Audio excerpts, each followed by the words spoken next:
pretty eye, goddamn. Damn, sooner or later, I'm gonna have a goddamn pretty eye me take, though. Damn, chick, you doing another show for pretty eye? I can't deny her, though. She's my bestie. She's my bestie. That's my bestie.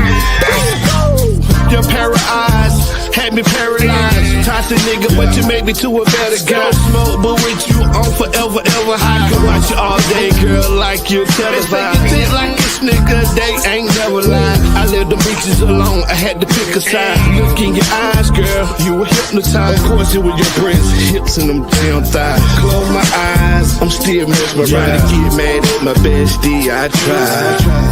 That's my bestie, my pretty. I heard she's the one, she's got it going on. That's my pretty eyes, baby. Yeah, yeah. She don't take no mess. My bestie is the best. That's my pretty eyes, baby. Yeah, yeah. I heard she's the one, she's got it going on. That's my pretty eyes, baby.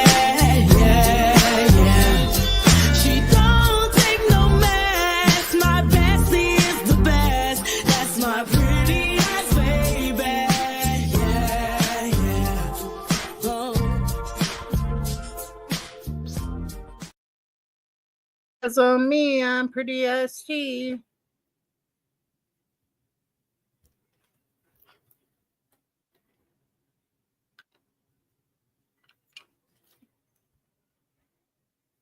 It's day 26 of the Karen Read trial. If you don't know who Karen Read is, she's accused of running over her cop boyfriend 22 miles an hour in a snowstorm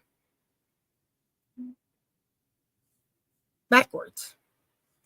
And today is day 26 of her trial. And the dog bite expert is on the stand, Dr. Russel. Let's see what today has in store.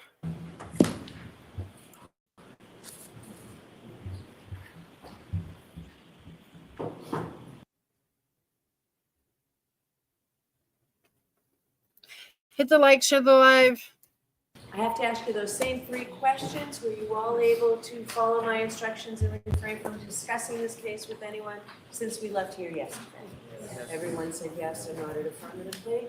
Were you also able to follow the instructions and refrain from doing any independent research or investigation into this case?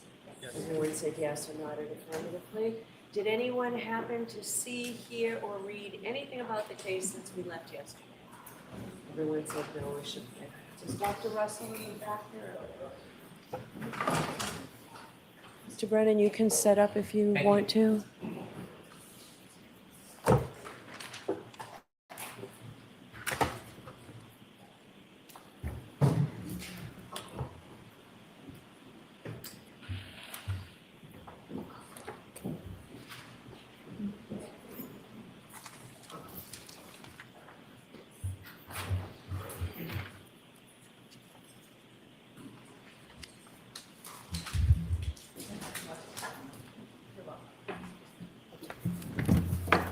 Doctor, I'll remind you, you're still under oath. Thank you. Thank you. Good morning, Dr. Russell. Good morning, Your Honor.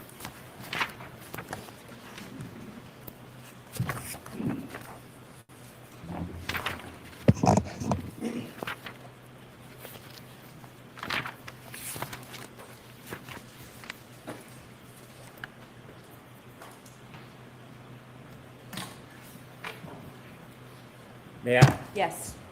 Good morning, Doctor. Good morning, Mr. Brennan. I had asked you yesterday if your opinions regarding the wounds on Mr. O'Keefe's arm changed between when you testified last year and then the more recent hearings that we've had over the past 4 or 5 months. Do you remember that question? Yes. And when I asked you that question, I asked if you had help with your report, and you told us that there was a woman who helped you with your report. I told you that there was someone who helped me or made suggestions in organizing the report, having certain sentences placed in certain categories. When I asked you about the idea... So, in other words, she had a person edit her report. identity, the person Not who her. actually helped you. I asked you if it was one of the attorneys, and you had said no. That is correct. May I approach, Your Honor? Yes.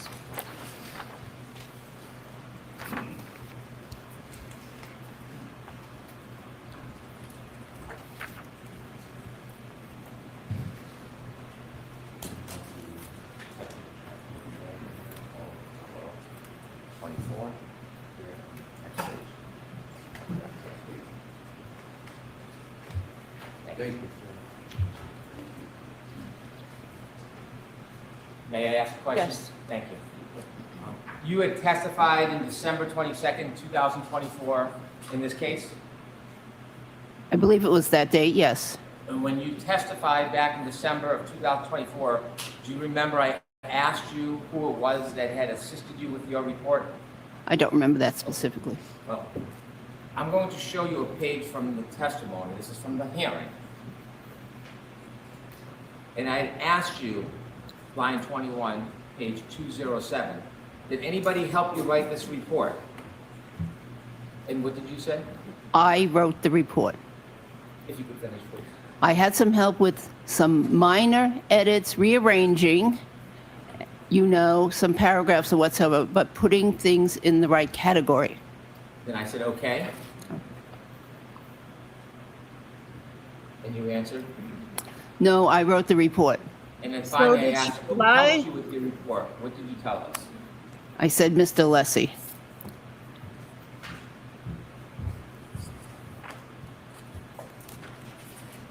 And Mr. Alessi, is that gentleman the attorney who asked questions on direct examination? Yes. Okay. And so, did Mr. Alessi help you with your report? What I recall is we discussed the report, but I recall that it was someone else that actually helped me rearrange the report. That's my memory right now. Is your memory different now than it was last December? Well, I don't think so, but, you have something in writing. Do you think you would have testified to that if it was inaccurate? Mr. Alessi did not help write the report. He may have helped organize and make a suggestion about what is training versus what is experience, but he did not help me write the report. Did you have any help trying to describe methodology? No. You had any help talking about differential diagnosis? No, I'm very familiar with differential And diagnosis. so, after that report was written, is there any reason why some of your opinions have changed? I don't believe my opinions have changed. I When don't you think our opinions testified have changed at the either. hearing last year,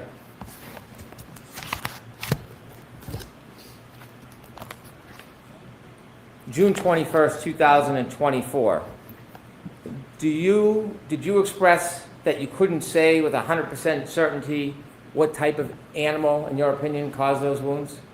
100% certainty, that is absolutely correct. And I'd like to see that, but yes, that's my recollection. If it's your recollection, I'm happy to show you what Yes, you just please. testified to. You want to Yes. see it again? Yes. Okay.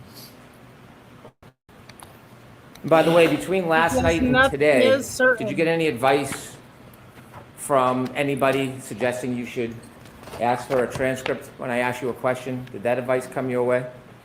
That's my general advice from previous times. Well, did you have any advice last night about that? Yes. Who told you last night that you should always ask for a transcript when I'm asking you questions? Well, I think it was just Mr. Lessie. So did you and Mr. Alessi, you know there's a sequestration order, don't you? Yes. A sequestration order that you're not supposed to discuss the case at all with anybody? Well, during your we didn't discuss specifics. Do you know that the sequestration order mandates that you not discuss anything about the case from when you start your testimony until you end your testimony? You know that, right? I understand that there is a sequestration order. Do you understand the sequestration order mandates that you're not supposed to speak to people, including the attorneys, about this case overnight. Did you Your understand that? experts There did were it, no Brennan. specifics discussed. Well, did you understand that you weren't supposed to, is what I'm asking? Did you know that's a violation of the sequestration No, I order didn't. to speak to the attorneys overnight? Hey, what I about did the not know reports that were made during that trial, was sir? that particular conversation would be a violation. So did you meet with Attorney Alessi last night? No. How was it that you had a conversation with him? Actually, it might have been in the vehicle. You drove together? Yes. So did you commute to and from court together with Attorney Alessi? There's a driver. Okay, who else is in the car when you left court yesterday? The driver. When Oh, you- no, I wasn't with him yesterday, no. Not in the car yesterday, no. Well, you just said that you spoke to Attorney Alessi yesterday. And I'm trying to figure out, when was it that you were having conversations with Mr. Alessi relative to this sequestration order that you're under? This morning, riding to court Okay, so you and Attorney Alessi drove to court? with the limo driver, yes. Well, who was in the limo with you and Attorney Alessi on the way to court today? That was just us. That doesn't look Just good. you two? Yeah. What else did you both talk about That other doesn't look than good. that you That should ask for a doesn't transcript every time I ask you a Alessi. question? That's what we talked about specific to this case. Was it a long conversation? No, not at all. The entire ride here, there must be more you spoke about other than just the sequestration order. Oh my We God. did. We stop. spoke about Boston, how I love Boston area. We spoke about New York. We spoke about other things. And in fact, I have to say that even on the ride back to the hotel yesterday, with others in the car, nobody spoke about the case. But I'm talking about this morning when you did speak about the case. What else? Not about the Red That's- Sox or the weather. What else did you talk to Attorney Alessi about this morning other than you should ask for a transcript every time I ask you a question? We talked about what I did last night. About this case? No, I'm sorry, but I'm asking you about this case. that was it. I want to know what all the discussions were between you and this attorney today or last night about this case. Just that I should ask for a transcript. Well, there must have been some concept. Bam. There must have been some context. He didn't just turn to you talking about the weather and say, hey, you should ask for a transcript. You must have been talking about something. He also generally, not today, but generally says, be honest. Always be honest. Fantastic. But this morning about your testimony, what did he tell you? Did he tell you this morning you should be honest? Not this morning. Okay. Does anybody need to remind you to be honest when you testify? No. Okay. What else did he tell? How did it come up? Hey, by the way, ask I- for transcripts. I don't even know how it came up. I didn't put much significance to it. Well, it was just moments ago it happened because you just got to court. You can't remember the context of the sage advice of Attorney Alessi? Brennan, just stop. No. I Do you have any think she'll memory tell you. issues? No. May I approach? Yes. Transcript, page 56. Would he just This morning have to- about your testimony. What did he tell you? Did he tell you this morning you should be honest? Not this morning. Okay. Does anybody need to remind you to be honest when you testify? No. Okay. What else did he tell? How did it come up? Hey, by the way, ask I- for transcripts. I don't even know how it came up. I didn't put much significance to it. Well, it was just moments ago it happened because you just got to court. You can't remember the context of the sage advice of Attorney Alessi? No. Do you have any memory issues? No. Wow, Brennan. May I approach? Yes. Transcript, page 56. Wow, Brennan.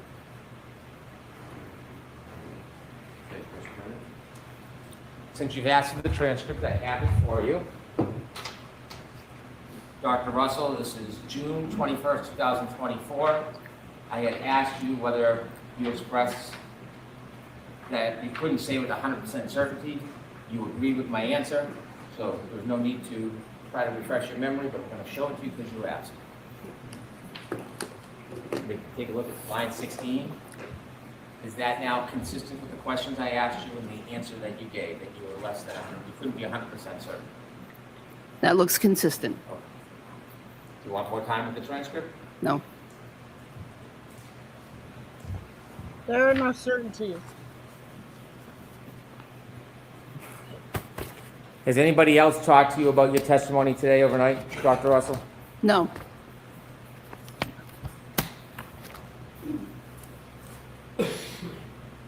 When you testified last year, same transcript that we just looked at, do you remember when you gave your opinion to a reasonable degree of medical certainty, you said that you thought the wounds were from an animal, possibly a large dog? On that same date? Yes, May I see the of transcript? course. Pursuant to Attorney Alessi's advice, let me approach. Objection, Your Honor. I'm going to strike that, disregard that, Joyce. You don't have Yeah, to but- be snarky Yes. and, What page and you want sly, us to- Brennan. Like that's not gonna pass.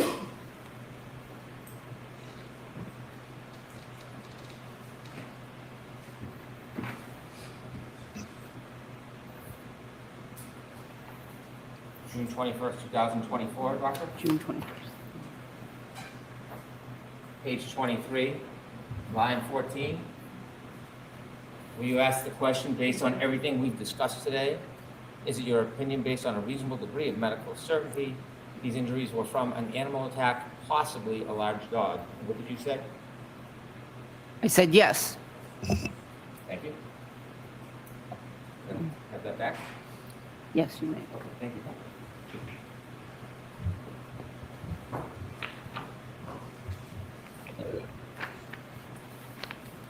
Oh, excuse me, that was unladylike.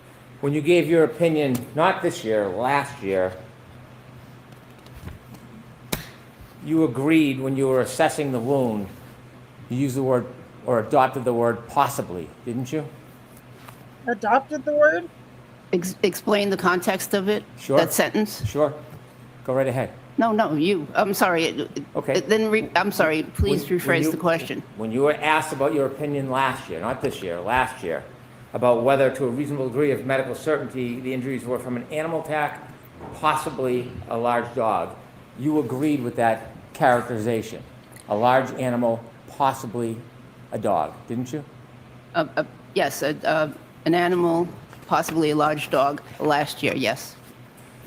When you were on direct examination, there were tons of questions about this word methodology. Do you remember all those questions you were asked? In June? Yesterday. Yesterday, okay, yes. Yes. And when you were asked about methodology, was that an attempt to try to explain that you weren't just looking at an abrasion and guessing or eyeballing it? You were trying to suggest there's some type of scientific or medical process to give some type of certainty to your opinion? That is the process I used. When you talked about methodology yesterday, you talked about your experience in methodology with knife wounds and gunshot wounds, correct? Yes? But there was no methodology whatsoever regarding looking at a photograph and then identifying whether that is consistent with dog bites, is there? I disagree. When you described methodology, you were asked by Attorney Alessi whether or not you've engaged in that methodology regarding dog bites. Did you agree that there is really no methodology regarding dog bites? I disagree. When you use the word methodology regarding dog bites, there isn't something specific you're looking at as if you were looking at a fingerprint. There are points of comparison. You don't do that, do you? There are no specific points that are published by a organization, for instance, on how to determine something is a dog bite. However, I did use different methodologies, including what we talked about, the differential diagnosis, the pattern recognition. Pattern recognition, again, is so important in medicine. It's what pathologists use to diagnose tumors. There For is no instance. standard. There is no recognized standard anywhere for methodology on how to identify a dog bite wound, is there? There is no published standard from an organization that I am aware of. So there is no source. There is no You're not gonna shake the recognized Brennan. community. There's no certification. There is no recognized method in identifying a superficial abrasion as a dog bite. Isn't that fair to say? As in many conditions in the medical field, there are no certifications. How about published standards? Is there any published standards whatsoever, any, regarding claims that a superficial abrasion is a dog bite? Are there any published standards by any organization? No, but there would have to be thousands of published standards to identify the causes of the thousands of different types of abrasions. So no, there's no published standards. No published standards. There is nowhere you can point to where the so-called methodology that you were telling the jury yesterday is a readily accepted standard in the dog bite community. You can't point to anywhere, can you? There are peer review articles which list recommendations on how to determine something is from some wounds are from a dog. I don't think you're going to These are peer review articles written by, esteemed physicians that have analyzed dog bites and have published these and have published an approach to identifying, particularly a forensic approach to identifying dog bites. Let me ask you the question again, Dr. Russell. Can you point to one place where there is a readily accepted standard in the dog bite community for identifying dog bites? One article, one journal, one book. Can you point to any? Well, I'm going to mention the articles I mentioned earlier. The article with the lead author of Dr. DeMunick and the article with the lead author of Dr. Pollack. And although they're not standards, they are recommendations. I'm going to ask you the question one more time before I approach. Can you point to one place, one, where there is a readily accepted standard in the dog bite community for identifying dog bites? No.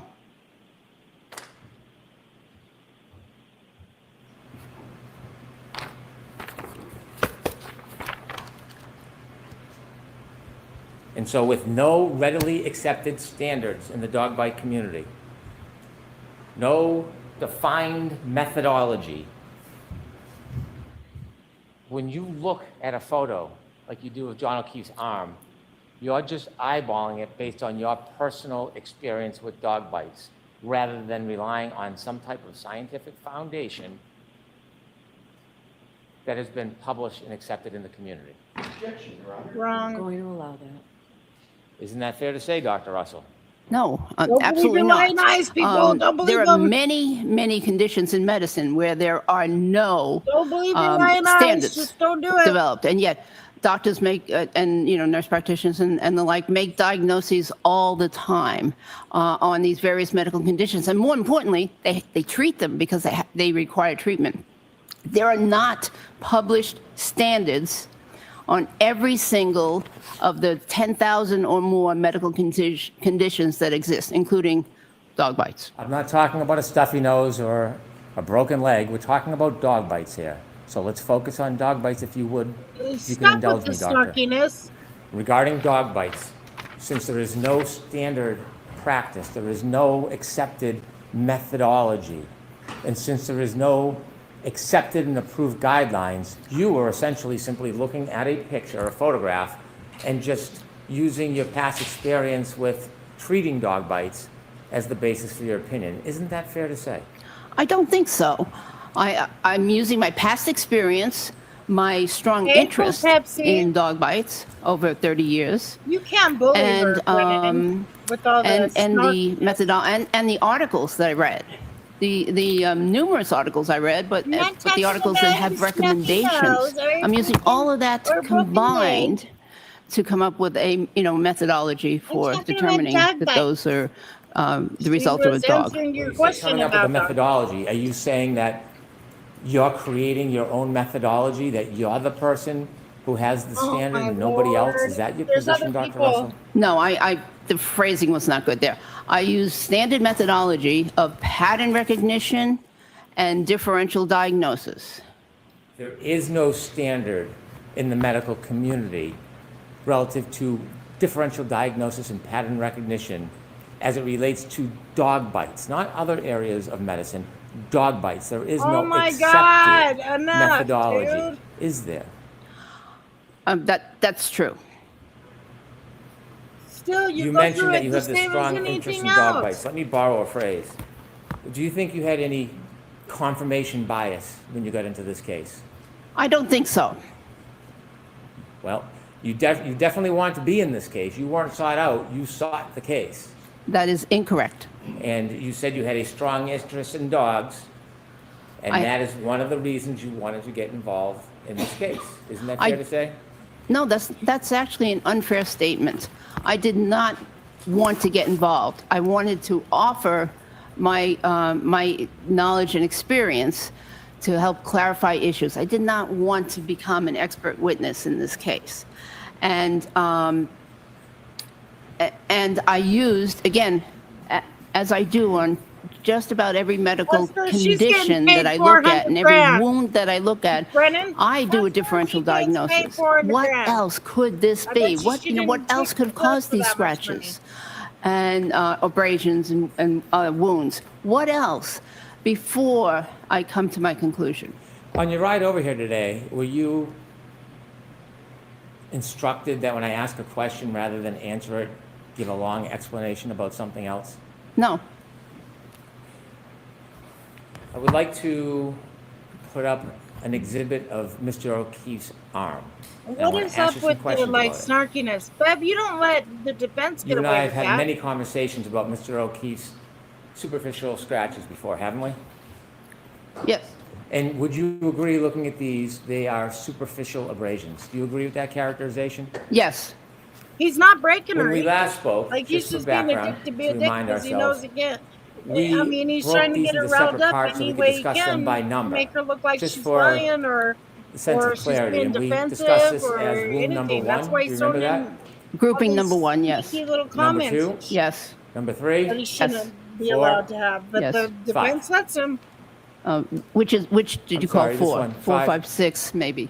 Okay, so as we go through, I'm going to identify them by number. That wasn't done by anybody else. It was just during our discussion so we can have clarity. Is that fair? Okay. Sustained.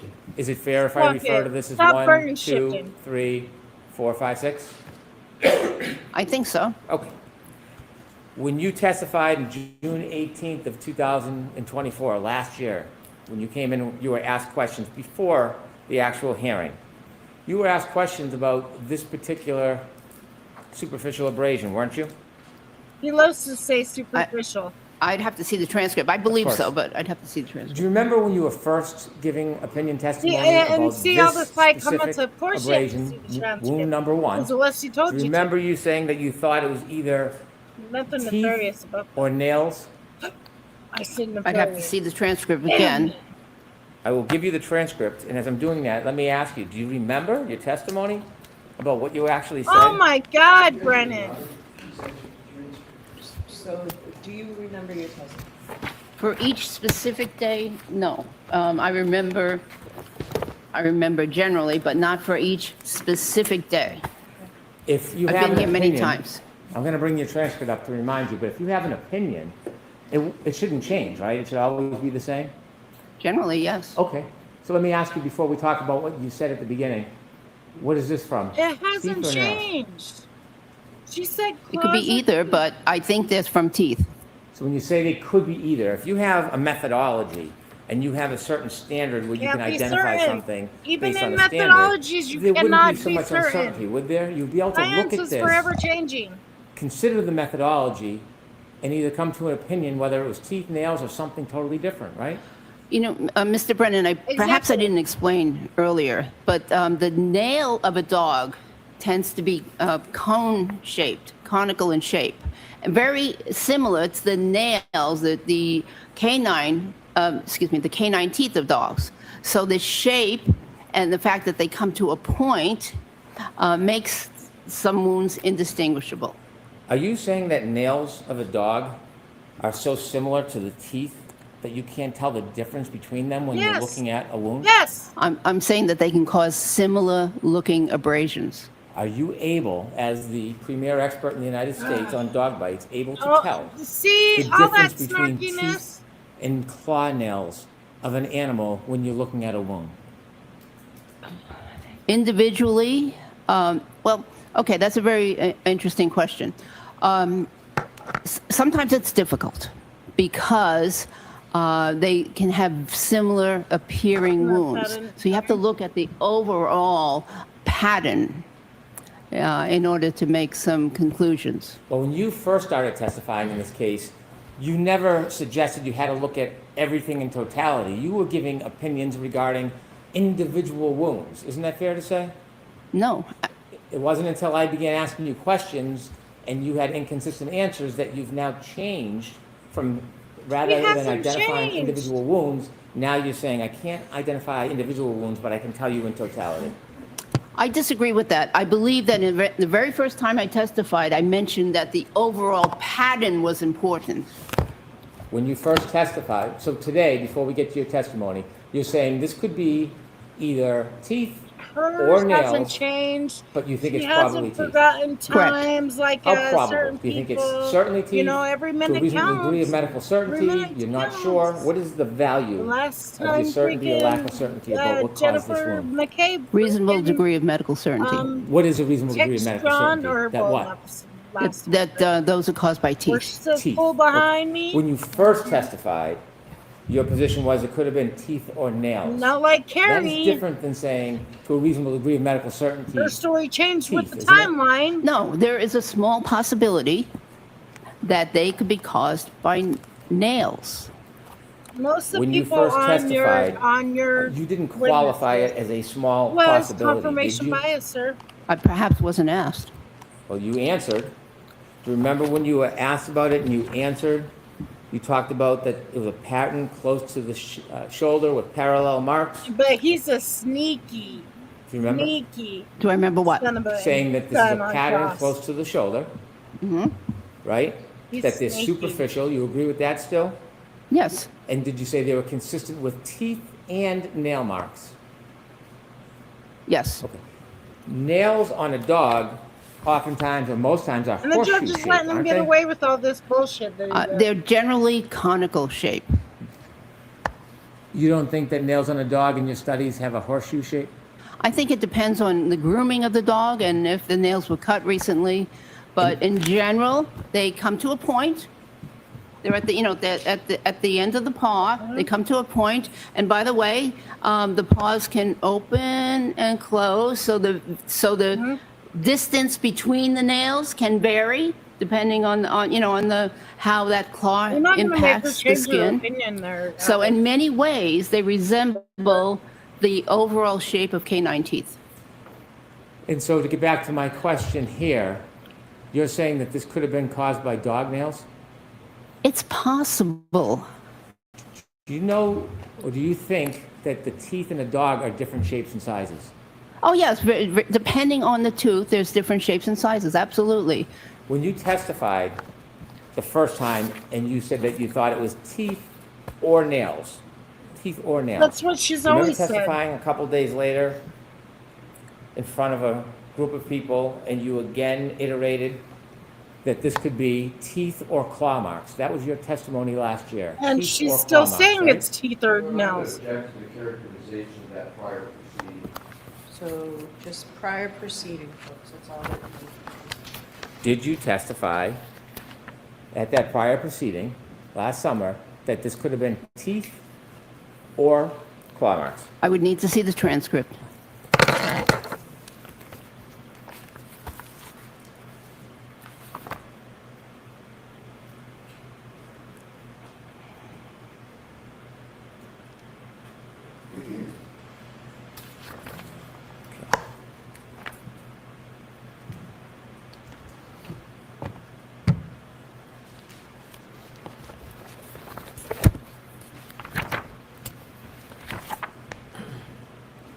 May I approach? Yes.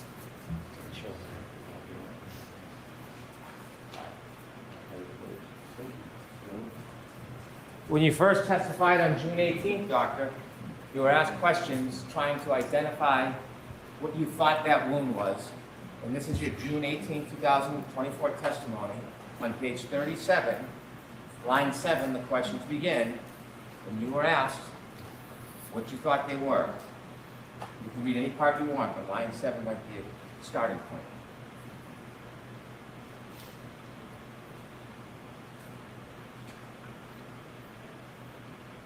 Yes, I said that which are consistent with teeth marks. They also could be possibly consistent with nail marks. Dr. Russel, I'm just going to ask you to keep your voice up, okay? Okay. Let me see.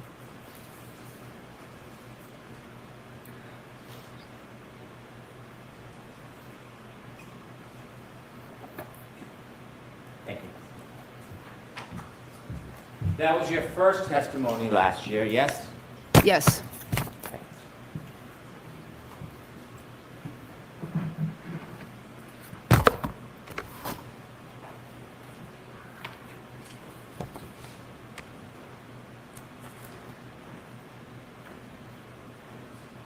And then did you testify a couple days later and again repeated the same opinion, teeth or nail marks? May I see it? I'm asking if you remember. Yes, I remember testifying. Do you remember after you worked on your report and submitted your report, Yes. after your consultations, do you remember changing that opinion regarding number one? Do you remember changing that opinion? No.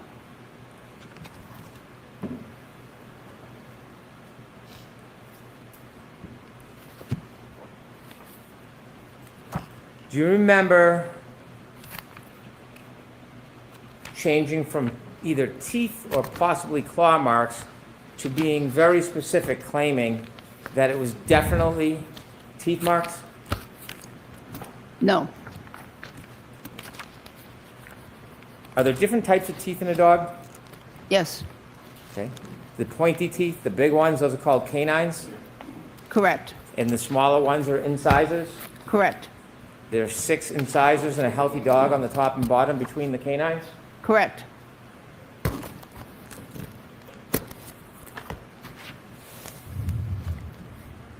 Okay.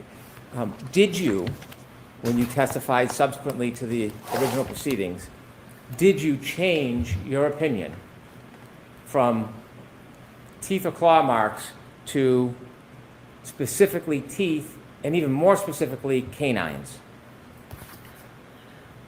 Do you have a transcript? I do, but I'm going to ask you the question. Do you remember changing your testimony from teeth or nails to being very certain that it was canines, not just teeth, canines that caused that wound?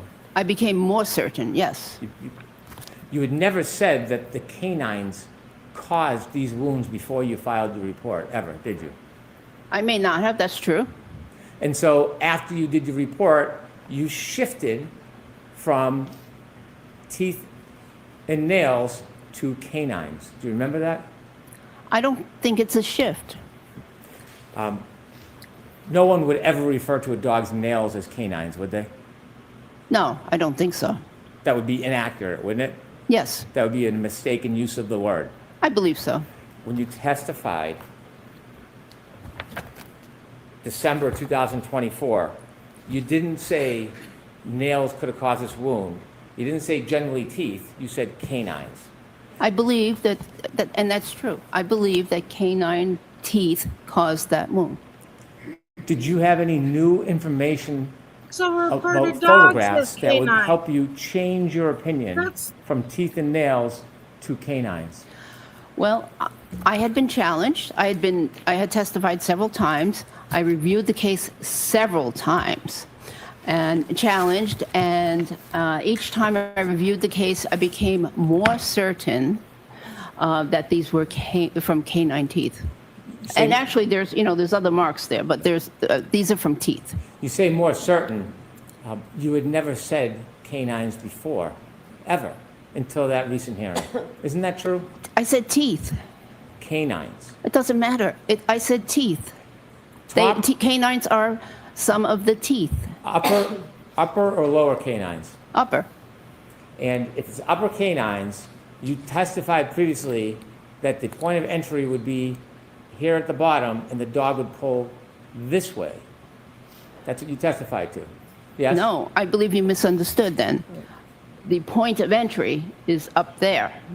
The first initial point of contact is there, and the dog pulled this way, or Mr. O'Keefe pulled his arm the opposite way. Dr. Russell, you don't recall that you said that the bigger circles are the point of entry, the dog pulled this way, and then I asked you, how could a dog pull this way when the arc is like this? The dog's mouth would have to be in backwards. Remember that conversation we had? Objection, Your Honor. Going to allow. Do you remember that conversation? You said that the point of entry would be the bigger circle pulled this way, and then I questioned, how could a dog's arc look like this if the teeth went that way? No, I don't recall that Don't at all. remember that conversation No. we had? Okay. And so, inevitably, when you look at this part of the wound alone, Oh, but he doesn't have have you a expressed an transcript opinion for that that you're to show her unable on eye. its own to be able to tell whether this was caused by a dog? Which part of the wound? Taking any of these alone, let's start with number one. Haven't you expressed an opinion that taking this alone, you would not be able to say that was from a dog bite? That is correct. In and of themselves, they're not that specific or characteristic. However, as a group, they are highly characteristic of a dog. Like some of So them if Injury. now. Mr. O'Keefe's arm only had this wound and nothing else, by virtue of what you're telling us, you would not be able to offer an opinion that this was consistent with a dog bite. That very first wound up Yes. there, closest, I agree, yes. In fact, you've testified about this very issue before. If this was the only wound on Mr. O'Keefe, number two, you would not be able to say that the injury is consistent with a dog bite. Correct. I'm going to go through all of these just so we're clear. Same thing with number three. You've provided opinions on this before. If you look at this wound alone, in isolation, you would not be able to say that it came from a dog bite. Correct. Four, pardon me, yep, four, same. Looking at the wound alone, you would not be able to say it came from a dog bite. Correct. Same for five and same for six. Correct. Now, when you testified altogether, before yeah. your recent testimony, you never had that qualification. When you came into court, you were saying that when you looked at these wounds individually, you were saying that you could identify it as a dog bite. I disagree with that characterization. Number two, Show her the transcript, sir. what caused this wound, Dr. Russell? Number two, I believe that was dog bite or scratch, but mostly I believe dog bite. And because there's a punctate, little tiny pinpoint almost lesion there and there, which could represent bottom teeth. Okay, so you're using words like could, and we're talking about a reasonable degree of medical certainty. So when you look at this Can't be wound here, 100% sure, you said that Brennan. you You are know sure or not sure what caused this wound. I'm saying that individually, that wound, that's correct. I'm not sure individually what that wound was caused by. However, again, as I mentioned earlier, the overall pattern of wounds is what I am convinced of. I want to go through each of these wounds separately so we understand what you actually recognize with your methodology and what you don't. So looking at wound number two, based on whatever methodology you've been using, are there any signs, indicators, objective criteria you can look at and tell us this is or is not a dog bite based on this methodology you have? There are some characteristics that are suggestive of a dog bite or dog claw, including the fact that there are parallel lesions, and many of these, overall, by the way, parallel lesions are in the same general direction. So there are parallel lesions, and here they're associated with some punctate or point-like other abrasions right here. So they're consistent with being inflicted by a dog. I appreciate you using some medical terms to describe this, Oh but my my God, question is more the pointed. comments. Is there anything about your methodology, something that stands out about these wounds, that you can say to a reasonable degree of medical certainty that these are consistent with a dog either biting or scratching? These wounds all by themselves, not to a medical degree of certainty, no. You said on this first wound, you thought this was from the canines. Those are the big upper teeth is what you're claiming, right? Yes. And you're saying today, anyways, starts here at the bottom and goes up. Is that No. your position today? That's not what I said. I said the Okay. exact opposite. So it starts here and comes down. Correct. Okay. And these two scratches, they're linear, just like these are linear, aren't they? Yes. But you have a problem with these because if these are the canines, you see the spacing there? Uh-huh. This is nowhere close, is it? I didn't say that these were caused by canines. And spacing also, there's reasons why the spacing could be different. Well, we can talk about that in a second. Are you suggesting that these well, not exact, these two linear abrasions, just like 1 and 2, are you suggesting the canines caused these? I don't know what caused those, which teeth caused those, or which nails caused those. When you testified last year on June 18th, Oh my God. you said that this was either teeth or claws. Can you give us any development of your opinions, whether or not you think that is teeth or claws? Excuse me? Well, I couldn't hear because of the fan. When you testified on June 18th, you said wound number 2, the top 2 linear abrasions, you believe were either teeth or claws. You've shared with us now you have improved your study and have new opinions.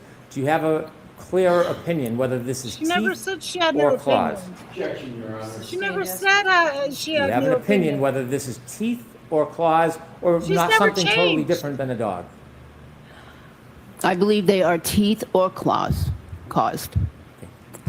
When you testified at trial and in that hearing that they were teeth or claws, you changed that opinion as well at the most recent hearings, didn't you? Your Honor, I'm going to object to the word that was used and has been done before. Mr. Brennan, word it differently. Sorry? Word it differently. Okay. Did you testify at a more recent hearing that teeth made these, not teeth or claws, but teeth? I may have, and I would like to see that.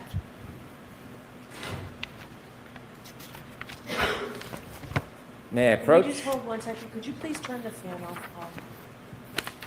Jerry, is it okay if we turn the fan off so we can hear better? Thank you very much. I'm still on. May I approach? Yes. From your December hearing, page 100, line 5,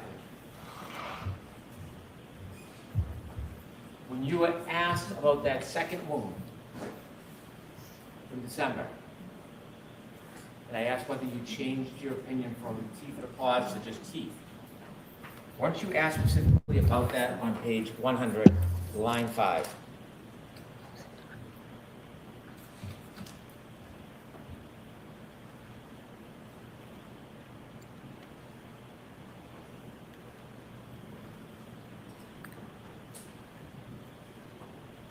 Yes.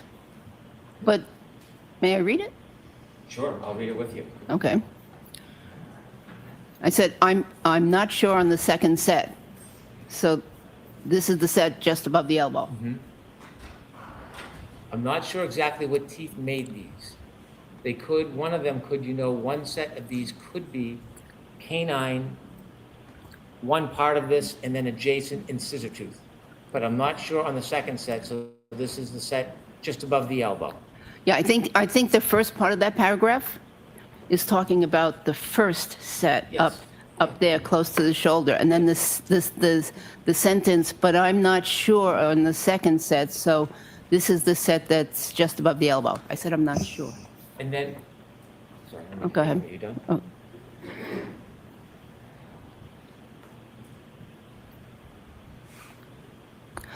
Oh. Yeah, actually, I did make another comment. What is it? So, however, what is interesting and certain is that there's an upper set and a lower set. So, this mark was an upper tooth. This is a lower tooth. What I was referring to is this mark here and that mark, and then this mark here and this mark here. So it appears that this is from upper and these are from lower. That's what I was referring to.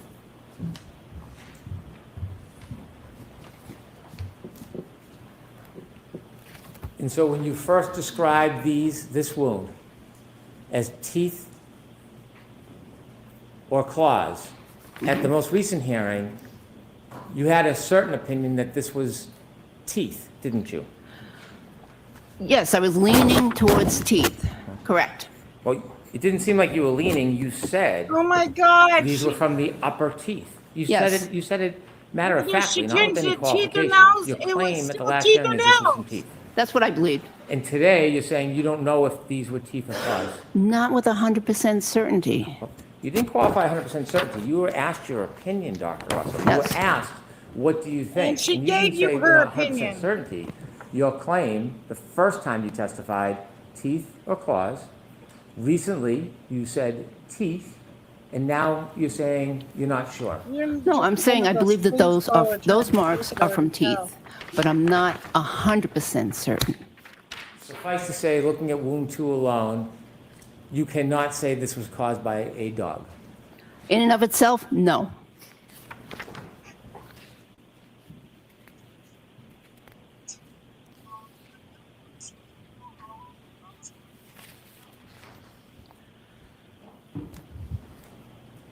What tooth do you think caused this wound? I don't know. Do you think this in any way could be caused by dog teeth if you're claiming that this is dog teeth? Excuse me? Do you think there's any way these two could be caused by dog teeth if you're saying that these two were caused by dog teeth?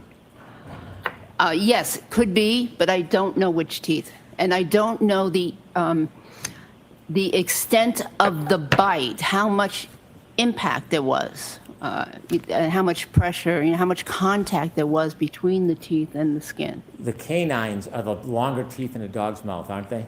They are. And when a dog bites, it's very common for the canines to puncture, isn't it? It's common if there's enough force, and it's common that you might have two canines if the strike is perpendicular to the skin. But if you have a tangential strike, a partial strike where only part of the teeth impact, you'll get different configurations. Look at the spacing, Oh, Dr. Russell. Did you say strike or strike? Strike with a K. Look at the spacing, Dr. Russell. Oh my A God. dog causing these wounds. The canines are not going to have such a dramatic distance between them because dog canines don't move, do they? They don't, and I'm not claiming that these two parallel stripes in this case, or abrasions here, I'm not claiming that those two were caused by canines. You think a dog is going to leave a wound with linear abrasions using its incisors as opposed to its canines? Is that your opinion? It's possible if that's the only part of the mouth or the jaw that actually touched the skin, if it didn't go back as far as the canines. Did you ever look at the underside of Mr. O'Keefe's arm? I did. Posterior side? Excuse me, pictures, yes. Yeah. And when you looked at the photographs of the posterior side of Mr. O'Keefe's arm, did you find anything conspicuously absent from underneath his arm? Well, first of all, let me clarify. Part of this is the posterior aspect of the arm. So are you asking me, did I look at the underside of the arm, the fleshy part That's of the exactly arm? what I'm asking. It's a question I've asked before. When you look at the other side of Mr. O'Keefe's arm, did you All notice these anything comments need to conspicuously stop. absent? Yes, there's an absence But of wounds. Jackson does it too. So When a stop. dog bites, I don't care if it's a law enforcement dog or a domestic dog, you know it's like a lever, a dog's mouth, isn't it? It can be if both jaws strike the skin. However, there are leopard? cases, there are many times when only the upper jaw strikes the skin. The lower jaw is a lever, locks, and that's part of the clamping and pulling process of a dog, whether it's a law enforcement dog or a domestic dog. You know that, don't you? I know that they are attached. Your claim is that there's many, many different dog bites on Mr. O'Keefe's arm. Are you suggesting, to a reasonable degree of medical certainty, that these are a number of different dog strikes, and coincidentally, every single one of them lacks any wound to the underside of his arm? Yes. Your claim is that a dog penetrated the sweater on the top, but the lower jaw did not leave any wounds? I'm claiming that that's not what I'm claiming. No. As I mentioned earlier, these could be from lower jaw. Those right there. You're saying could be. Could be. That's speculation. We're asking you for your medical opinions. Your medical Stop opinions. with the Do you comment. have any evidence that the dog's lower jaw, you said maybe upper, maybe, that the lower jaw, even just once in this whole event, penetrated Mr. O'Keefe's skin? No, nothing penetrated the skin. There was no actual penetration of the skin. These are abrasions. But yes, I believe that these small marks right here, punctate marks, may be the result of lower jaw impact. Rather than deal in speculation and maybes, can you tell us to a reasonable degree of medical certainty Stop! whether or not this was caused by You're a tooth? Yes, Your Honor. Brennan, okay, you hold strike the on. first part? Your experts did the same thing. Well, we can't tell for certain of how he was hit or how he landed or da da da da da blah blah blah. All this dumb shit.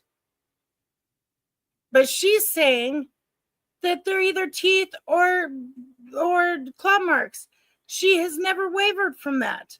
But you're trying to put in these slick words and all that other stuff, and it's just really crazy. Why don't you ask the other? Can you tell us to a reasonable degree of medical certainty whether You this get away with it.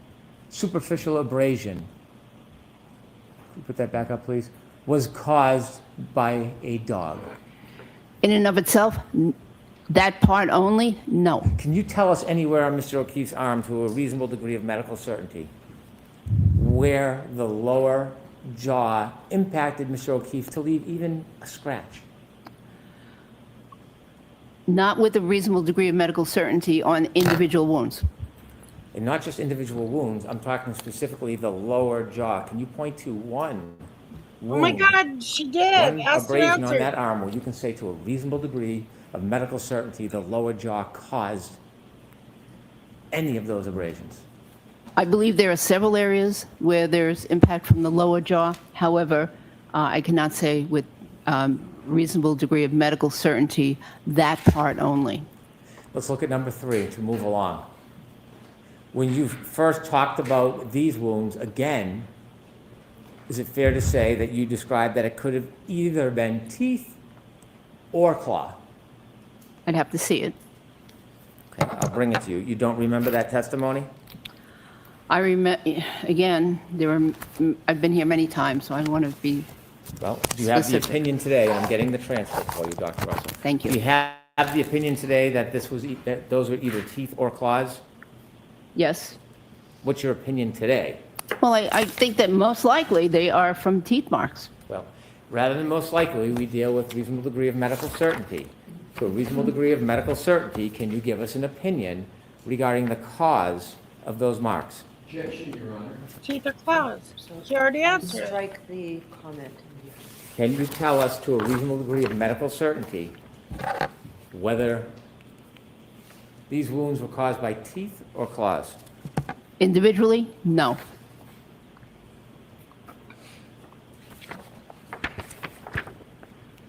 These are teeth or claws. That she does know.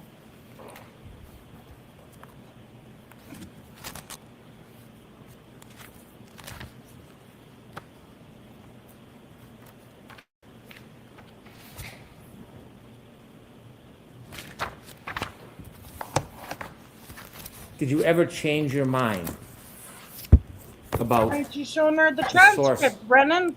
of these abrasions? Can you be more specific? Did you ever claim that any of these abrasions were from upper or lower teeth? I don't recall changing my mind. You don't recall if you've ever said that? Let's separate these bottom wounds. Do you have an opinion to a reasonable degree of medical certainty whether these were caused by teeth or claws? I have an opinion. To a reasonable degree of medical certainty? No. Do you have an opinion to a reasonable degree of medical certainty whether these were caused by either a dog teeth or dog claws? I have an opinion. To a reasonable degree of medical certainty? Individually, no.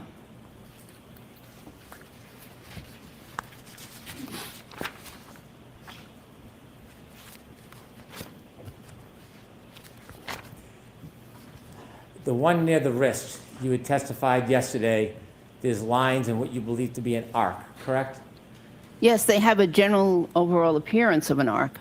If there's an arc and there's two linear abrasions on the outside borders, wouldn't these necessarily have to be the outside borders from canine teeth? Not necessarily. They're longer than the middle ones, aren't they? The abrasions are, but doesn't mean the teeth are. If this was an arc, like you claimed, you think different teeth other than the canines could have caused the outside scratches? It's possible. And you do note the distance between the top and bottom of those wounds compared to the distance in number 2 and the distance in number 1. I see the difference, yes. And you have to concede, Dr. Russell, that the same set of teeth, the same canines, could not reasonably have caused this wound, and this wound, given the distance between the inside and outside. First of all, I'm not certain that these are all canines, as I mentioned earlier. Secondly, you have to take into account that skin is elastic. It bends. It depresses. Exactly. So you could have two prongs, for instance, of a pitchfork, for instance, just as an example, impact the skin in different places, and the measurement between the two can be slightly different depending on the elasticity of the skin and the underlying structures. This is not a slight difference, Dr. Russell, is it? The distances- Again, Objection, Your Honor. So there was a question at that, so I'm going to let that in. Again, Dr. Russell, the distance here, it's not insignificant, is it? Mr. Brennan, I already mentioned that I did not think that these were caused by two canine teeth. And these, the distance between these two, have you measured them? I approximated them, yes. What And did you come up with? visually, and I can see that there's a difference. What was your measurement for this one? I think about 4 centimeters, and this was a little bit more. Did you note that in the report? Did you No, I actually did not. measure them, excuse me, did you actually take out a ruler, measure them, and document Oh, them my as you Lord, studied these Brennan. wounds? Did you go through that process during your methodology? No, because this is an image, and there's no scale in this image as to how far away different points are. So my own measurement would not be accurate because there's no scale in the picture.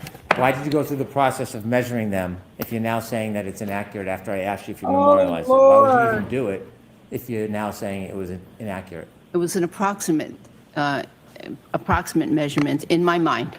In your mind? Yeah. Okay, but She you never said put it that on in a her piece of mind. paper, report, notes? That's correct.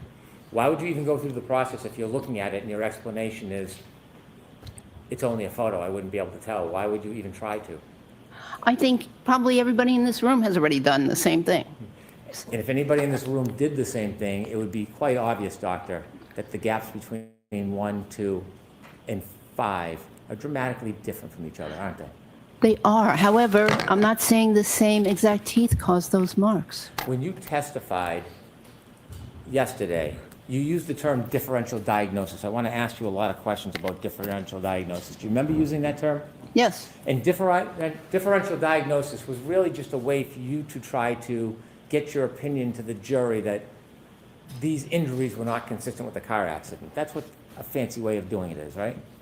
No, it was a method I used. Differential diagnosis, you're claiming that you can say this is not from a car accident or a car collision. That's what you're trying to say, aren't you?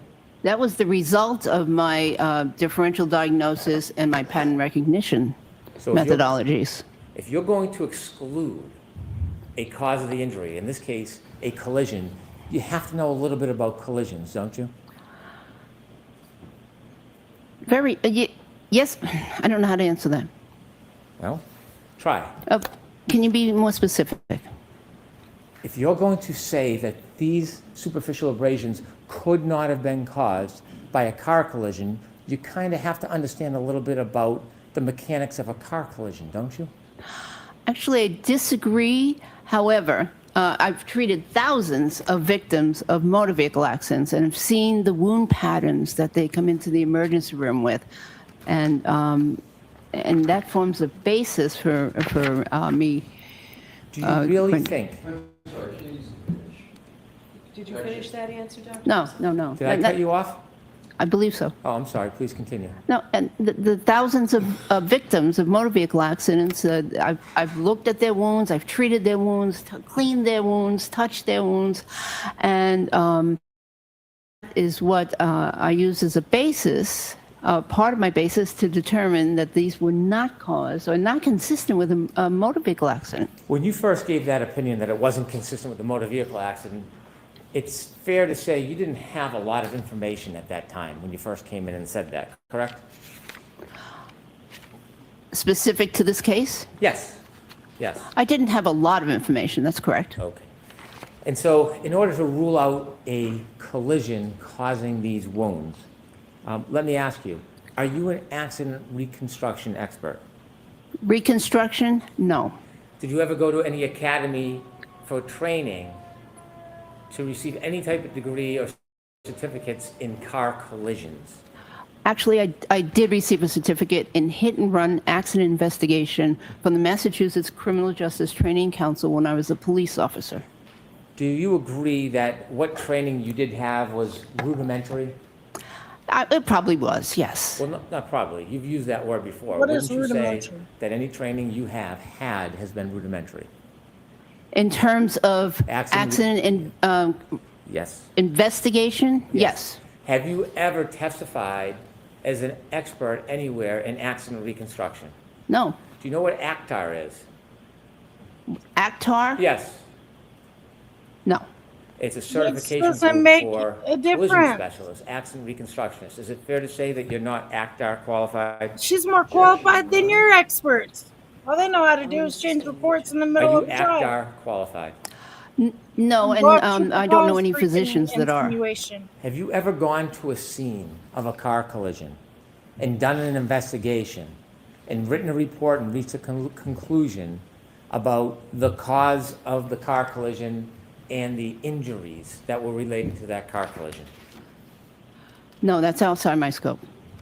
It's beyond your expertise. Beyond the expertise of a physician, yes. Right. Yet, yesterday, you offered the jury your opinion that these wounds were not consistent with a car collision. Did you offer that opinion yesterday? Wounds are in my area of expertise. So yes, I am very comfortable talking about wounds from a variety of sources, including motor vehicle accidents. I'm sorry, I didn't want the siren to interrupt you. Okay. Yeah, wounds are definitely within my area of expertise. When you considered your opinion to this jury that this was not caused by a car collision, do you know what type of vehicle is in question? Yes. Have you ever studied the vehicle to look at the make, model, the height of different things like the bumper, perhaps the Oh, my taillight? Have you ever Lord. studied that in this case? I'm aware of some of those factors, Have you yes. studied that before you Studied. gave this opinion? Yes. Did you go and actually look at the photos, do any measurements before you came up with this opinion?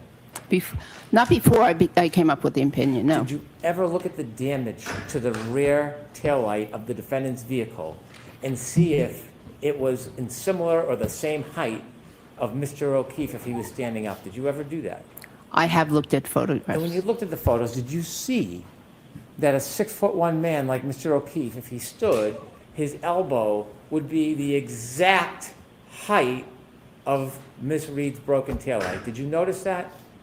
I noticed that there was a similar, that the height would be similar. The height of the elbow and the taillight, yes. Did you look at photographs of Miss Reed's broken taillight and see if where the break was corresponded closely or directly to the same height as Mr. O'Keefe's elbow and forearm?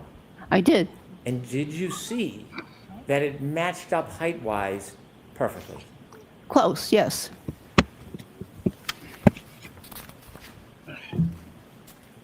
You have really no, respectfully, comprehension about the details of the car collision in this case, do you?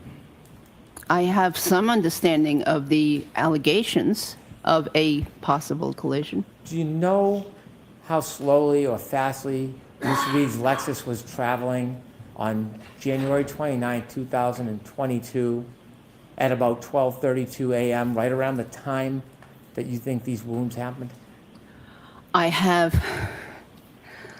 some knowledge of the alleged speed at the time of the alleged collision. Do you have any knowledge about the surroundings, the outside, whether the ground was soft or frozen? I understand that there was snow on the ground. How much snow do you understand was on the ground when Mr. O'Keefe's body first landed on that ground? Several inches. Where did you get the information that there were several inches of snow on the ground when Mr. O'Keefe landed?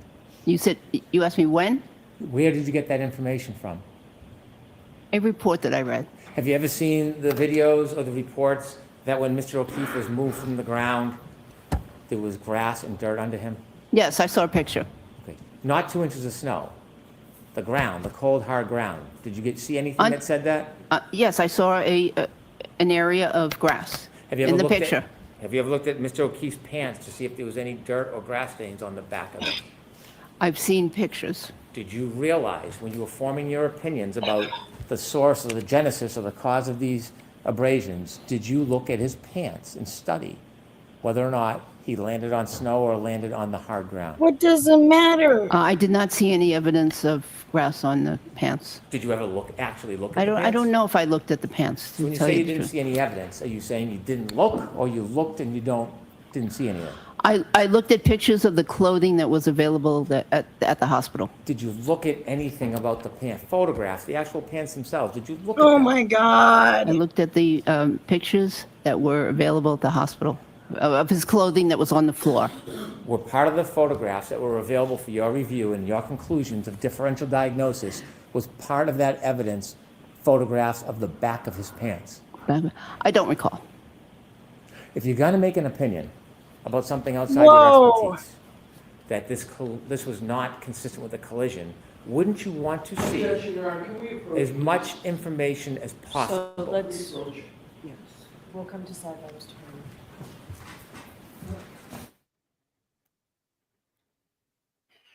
Oh, Leslie sounds mad. The comments are getting ridiculous.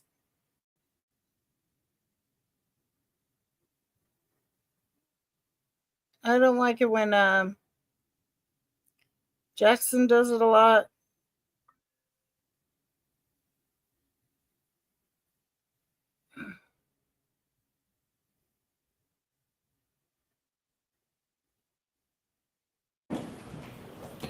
Dr. Russell, before you gave your opinion to this jury, suggesting that Mr. O'Keefe's wounds on his arm were not caused by an impact with the motor vehicle, did you go to the scene of 34 Fairview Oh, my and Lord. look around in the corner of the yard? I did not need to. Did you? No. Did you look at photographs to see if you could identify the land, the dirt, whether it was flat and smooth or whether it was bumpy, whether there was rocks or debris in that area? Yes. And you went there and looked at it? No, you asked me if I looked at photographs. When you looked at photographs, did they show whether that ground had any bumps or divots or rocks? It showed that there was a little bit of a hill in that area. Could you tell from the photos, were they close enough so that you could see what the makeup of the ground was? No, most of the ground was covered with snow. Did you know that there were bushes right near the area where Mr. O'Keefe was found? Bushes with branches. Did you know that? Not very close, no. Did you see the bushes in the photographs near where Mr. O'Keefe lay? Right where he laid, no. How about next to him on the left? Did you see those bushes? There was some other stuff there in the photograph, but the photographs I looked at were not of excellent quality. Do you have any understanding or information you can share with us the angle of Mr. O'Keefe's body at the time of any impact with a motor vehicle? I don't see any medical evidence that there was impact with the vehicle. Do you know Mr. O'Keefe had other injuries other than just the superficial abrasions on his arm?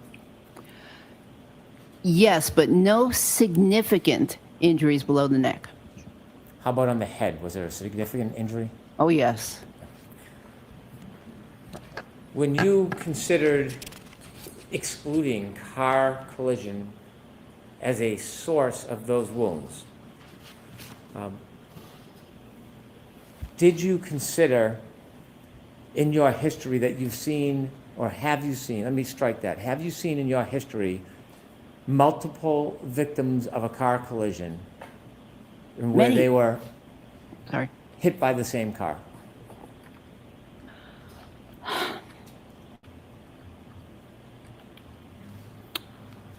Probably, but I can't recall a specific case. Would you agree with me if a car ran into a group of people and caused a number of injuries, those injuries to different people could vary wildly from one to another? Yes.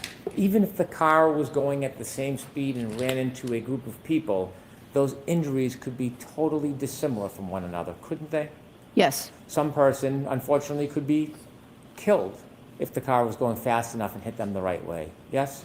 Yes. Another person could have a less severe injury, maybe a broken bone. Yes. Another person in the same exact collision could have scratches. Yes.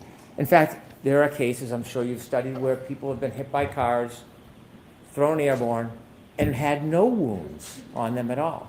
Have you seen that? Could you repeat that? Are there instances that you have considered where a person is hit by an automobile, actually thrown, removed from the ground, thrown in the air, and gets up unscathed with no injury at all?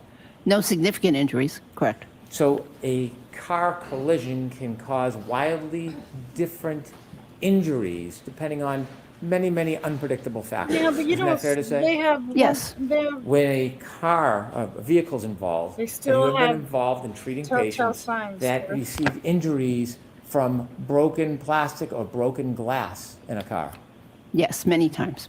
And when you've seen them, have those injuries differed on a person as far as cuts and abrasions from glass or broken plastic? Yes. When you were considering excluding car impact or collision as a source of Mr. O'Keefe's injuries, did you consider whether or not Mr. O'Keefe could have been struck on the side of the car in a clip type event rather than being run over? Yes, I considered multiple scenarios. Had you, or do you agree that injuries from a side swipe or from a clip could be much, much different than a full rear or front impact being run over? They could be. Did you do any study in this case when you were thinking about excluding the car collision or impact as the source of Mr. O'Keefe's abrasions, about what his body posture was, how he may have hit a motor vehicle? Did you consider that? I considered several scenarios, And when you con- several different Sorry, she needs to answer. several different positions. And when you considered that, what did you conclude as far as Mr. O'Keefe's body movement at the time of any potential impact? Oh, first of all, I didn't see any medical evidence that there was an impact. There were no significant injuries from the neck down, no fractures, no bruise, no internal injuries, no no lacerated organs, no collections of fluid in the lung cavities, the abdominal cavity, no significant injuries from the neck down, and so yes, I used that and tried to put that in a scenario of his various positions. What could he have been? Standing, kneeling, sitting, lying down on the ground. I did all that. You were a police officer before you went to medical school, weren't you? Yes. You had arrived at scenes of many, many car collisions, hadn't you? Yes. What is oftentimes left behind after a car collides with an object? Debris. Debris field, yes? Did you look at the debris field in this case? No.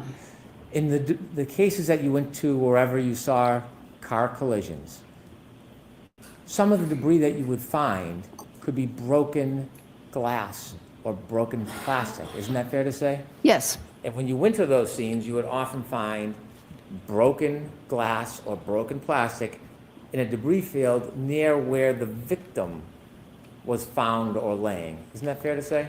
The debris field would be usually near the collision, if there was a collision impact. And when you were considering excluding car impact or collision in this case, did you take a look at the entire debris field to determine how close or far it was from Mr. O'Keefe's body?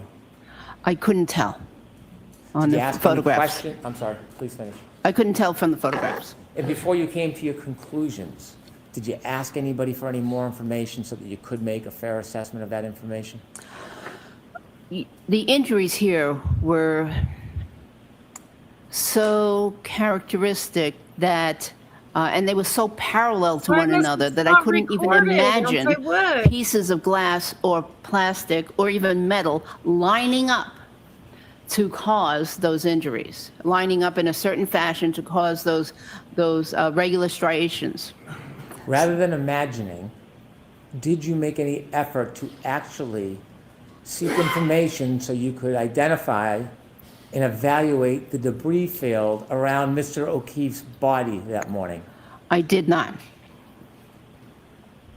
Either did anybody Have else. you ever, We as were a police experts there. officer, looking into car collisions, ever hear of the term knocked out of one's shoes?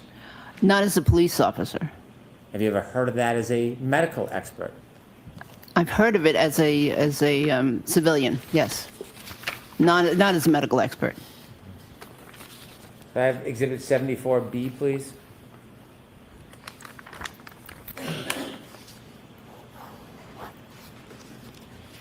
In your study, before you gave an opinion excluding an impact or a collision as the cause of Mr. O'Keefe's, A full report on the whole Diddy thing? Like, I'm not. I haven't been following it because it's not recorded. I mean, it's not streamed or recorded. Everybody's just typing. I'm not a reader. I'm not a reader. But as far as I know, for Diddy, if what they're saying is true, there's some things I could see he's guilty of, but not everything. But yeah.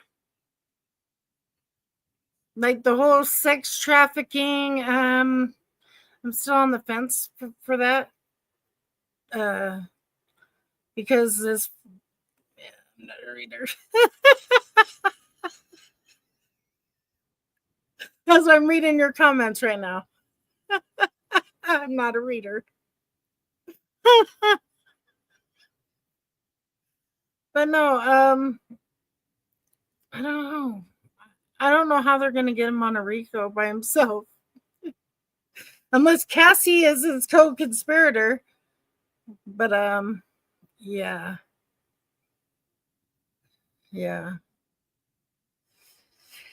It's not going to be good. I don't think they'll find him guilty on everything. I think they'll find him guilty on something, though. What? I don't know. What? I don't know. And I don't know. So I've tried to like watch streams about other people covering it, but it's just so boring that they're just reading reading somebody's like book, I guess, on what was said and what wasn't said. You know, I'm not doing all that. I wish it was streamed live, but feds ain't having that. Feds ain't having that. But this trial's crazy too. So, yeah. Abrasions on his arm. Were you aware of this photograph where Mr. O'Keefe's sneaker was found on the side of the road? I am aware that there was one shoe off. Correct. Were you aware that it was That's not the same right up shoe. against Just the kidding. curb? Were you aware of that? I'm aware. I have been aware of that. Yes. And when you came to your conclusion that you offered that the injuries are not consistent with a impact or car collision, Right. was That's this basically what photograph I'm part getting of your at. I don't want to even know consideration? how to. If I want to read it, I'll read it myself. I don't need you to read it for me. Could I have Exhibit 99D, please? But that's why I'm not a reader. In your study to give an ultimate opinion, where you suggest that a car collision or impact was not the source of Mr. O'Keefe's arm injuries, were you aware of this photograph of Mr. O'Keefe's hat found at the bottom of the snow in the corner of that yard? It don't matter. No. He still could Do have you been see in a underneath that fight, hat there dude. was not 2 inches of snow? It looks like dirt and grass. Yes. When you gave the opinion We that he know was that- on 2 inches that of she snow, was planted. would it be important to know whether or not he fell directly on the hard ground or on snow? It could be important. However, it could be if the ground was frozen. If it wasn't frozen, it could matter a little bit. Exhibit 73, please. When you were reaching your conclusions, you said you considered some of the debris field. Did you see this photograph of a piece of taillight that matches the defendant's taillight of her SUV? Did you consider this piece of evidence that was found in the debris field? Not specifically. 76A, please. Same question. Did you consider this piece of the debris field when you were coming to your conclusions that you offered us yesterday? I considered that there would be several pieces of metal, plastic, or glass at the scene. Did you consider this picture of plastic from the defendant's rear taillight found at that scene? Did you consider that before you gave your Looks opinion so to the bad. jury? No. Sorry. Sorry, not sorry.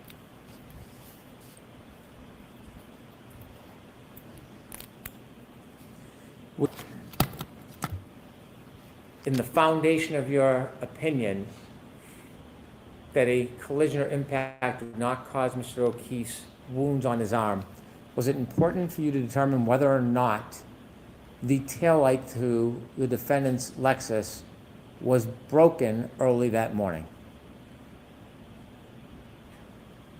I think there needs to be more to the question. Okay. When you were considering potential causes of injuries, did you know that the defendant's Lexus rear right taillight was broken in missing pieces? Yes. Was it important to time when that taillight was broken? What do you mean by time? You understand that Mr. O'Keefe was found on January 29th, 2022, yes? Yes. Early morning hours. Yes. When you were making your differential diagnosis, was it important for you to learn whether around that time the defendant's taillight was broken? It was important to know. I still don't understand the question. I'm having trouble Okay. understanding the It's question. my fault. I'll try to ask it a different way. You were considering as much facts and information as you could to give a solid opinion in front of this jury, weren't you? Yes. And you ultimately have offered an opinion that the wounds to Mr. O'Keefe's arm are not consistent with an impact or a collision with a vehicle, yes? That's correct. You know the vehicle in question in this case is the defendant's vehicle, her Lexus. Yes. And you learned that her right rear taillight was broken and missing pieces, yes? Yes. Did you want to know if there was any evidence depicting when that taillight was broken, in considering this conclusion? Yes. Did you know that there was video from 5:07 a.m. showing that the defendant's taillight was missing pieces? Objection, Your Honor. I'm going to allow that. Not at the time, but I expected that if there were a collision, that there would be pieces of the car, a car, involved. So it didn't really make any difference. When you were trying to rule out a collision between Mr. O'Keefe and Ms. Reed's vehicle did not cause these injuries, did you want to seek that information about the broken taillight and date and time it? A broken taillight in and of itself could not cause those injuries. There would have to be multiple projections from the vehicle that were lined up in certain pattern to give those parallel marks all in the same direction. So, that's okay. That's why a broken taillight could not have done that. So you, in your investigation, you did not want to know when that taillight was broken. Oh, I did, but for information only. Did you review the ring video from 5:07 a.m. at Meadows Ave? Later on, later on in the, not initially when I had the initial records, but later on I did. Did you have that information before or after you arrived at your opinion? Oh, after. So you had already arrived at your opinion, then you received new information, which was that ring video, correct? And it confirms, yeah. And then you received more information. Did you receive photographs from a dash cam during a wellness check showing the defendant's Lexus missing pieces of her right rear taillight at about 8:03 a.m. that morning? Would that be, I'm not sure which video that is. Well, it's not a video. If we could put up Exhibit 10. It actually was from a video. Did you look at this picture during your differential diagnosis? I think I've seen that picture before. And The could we car, have the vehicle parked, yes. Exhibit 11, please. Did you consider this picture in your differential diagnosis? I don't know that I ever saw this picture. Seeing this picture, do you see that the right rear taillight is missing pieces? I can't even see that. Oh, yes, I do see that. But again, these pieces would have to be lined up in a certain configuration in order to cause those wounds. So seeing this photograph now for the first time, it doesn't in any way shape or change your opinion, does it? No. You had, as a police officer, when you're excluding the source, in this case you're saying the cause of Mr. O'Keefe's scratches on his arm could not have been from a collision. Do you listen to witness testimony or do you review witness statements? Objection, Your Honor. I'm going to allow that. Just, do you do that? As a police officer, in investigating a car accident, is that what you're asking me? Yes. Did I take witness statements? Yes. Yes. And do you value the statements as part of your analysis? I give varying values depending on what I believe to be the veracity of the witness. Have you listened to the statements of the defendant herself in this case regarding potential impact? No, what do you mean? Well, have you seen any statements made by the defendant to any media about potential impact or collision in this case? Oh, are you referring to what you've asked me previously about,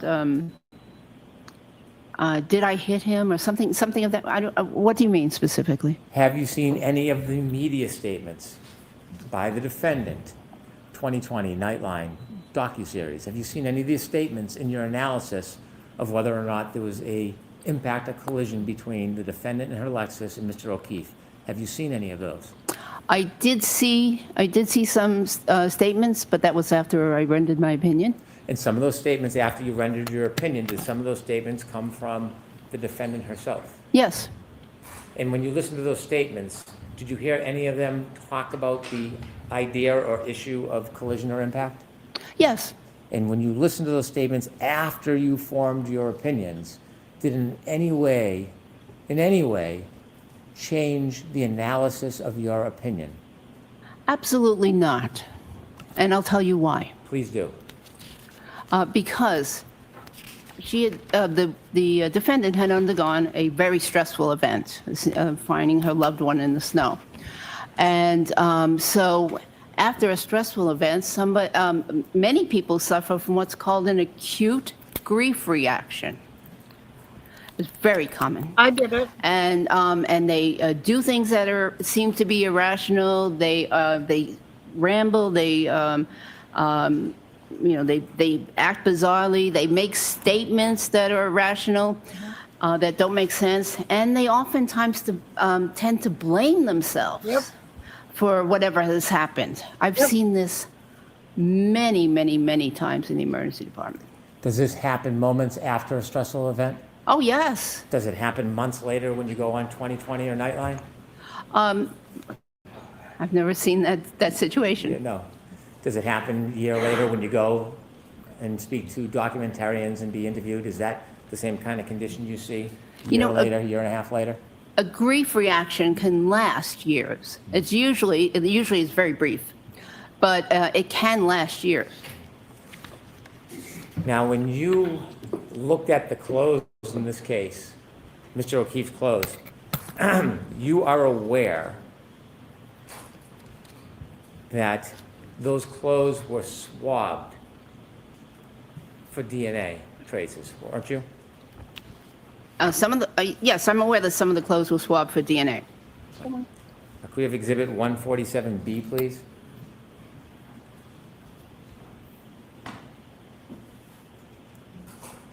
On the right arm, there were a number of different tears in that fabric that you looked at, weren't there? Yes, there were a number of small round holes in that You're fabric. aware, aren't you, that those holes were swabbed for traces of dog DNA? Objection, Your Honor. Like to approach, please. Okay, come on up.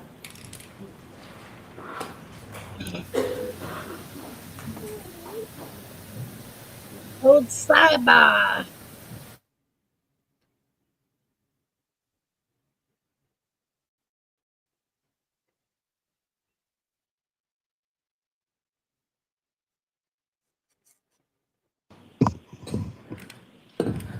Mr. Lessie, I'll hear you. Thank you, Your Honor. Excuse me, Mr. Brennan. Mr. Brennan, can you remove? Oh, okay, it's being removed.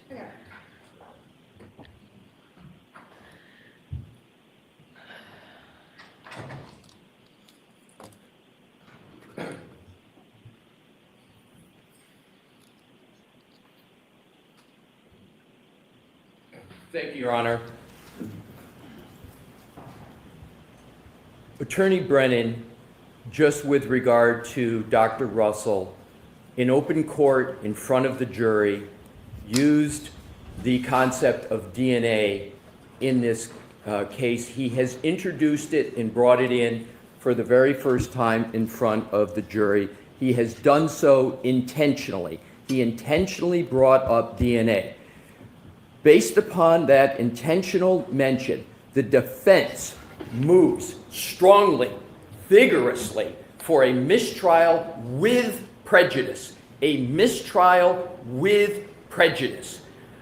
There has been no mention in this trial of DNA with regard to the topic, with regard to what Mr. Brennan has raised. There has been none. Specifically, the prosecution had, in the first trial, had a witness, Terry Kuhn, with regard to DNA. For whatever reason, the prosecution has chosen not to bring that witness in who would testify perhaps to DNA. As a result of that strategic decision that the prosecution made, there's been no mention. I want to be very clear. The defense has been incredibly assiduous and meticulous about not mentioning DNA in any fashion, directly or indirectly. With regard to the hoodie shirt and the hole, the only thing that was adduced in direct examination was a mechanical function simply of Dr. Russel testifying that a dog tooth went in and came out and caused a certain mechanical effect on the yarn. Nothing even close to the mention of DNA. With regard to representations that Attorney Brennan has made, that somehow there was a hearing that we were on notice, it is completely incorrect. Show me the hearing, show me the transcript where that has been discussed. The prosecution has also said, we're going to, or we always intended to bring on rebuttal Dr. Crosby, who would talk about the supposed absence of DNA, the alleged absence of it.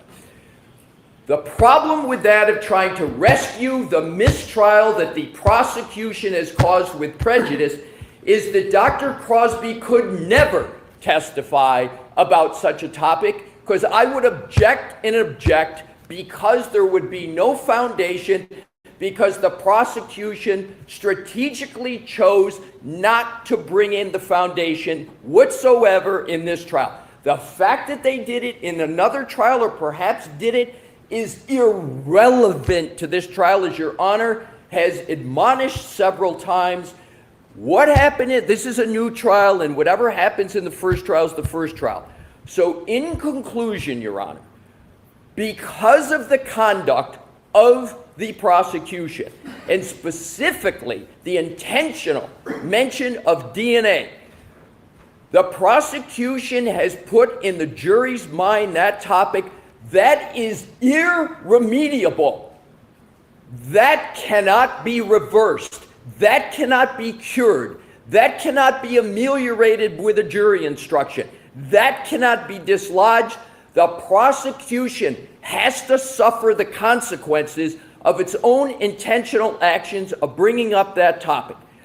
Ms. Reed is entitled under the Constitution, under the Massachusetts Declaration of Rights, to a fair trial. And what has just happened is antithetical, abhorrent to a fair trial. The only remedy is a mistrial with prejudice. Okay, thank you. Mr. Brennan.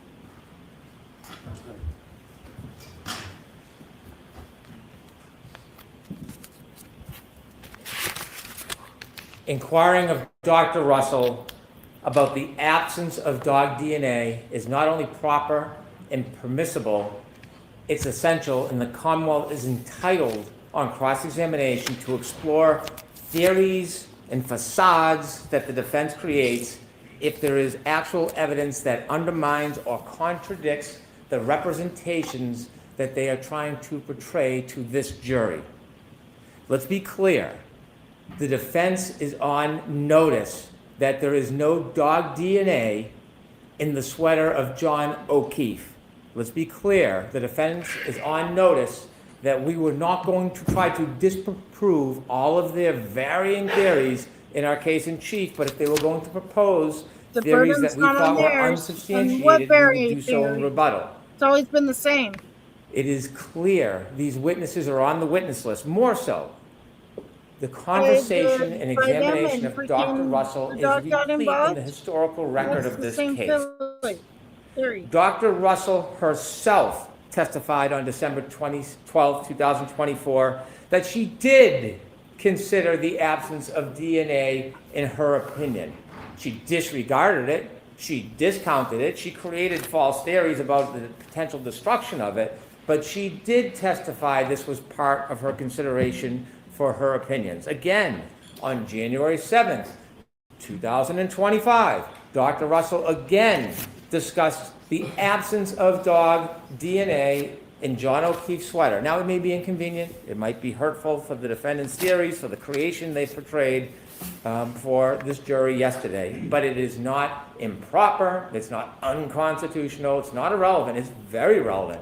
It is powerful evidence that the Commonwealth has to undermine this idea that the linear superficial abrasions on John O'Keefe's arm were somehow caused by a dog.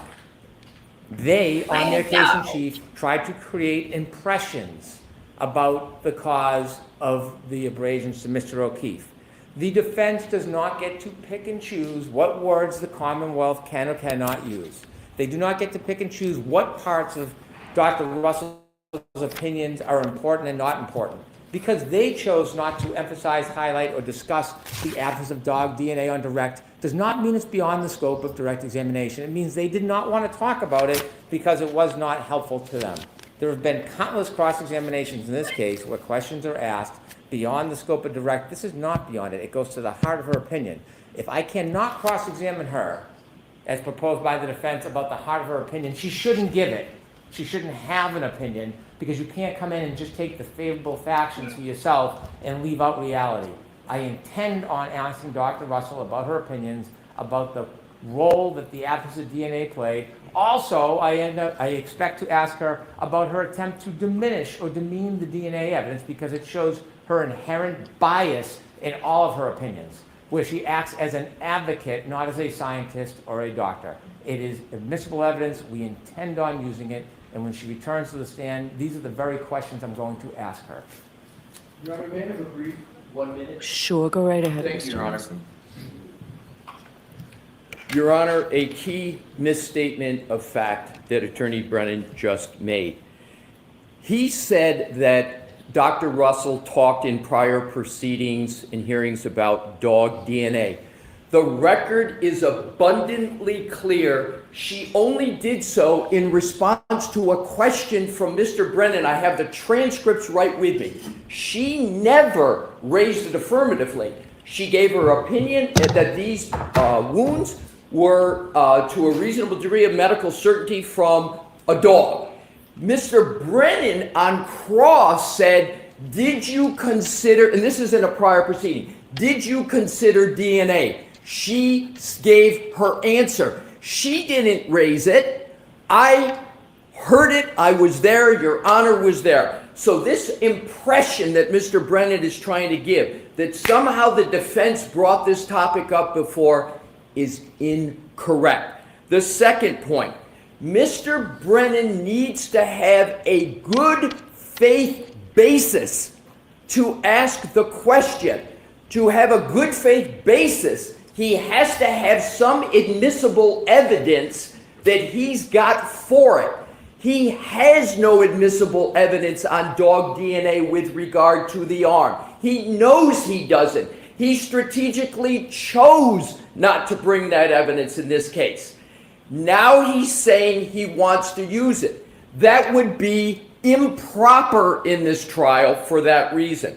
The other 2 points quickly. Mr. Brennan alleges an absence of dog DNA with regard to these wounds in the right arm. There was no swabbing of the wounds to the right arm of Mr. O'Keefe. That is a major, major investigative flaw in this case. That should not be befallen upon the defendant. Secondly, there are, with regard to the hoodie, that was one, I believe, swab taken, and we don't know much about it, but what we do know about it is there are horrible, tremendous chain of custody and care with regard to the hoodie, conceded, virtually left on the floor of the ambulance, left on the floor of the hospital, carried around by Mr. Proctor for weeks, maybe even months, not submitted for testing for months. There are huge issues that prevent a fair determination about whether there was even proper determination of whether there was DNA or not. So in conclusion, Your Honor, the defense has never brought up DNA or alleged absence with regard to the right arm of the hoodie. It's always been the prosecution. We were meticulous and assiduous in not doing it here. The prosecution needs to live with the consequence of its action. This is remediable, and I respectfully submit warrants only one ruling respectfully, and that is this trial must be declared a mistrial with prejudice. May I have 30 seconds? Sure.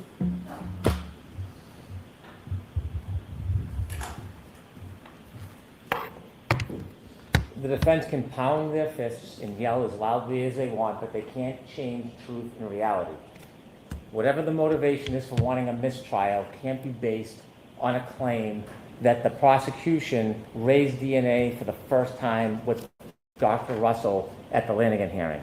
If we actually look at facts and reality, rather than making false claims about everybody in the courtroom and everybody else who comes in here, what we'll see in the transcript, and this is the December 12th,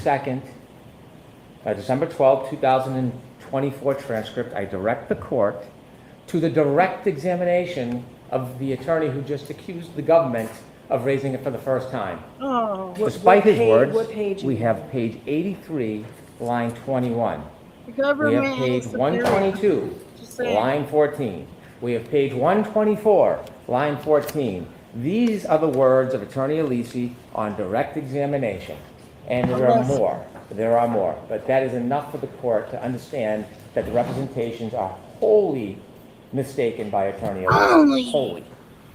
All right, thank you. We'll give everybody a half an hour. So All right.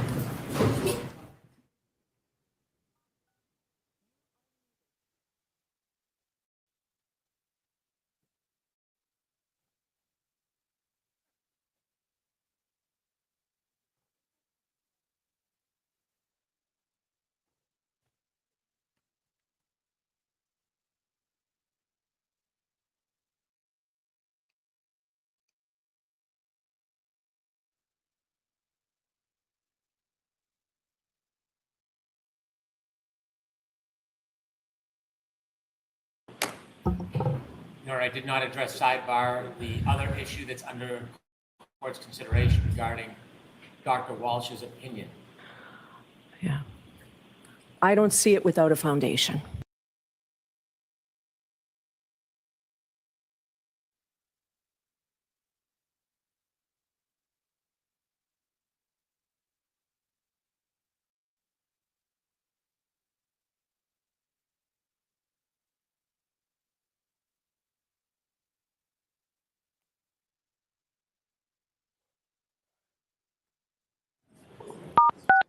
You are unmuted. Here we go.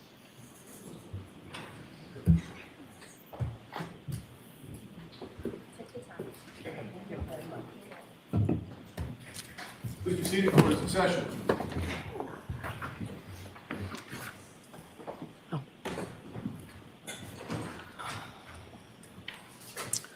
All right, so the motion for mistrial is denied. Your rights are saved. And Mr. Brennan, you can continue with this line of questioning. Nor I did not address sidebar the other issue that's under court's consideration regarding Dr. Walsh's opinion.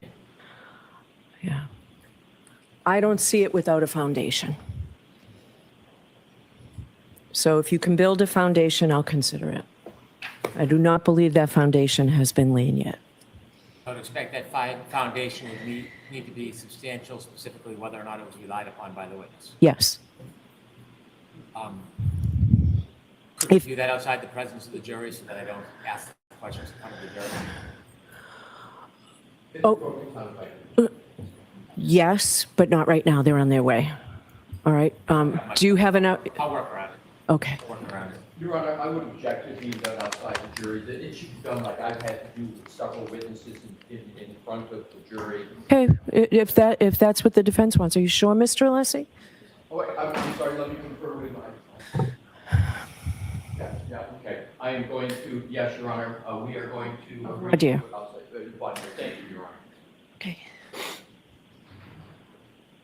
They're on the way, Your Honor. thank you. I'll be done very quickly, so I'll have to make that decision. Is the lunch, are the lunches here? Probably not. Okay. Are they still over there?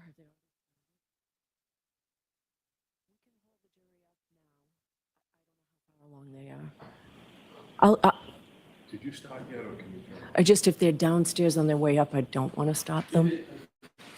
I could do it in 2 questions. Yeah, please. Oh. Excuse me? They're still over, so I haven't. Great, okay, they're going to stay.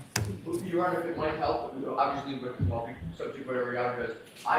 Based upon if Mr. Brennan only has 2 questions, I may have 30 minutes that I could, most 35 to finish up whatever redirect that I have, if that affects Your Honor's scheduling. I just didn't want to stop them if they were on their way. They haven't yet gone downstairs. No, I don't think they made it downstairs. All right, we'll do this now. Be quick. Okay?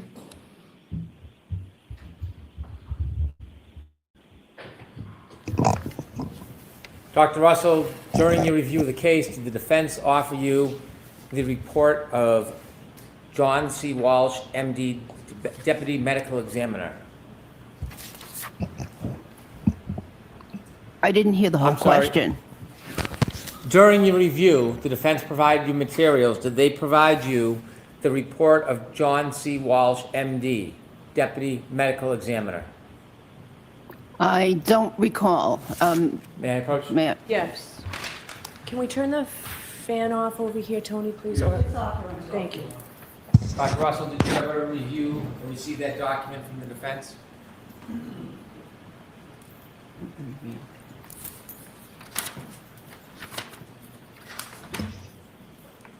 Oh, yes. And regarding Dr. Walsh's opinion, did you consider that when you formed your ultimate basis that the wounds on Mr. O'Keefe's arm were consistent with the dog bite? Yes. Did you disregard it or agree with it? I disregard, I disagree with his assessment. Thank you. Yeah. So I'd like to inquire. Your Honor, I would object. This is the same exact issue I had to deal with because the witnesses disregarded it, and I was not allowed to pursue questioning. So I do not believe, under the standards that's been set in this trial, that a proper foundation has been set. What do you say about that, Mr. Brennan? How is this any different? Pardon me? I'm talking to Mr. Brennan. How is this different with this witness's analysis? Because they specifically opened the door when they had her vouch for her own credibility, extolling her uniqueness and ability to determine that these were dog bite wounds. And so when they opened their own door to vouch for their own credibility and suggested that they're the only person or a limited person in the entire country that could do this, they should be confronted that they are not alone. There are other experts. And so this isn't affirmatively bringing it in. This is when the defense continually opens the door and creates these issues. What do you say, Mr. Alessi? Thank you, Your Honor. My response is this. I'll give 2 quick examples. Dr. Welcher, Trooper Ball, Dr. Squirty Bello. They talked and opened the door under Mr. Brennan's theory of opening the door widely. They even had, as part of their direct examination, documents in Dr. Welcher's slide that mentioned Dr. Squirty Bello. You'll recall that slide. They even had material from the CARS team with a file named Trooper Ball. I'm not letting it in. Thank you. All right, I'm not letting it in under that, Mr. Brennan. So you can mark the report if you want, but for that reason, I'm not, for the reasons stated by the Commonwealth, I'm not letting it in. I don't need to mark it. Okay. All right, thank you, Hunter.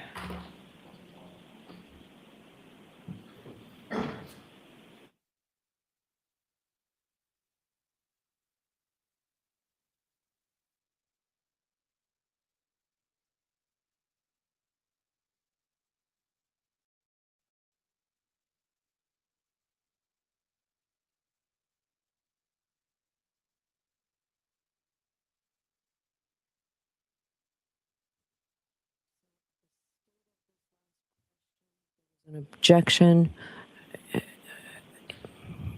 Where are we? Is it in evidence now? It's not yet. It will be. Okay. Could you guys just say it in evidence? The DNA. It's not, right? It is not. And Okay. is there a question? Yeah. Yes, it's open. I denied the motion and allowed the line of inquiry.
Back in session, you may be seated. Jurors, I appreciate your patience. All right, Mr. Brennan. Thank you.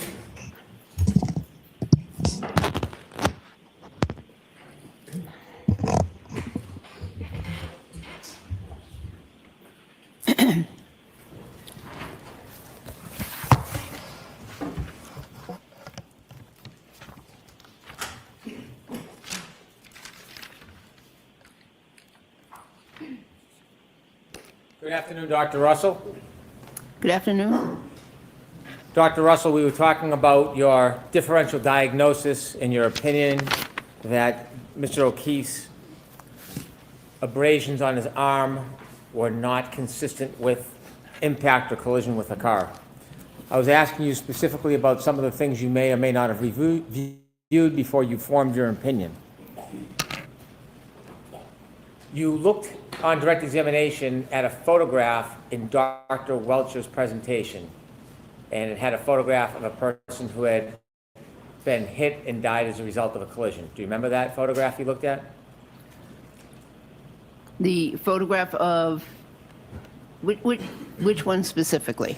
There was a gentleman I've lying seen. on the ground, his face was redacted, and there was Oh, some... that one, yes. Remember that one? Yes. And when you discussed that, what was the reason? What was your point in discussing that?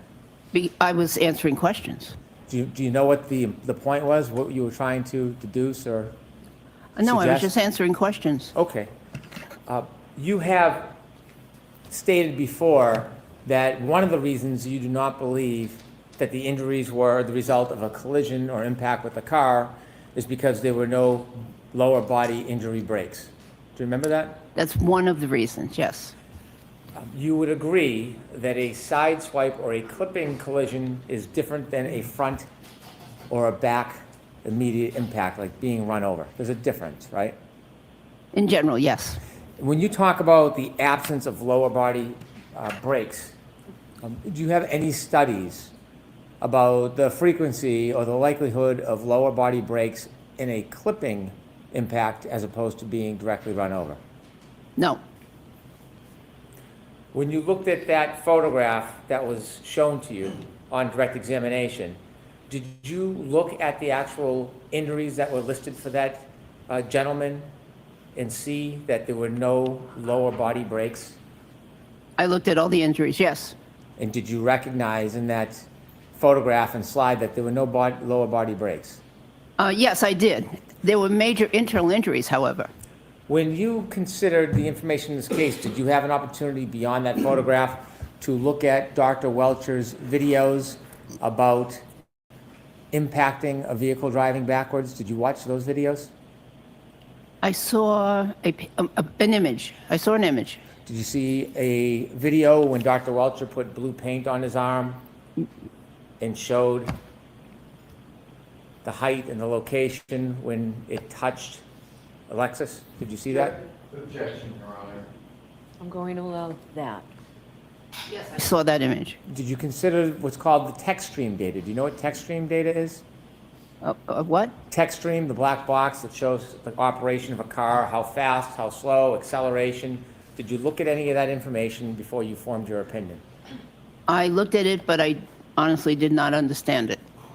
Did you ask anybody to help you interpret that data before you drew an opinion that the injuries were not consistent with the collision? Well, first of all, my opinion came long before that report ever came out. So the answer to that is no.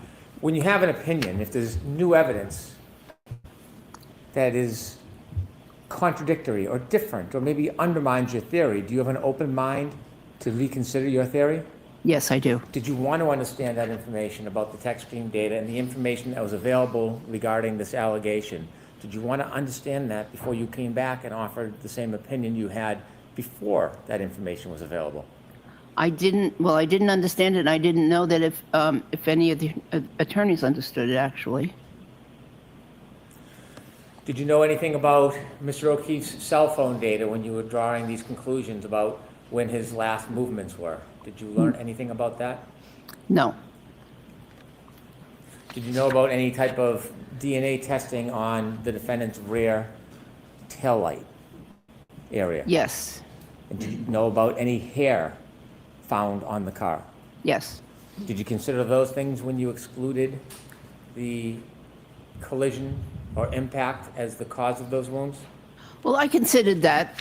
However, he had, my understanding is he had been in and out of that car, on many occasions, and so therefore there would be reason for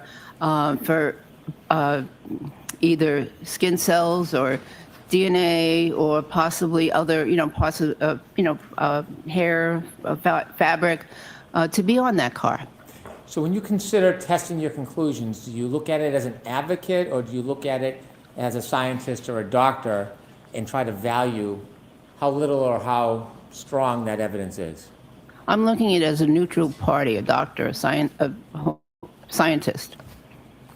So you're not looking at it as an advocate to try to discourage the strength or weakness of evidence?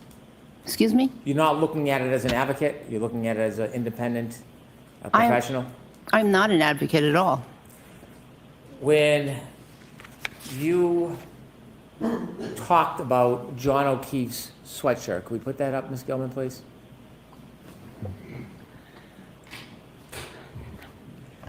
You identified or discussed some of the tears to the right sleeve of Mr. O'Keefe's sweatshirt, didn't you? We discussed one puncture to the right sleeve, yes. Having an interest in dogs and dog bites, certainly you're aware in your experience, when a dog bites, it creates quite a bit of saliva, doesn't it? It can. It can actually, a dog can froth, is what they call it. Excessive saliva when it's in the moment. Some dogs, yes. And some dogs, they can shed hair, especially when they're interacting with other objects, don't they? They could. Hair is considered trace evidence, isn't it? Yes. And saliva contains important items sometimes like DNA, correct? Yes. And that's considered oftentimes very important trace evidence. Yes. And Dr. Russell, are you aware that one of the criminologists took swabs of holes on the left sleeve of the sweatshirt? Objection, Your Honor. No, are you aware of that? Yes, You've heard of UC Davis, haven't you? yes. And in reference to that previous question, however, the swabbing was done many weeks after the death, and there were images of clothing on the emergency room floor. So, yes, I am aware that there were some swabs taken at some point. Is that gratuitous answer part of your advocacy or a part of your medical objective opinion? And so you're aware that these holes were swabbed to send a sample to UC Davis, aren't you? Yes, UC Davis, do you understand they specialize in dog DNA? animal DNA, I believe. And you also know, in giving it before you gave your opinion, that when they were tested, there was no dog DNA found in any of the samples. You knew that, right? Yes, In fact, what was found was pig DNA, that's correct. and there's no identification where the pig DNA came from, is there? I don't think so. So when you saw the information, after you claimed there is a dog, prove it, John O'Keefe, when you saw the information that they were swabs done of those holes and the results were no dog DNA, did you consider that before giving your ultimate opinion? Yes, And in fact, you've tried to discount the significance of that evidence in the past, haven't you? yes, In fact, you have made claims about that evidence candidly with no foundation whatsoever, haven't you? I explained why there could be no dog DNA found. You were claiming that it was inconsequential because a number of speculative reasons, didn't you? Speculative? So the objection sustained. You can ask it differently. When you were Why do you keep discussing on doing this, the Brenda? absence of dog DNA on Mr. O'Keefe's sweatshirt in the past, were you trying to make suggestions that perhaps the samples could have been tarnished or compromised in some way? That's one possibility, yes. As a independent, objective expert, should you deal in possibilities, or is it a better practice, best practice, to deal with objective criteria in the form of actual opinions to a reasonable degree of certainty? It would be best to go through a process to determine, or at least come up with a list of reasons as to why dog DNA was not found. There are a number of reasons. You know, if you have a test in medicine, you expect it to be positive, and it's not positive. You go through a process of trying to figure out why the case is that way. There are many reasons why there could have been no dog DNA found. When you first gave your opinion, you didn't even know about that DNA testing, did you? Not initially, correct. But then once learning about it, you were not willing to reconsider and change your opinion about the source of these scratches. You maintained the same opinion you had before, correct? I reconsidered, however, my opinion did not change. What you suggested is there's possibilities, is the word you would use, possibilities why there were errors with the DNA, yes? Yes. You can't tell us anything based in fact. Wait, No. I'm sorry. Oh, sorry. You can't tell us anything based in fact to support the claim that something was wrong with the testing of this DNA, can you? Not in fact, but again, you have to go through a process. If you expect a certain diagnosis or a certain finding on a lab test and it doesn't materialize, then you wonder why, and you want to know, was the test done correctly? You know, was the specimen handled correctly, et cetera, et cetera. There's a process. And in that process, you found no evidence whatsoever, none, zero, to support any claim of compromise of that DNA process, did you? Well, ideally, the swabbing should have happened immediately or very soon after the incident, So there was a delay in processing or swabbing to begin with. And then, of course, I don't know about the transportation or the chain of custody. You were a medical examiner, weren't you? Yes, When you were a medical examiner, when you examined a person or their body, you did everything you thought was reasonably necessary based on the information you had, correct? yes, Did you know at the time Dr. Scortabello did the autopsy, there was no claim whatsoever that a dog caused these wounds? yes, Did you know that claim didn't come about until over a year later? no. And did you know that in response to that claim, that's why this was done at a later time? Did you know that? Still, for a complete investigation, this should have been considered by investigators early on. Even where there was absolutely no claim or evidence whatsoever that a dog caused these wounds? Well, again, a complete investigation. You can't tell us one step that went wrong with that DNA process, can you? The process, no. In fact, you have admittedly very little experience with DNA. I have little personal experience with DNA.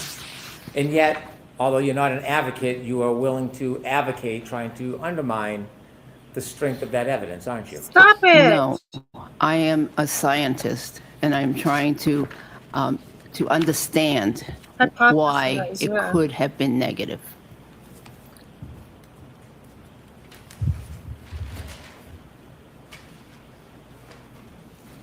Your slide marks, Hank, is just crazy.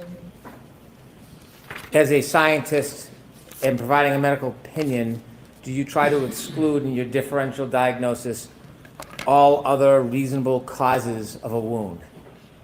Generally, yes. And did you do that in this case? Yes. Now, when a dog bites a sweater, would you expect that it would leave DNA? Yes. When a dog bites a sweater, you would not expect it would leave little fragments of taillight shards in clothes, would you? Correct. And so in this case, when you were developing your theory and differential diagnosis and excluding causes, did you consider that when Mr. O'Keefe's clothes were scraped, his pants and his shirts and his sweatshirt, what was discovered were minute, small fragments of broken taillight that came from the defendant's motor vehicle? Objection, Your Honor. I'm going to allow that. Did you consider that? I didn't know that at the time. Could we have 201D, please? Dr. Russell, this is a photograph. Can we approach on this, please? Okay.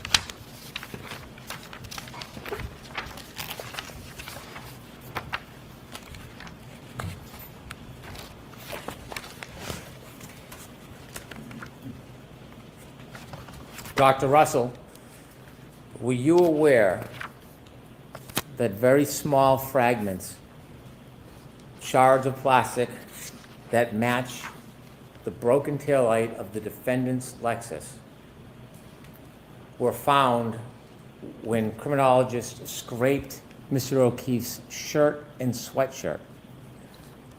Yes, I became aware of that. Did you become aware of that before or after you came to your opinion and conclusion that Mr. O'Keefe's arm abrasions were not caused by a collision or an impact? After. And when you learned that, did you get a chance to see this photograph to see how small many of those pieces were? Yes. And would you agree that broken plastic, like broken glass, can tear fabric? Yes. Would you agree that broken plastic, like broken glass, can rub up against a person's skin, and if enough friction is caused, it can cause abrasions. Yes. Would you agree that if fragments like this were randomly in the sweatshirt, that it could cause cuts or abrasions to Mr. O'Keefe's arm? I don't believe that fragments that are randomly in the sweatshirt or clothing would cause the parallel abrasions, the pattern of the parallel abrasions that we saw in the arm. Do you know how Mr. O'Keefe fell to the ground and what movements his body and arm made as he fell to the ground? Not definitely. You don't know? How? No. Do you know how much distance or little distance he moved when he was on the ground? Yes, approximately, I think it was 20 feet. I initially heard 60, but around 20 feet, I believe. You think, do you know where his body was found on the side of the road? Yes. Do you know if his body, before it rested, moved or slid on the ground? Yes, it did.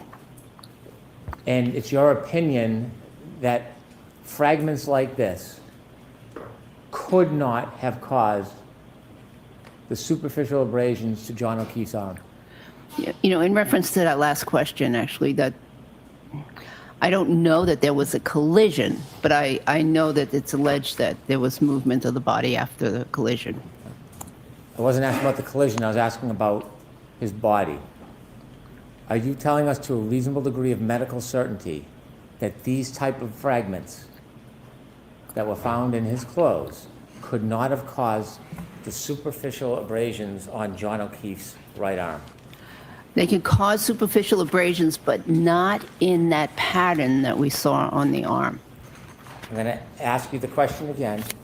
Are you saying to a reasonable degree of medical certainty that these fragments did not cause the superficial abrasions to John O'Keefe's right arm? Correct.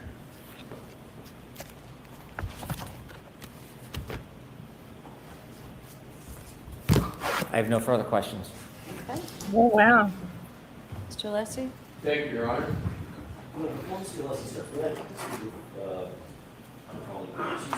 Okay.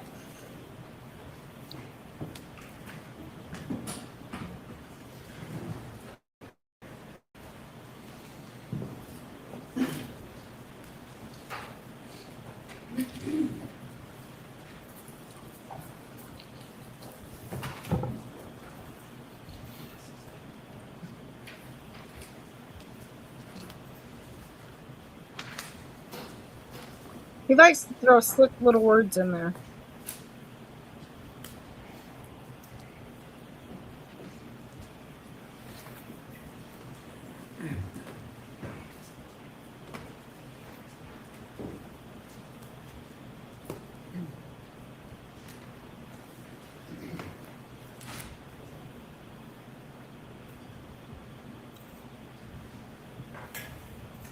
Come on.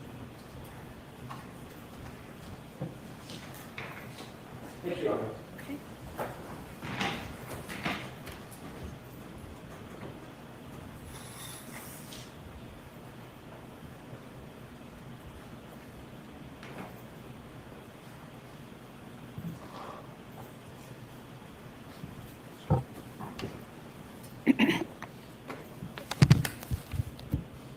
May I, Your Honor? Yes. Thank you.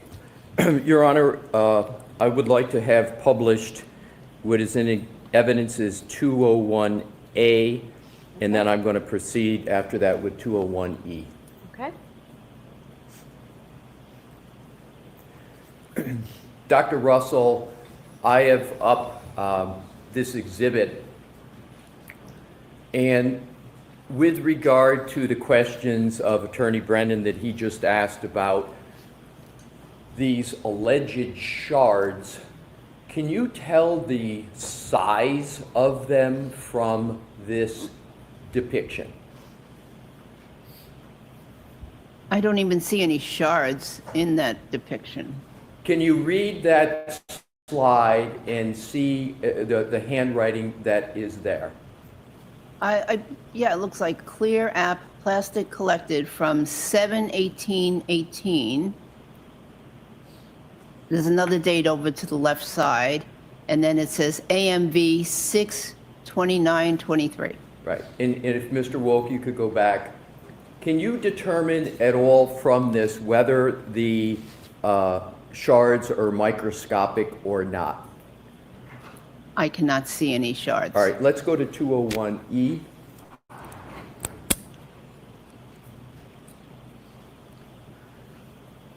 With regard to this depiction, do you recognize what is in this depiction? It looks like irregular, red-colored pieces of debris. Thank you. And do you recognize the ruler above those pieces? I'm not sure if this is the same ruler as in the previous image, but there does appear to be a ruler. If we could go back to the previous slide, does that at all assist you in determining whether or not it's the same ruler? Not exactly, but there are similarities. So let's go back to, flip back to the next slide. Does the, what is up in black help you reach any conclusion about whether those pieces are microscopic in size or not? Well, so those are, again, I'd like to go back, but I think those might be 16th or 32nd of an inch if we're using the same edge of the ruler.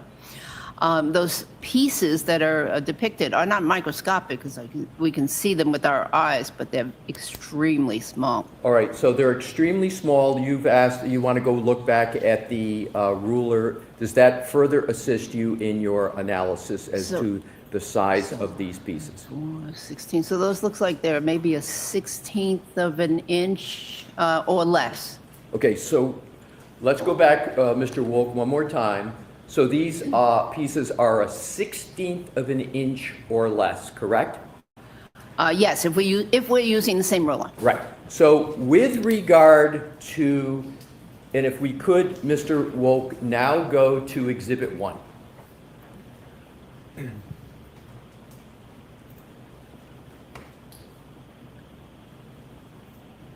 Attorney Brennan asked you several questions with regard to whether those 16th of an inch or less pieces could cause these types of abrasions. You have addressed this issue, but I would like you to answer whether those pieces, a 16-inch or less, could cause, now knowing the size, whether they could cause these abrasions, including with regard to this pattern. I don't believe so. And with regard to that answer, how do you come to that conclusion? What is your thought process?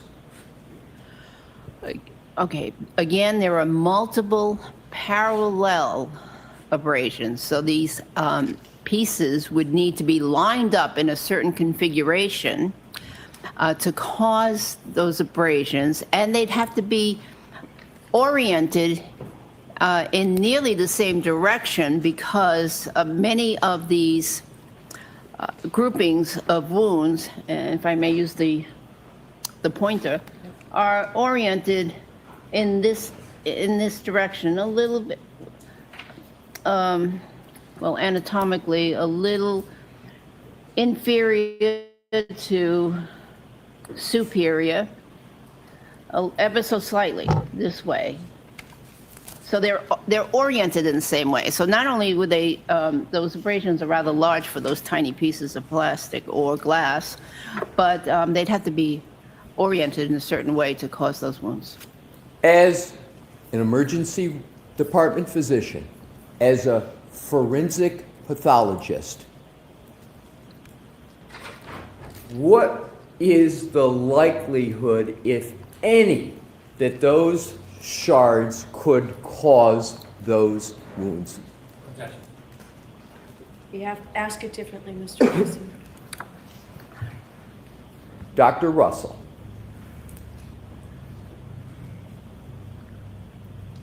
please state your evaluation and conclusion and the basis for it as to whether those shards of glass, or excuse me, shards of plastic, 1/16 of an inch and less, can cause those abrasions on and wounds on the right arm of Mr. O'Keefe. I do not believe that they could have caused those wounds. Is that a close call for you to come to that conclusion? Not at all.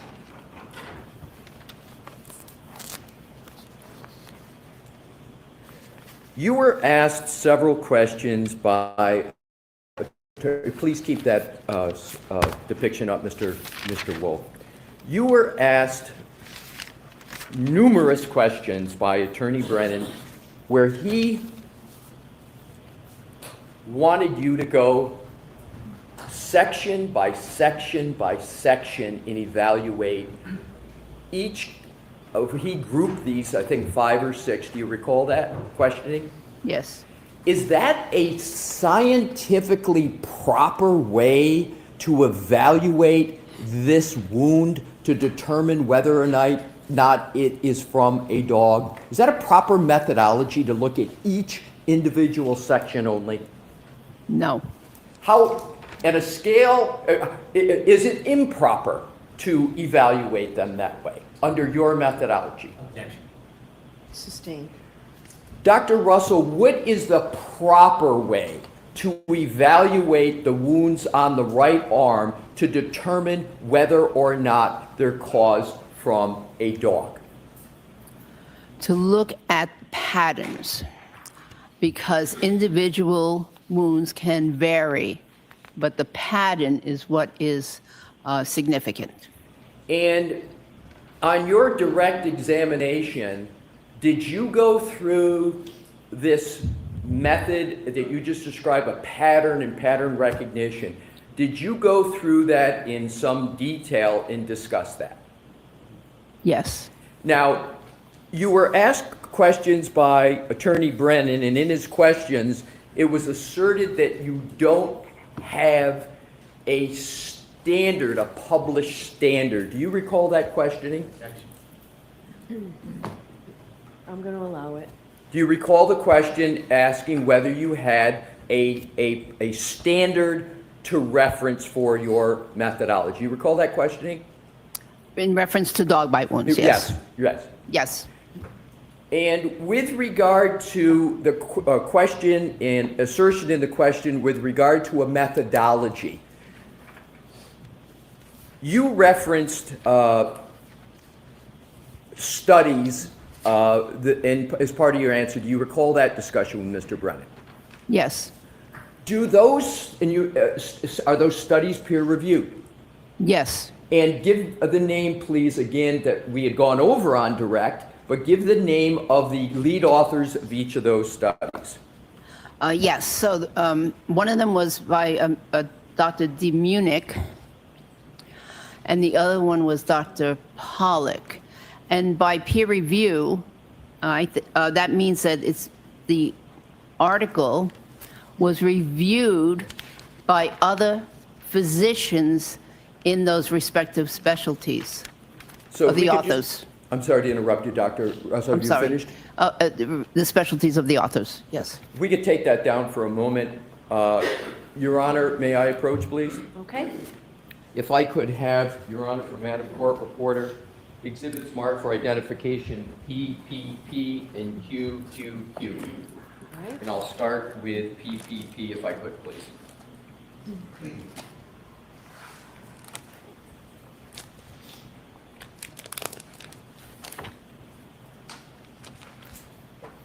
Thank you, Madam Court Reporter. May I present PPP to it? Thank you, Your Honor. Dr. Russell, you have before you PPP. Is that the study with the lead author, Dr. DeMunich? Yes. Do you recall Attorney Brennan in his questioning asserting that you had no basis and there was no support for your methodology of pattern recognition? Do you recall that discussion? Objection. Sustained in that form. Do you recall questioning on the cross-examination by Attorney Brennan as to your basis for a methodology in terms of pattern recognition with regard to dog wounds? Do you recall that? Yes. Can you please take a look at Exhibit PPP for identification and identify whether there's any section in that study that talks about and documents the methodology that you used in that study? Yes. So this is an article that was published in the International Journal of Legal Medicine, and it is entitled Forensic Approach of Fatal Dog Attacks, a Case Report and a Literature Review. And so it's several pages long, talks about a specific case, and then on page 298, there are some significant passages that I would like to read, actually. So it says here, dogs have some very specific dental and maxillofacial features. They have 42 teeth, 20 in the upper jaw, 22 in the lower. Usually the mandibular dental arch is narrower and shorter than the maxilla, and that means upper, lower and upper. Maxillar is the upper. Maxilla, and the shape of the dental arches varies among the different breeds. There are natural gaps between the teeth that are attenuated or accentuated depending on the breed. The canine masseter pterygoid complex is short and strong, and its insertion on the mandible provides powerful mechanical advantage. So that's talking about the muscles, how powerful they are. And then it goes on to measure the forces. If you could find the location, if there's any in there with regard to pattern, is there any discussion about attributes and patterns in that study? Yes, this next paragraph. The above features attribute to the characteristics of dog bites. The maxillary teeth distal to the mandibular teeth allow the so-called scissor bite in which the dog can lock onto his prey. The tremendous force of the bite, muscle complex can develop, allows the dog to twist and tear, and cause great damage. The injuries caused involve a combination of biting, crushing, tearing that results in characteristic patterns of punctures, lacerations, avulsions of the skin and soft tissue. Forensic pathologists noted the multiple torn wounds with adjacent puncture wounds, the so-called hole and tear combination. That's in this case. The puncture wound, a round hole, is made by the canine tooth of either the upper or lower jaw on one side that serves as an anchorage, while the other teeth cut into the flesh, causing stretching lacerations in the process of biting, shaking, and tearing. This should be considered pathognomonic for dog bites, especially when accompanied by tissue defects and claw marks, the latter being narrow, superficial, linear abrasions arranged parallel to one another, 4 or 5 in number, and usually found in the vicinity of the bite. This pattern allows differential diagnosis with bites of other animals, which are not accompanied by pulling and shaking, nor by the usage of prominent canine, and with stab wounds caused by sharp instruments. Does that study support or not support in the literature a pattern recognition methodology? That's sustained. What do you conclude from the language you just read in that study with regard to methodology of discerning dog bite wounds? That pattern recognition is very important. Now what I would like, if I could approach Your Honor. Okay. Sure. Joe. If I could return this to Madam Court Reporter and please request Exhibit QQQ for identification. Thank you, Madam Court Reporter. May I hand it to the witness? Yes. Thank you, Your Honor. I've now handed you what is marked for identification as Exhibit QQQ. I would ask, please, that you, is that the Pollock study that you referenced in your direct and in your cross-examination? Yes. Could you please, as you did with the Munich study, can you please articulate the relevant, just the relevant sections with regard to your reliance upon that study? Yes. So this is an article from the Institute of Forensic Medicine at the University of Vienna. Is that a peer-reviewed study? Yes. Please continue. Excuse me? Please continue. Okay. The title of the article is Fatal Dog Bite Injuries. And there's a summary. It says the dog's front teeth.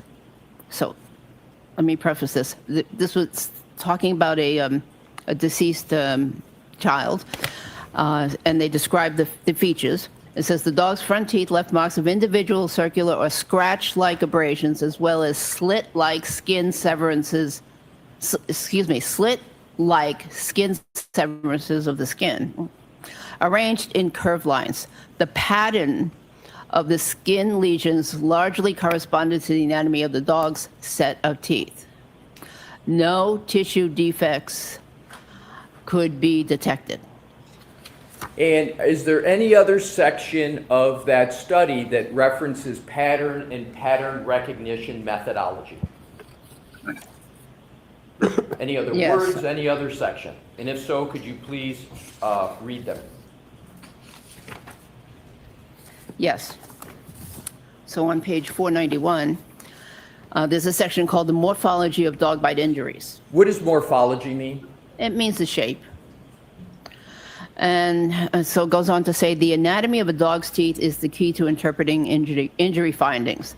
The particularly long, cone-shaped, pointed canine teeth often create sharp-edged wound slits that can be mistaken for stab wounds.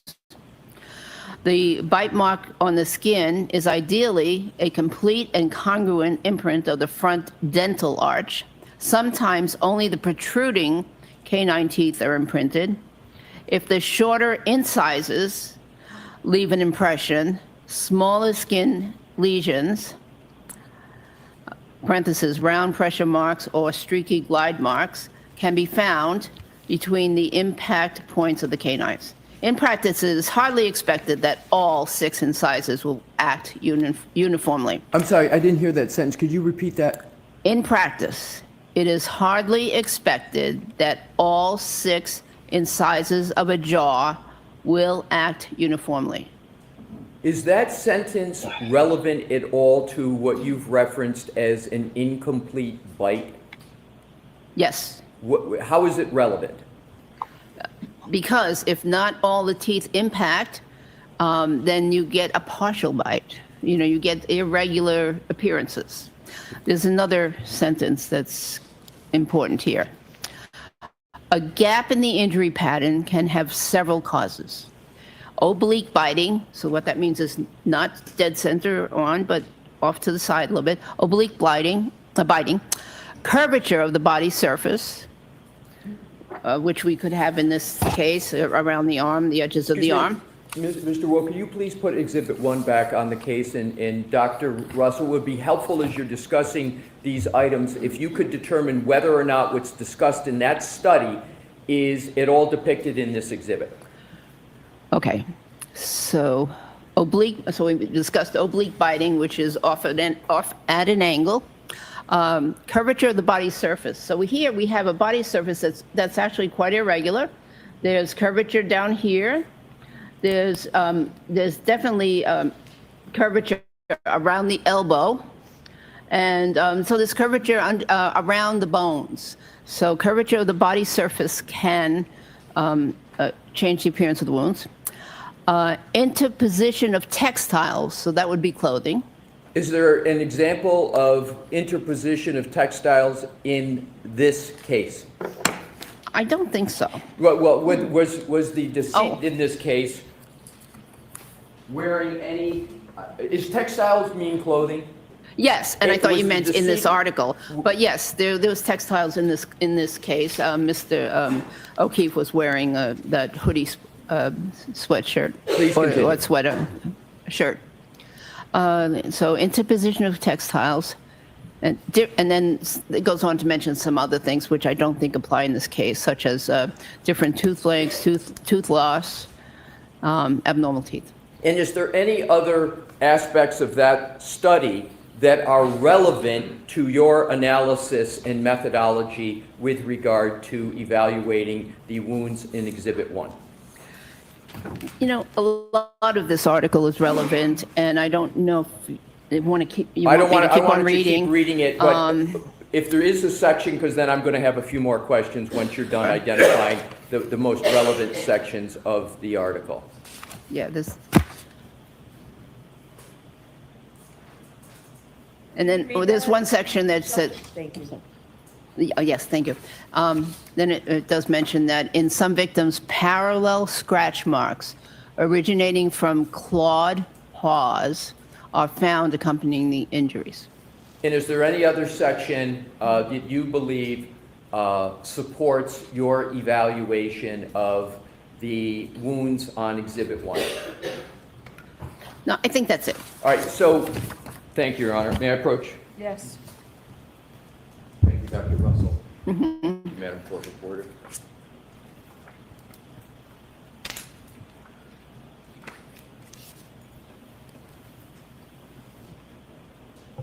So do those studies, the Demunic and the Pollock that you just referenced, do they support the methodology of pattern recognition that you applied in evaluating Exhibit 1? Absolutely. And do they directly or indirectly support that methodology? Directly. And is that medical literature peer-reviewed support or not for your pattern recognition methodology? So as to the form, Mr. Larson.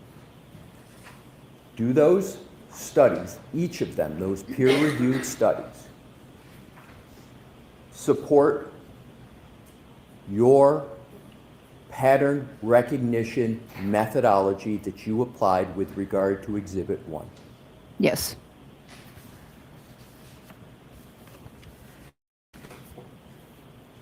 Did those studies look solely at individual wounds, or did those studies' methodology look at the overall pattern to evaluate and discuss wounds from dogs? Ask it differently. How did those studies evaluate wounds with respect to individual wounds and overall wounds? How did the study evaluate those?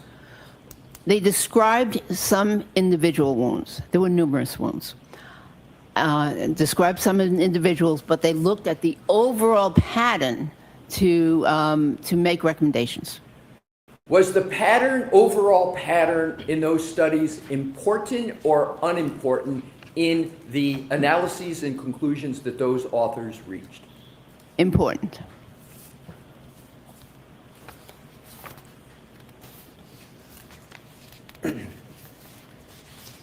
Now let's switch topics.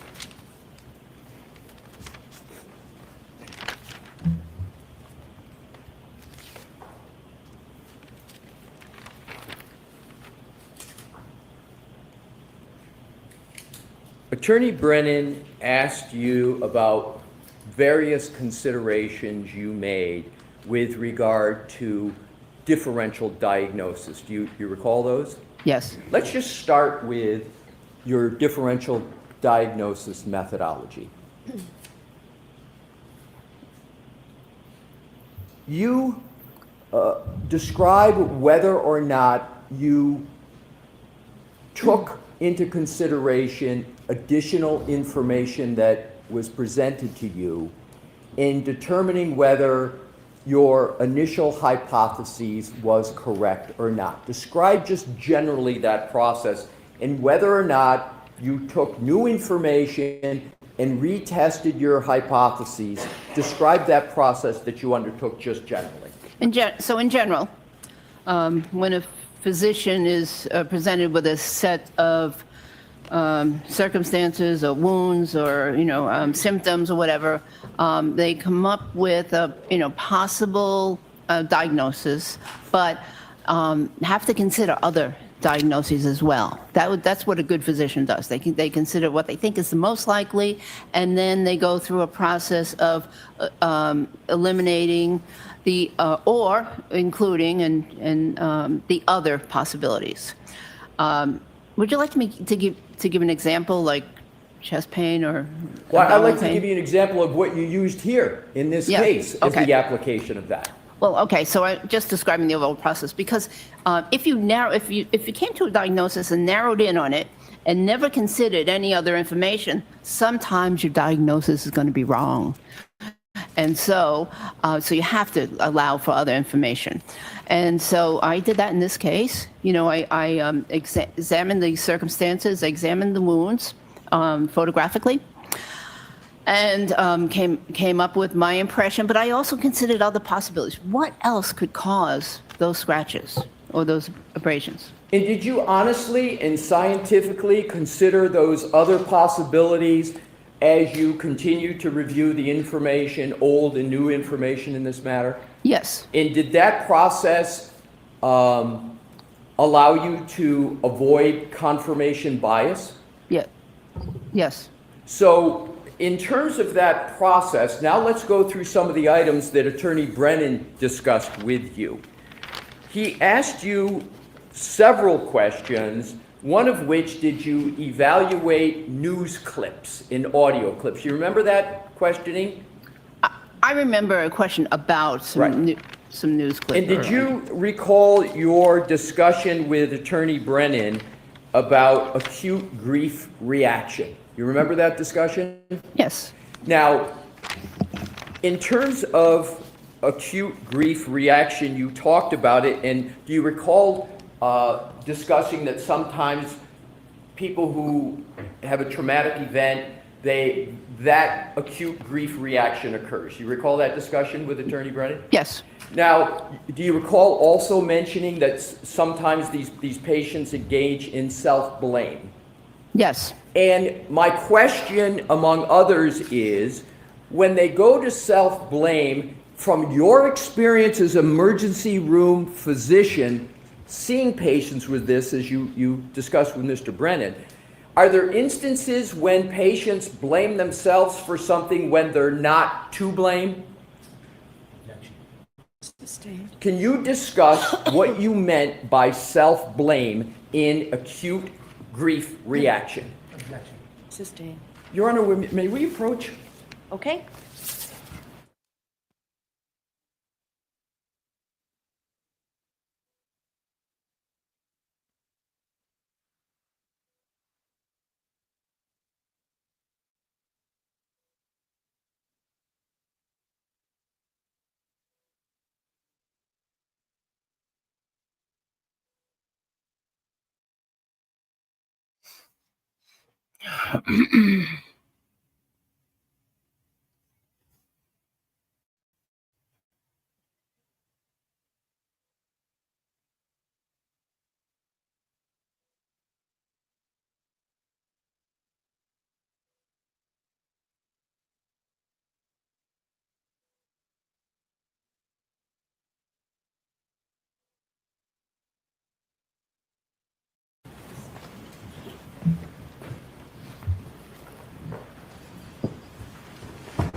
May I have a moment, Your Honor? Yes. Thank you.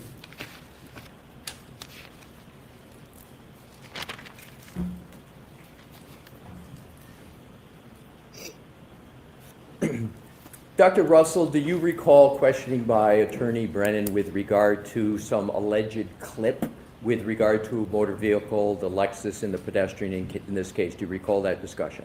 Yes. And have you reviewed and Attorney Brennan asked you about the slide presentation that what Dr. Welcher did with regard to this supposed accident reconstruction? You remember those questions? Yes. Mr. Woke, if you could please publish the slide from Dr. Welcher's presentation with the arm out in the glass in the back, not that one, the one in this case of the Lexus and Dr. Welcher dressed up as Mr. O'Keefe and with the clothing in the back, but with his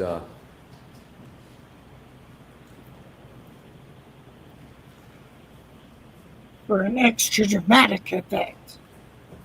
Let me dress up like the victim. That is weird. So weird. that would be toward the back of that slide presentation, probably around 130-ish, 120. That's it, yes. And what slide number is that? 109. So, Dr. Russell, can you see what is depicted on that slide? Yes. Is that impact that is depicted on this slide, is that a clip or is that a direct impact to the arm? I believe that that's a rather direct impact. Okay, so this is a direct impact. And now, from your experience, and you were asked about this on cross-examination, a direct impact to the arm, assume, as was discussed, a motor vehicle, 6,000-pound Lexus going 24 miles an hour in reverse with a direct impact on the arm. From your experience as an emergency medicine physician, what type of injuries would you expect to this arm? So I would expect at least significant bruising, at least. But I would also expect fracture, possible dislocation of portions of the arm. What portions of the arm would you expect fractures and dislocations? Well, from this image, if it impacted that section of the arm, and let me use my pointer, right here, a very good possibility that there would be a radius and ulnar fracture of the forearm or an elbow fracture. Could you please stand up and with your Honor's permission, show where the radius and where the ulnar bones are of the arm? The lights on, please. Thank you. You can keep the lights on. So the radius and ulnar are the two long bones in the forearm right underneath the skin. And then they join with the humerus bone here in the upper arm at the elbow. And those, of course, these bones are they're susceptible to fracture with a significant impact. And also the elbow would be susceptible to fracture. How about the hand? The hand could be injured. It depends on where the hand was in relation. And also, if there was a fall, there are other mechanisms that could contribute to a fracture from the actual fall onto the ground. So there could be a wrist fracture, digital fractures. It depends on the circumstances. Thank you. And do you, you can be seated. Thank you very much, Dr. Russell. From a direct impact to the arm, as you said, is depicted here. What is the likelihood of there being any fracture to any bone? Objection. Sustained in that form. Do you have an opinion based upon a reasonable degree of medical certainty as to whether there would be any fracture to any bone? I believe that there's a very high likelihood that there would either be a significant bruise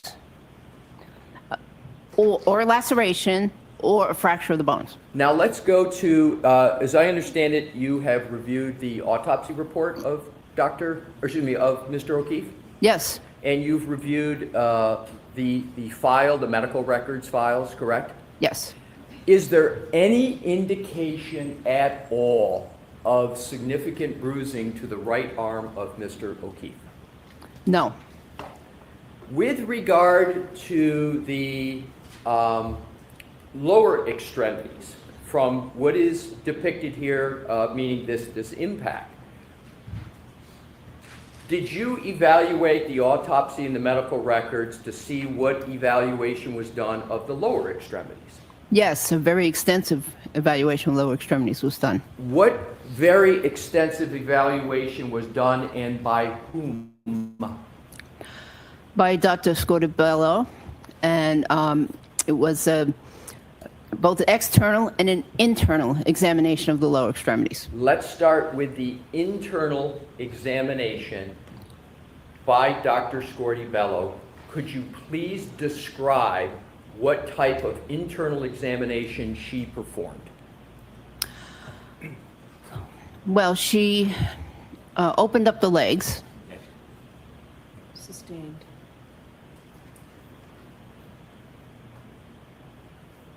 May we approach her? Or lunch? All right, Jurors, I'm going to send you out for lunch, okay? We'll see you too. Yes, come on up.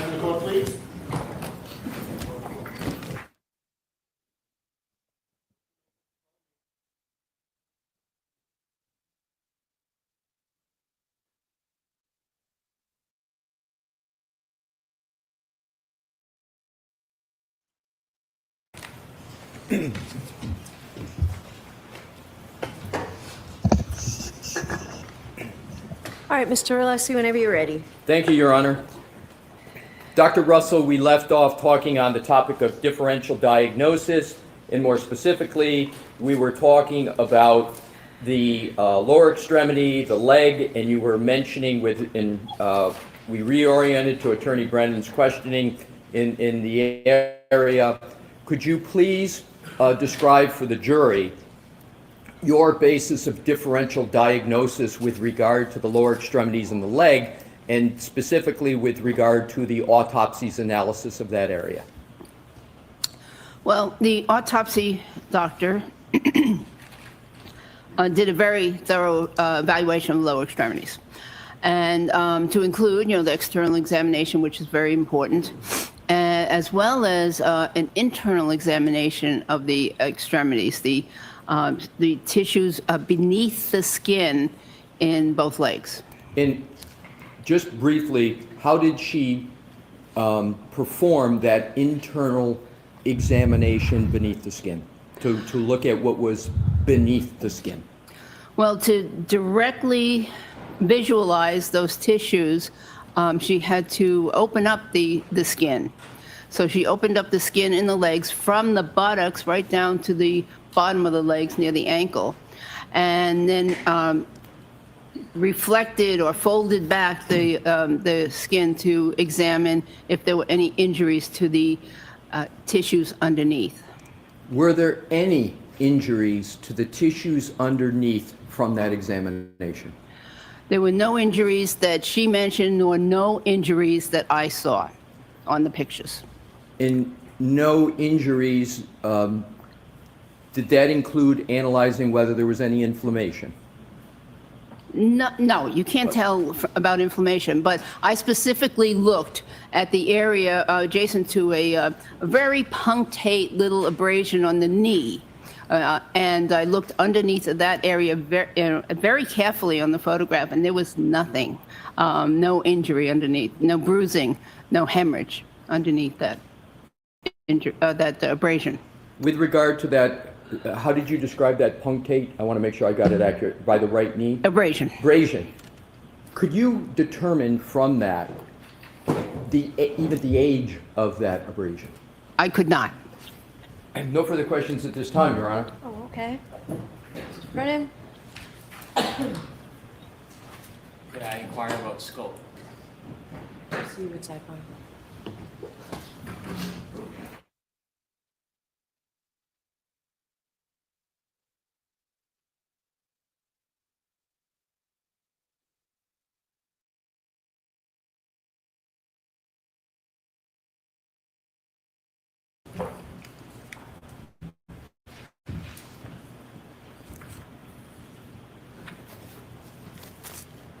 Dr. Russell, I asked you questions about your past testimony regarding methodology.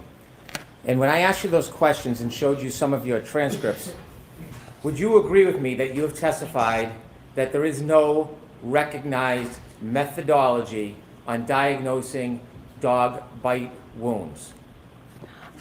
No, I believe I said that there was no standard methodology or no standard guidelines as to how to diagnose dog bite wounds. There is no accepted practice directing you on what is appropriate and what is not appropriate to identify a wound as a dog bite, is there? There are no accepted standards.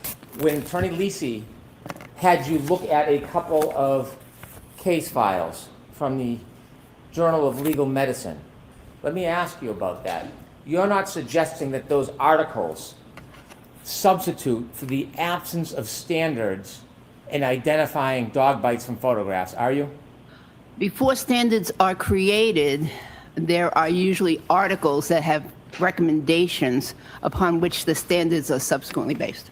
That wasn't my question, so we're going to listen to the question, please. Okay. Those articles, whatever their value you think they are, they do not create a standard to apply for diagnosing or looking at a photograph and coming to a conclusion whether the abrasions are dog bites, do they? Correct. And so when he had you read pieces of these articles, had Attorney Alisi gone over these articles with you before? Yes, we discussed them several months ago. Did he point out parts of them he would like you to read? I pointed out parts that I thought were significant. In this article that was marked for identification, parts of it are highlighted. Who highlighted those parts? Mr. Alessi highlighted those based on my recommendations. So Attorney Alisi highlighted the parts he wanted you to read to the jury? Yes, and I believe they were the same parts that I read last time. Can we have Exhibit 1, please? Now, regarding the Munich article, that was a case study on the unfortunate death of a young girl, yes? Yes.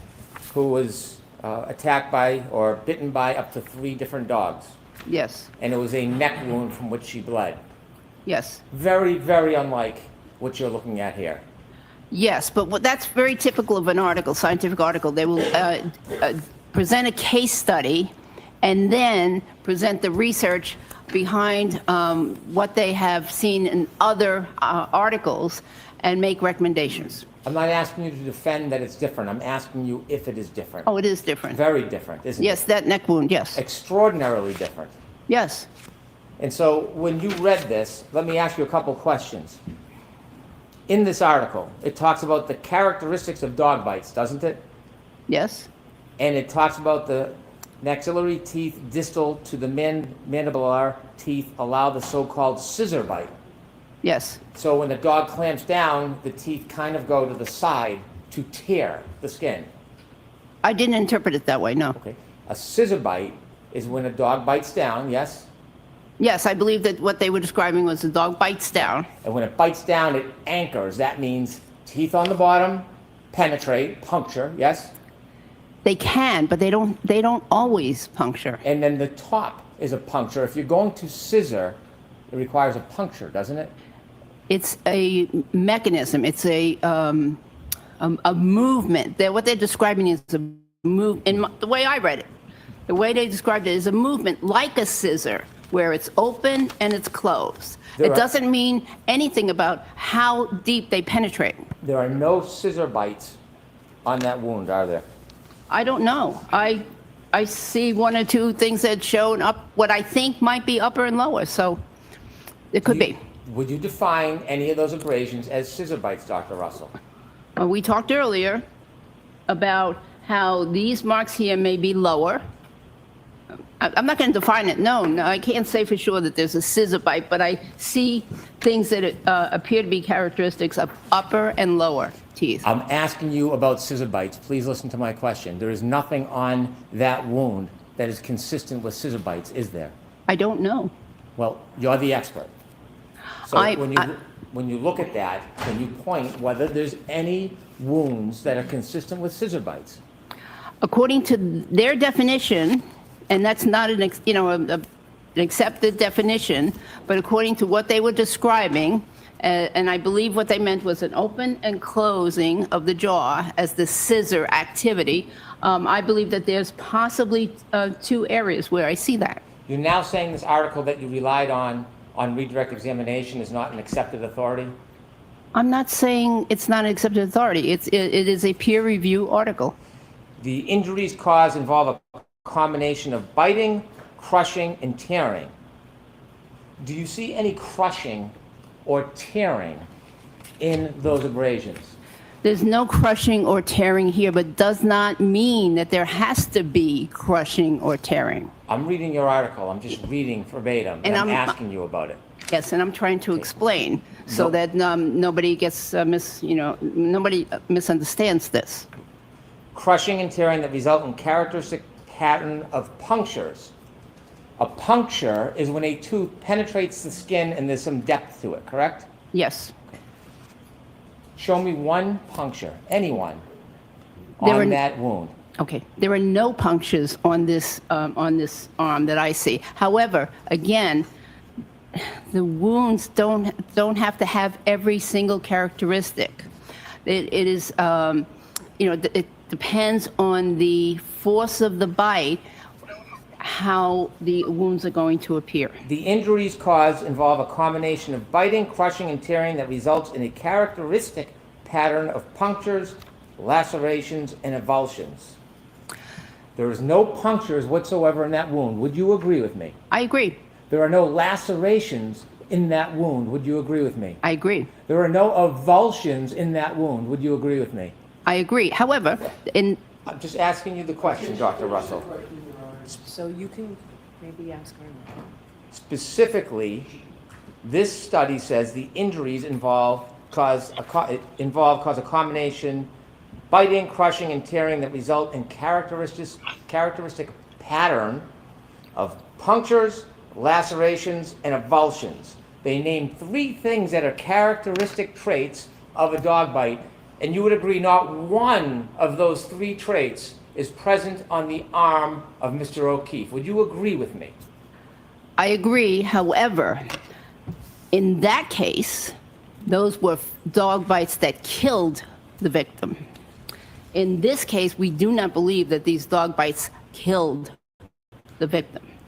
When they were discussing this article on the victim who was killed, do you realize when they were giving background, this background has nothing to do with the case study? This is general background I just read.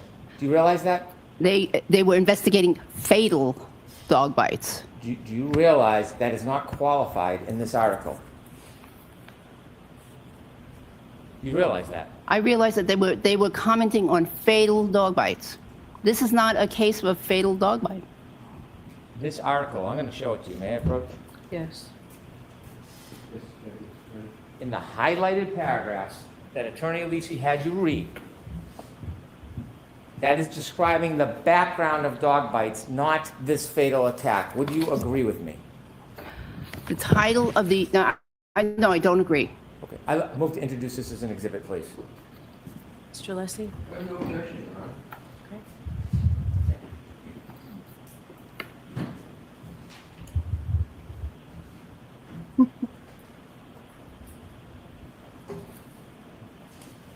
Is it 210?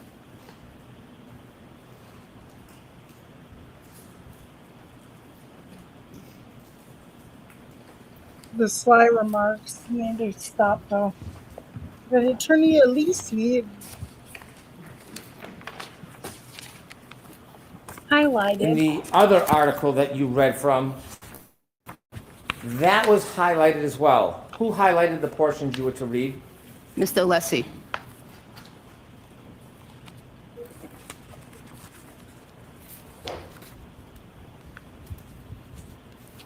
It describes that teeth from a canine create a stab wound-like skin laceration. They can do that, right? They can do that. Do you see any stab-like wound lacerations to Mr. O'Keefe's arm? No. It talks about punctures. And again, we've discussed this. there is 0 punctures on Mr. O'Keefe's arm, correct? Correct.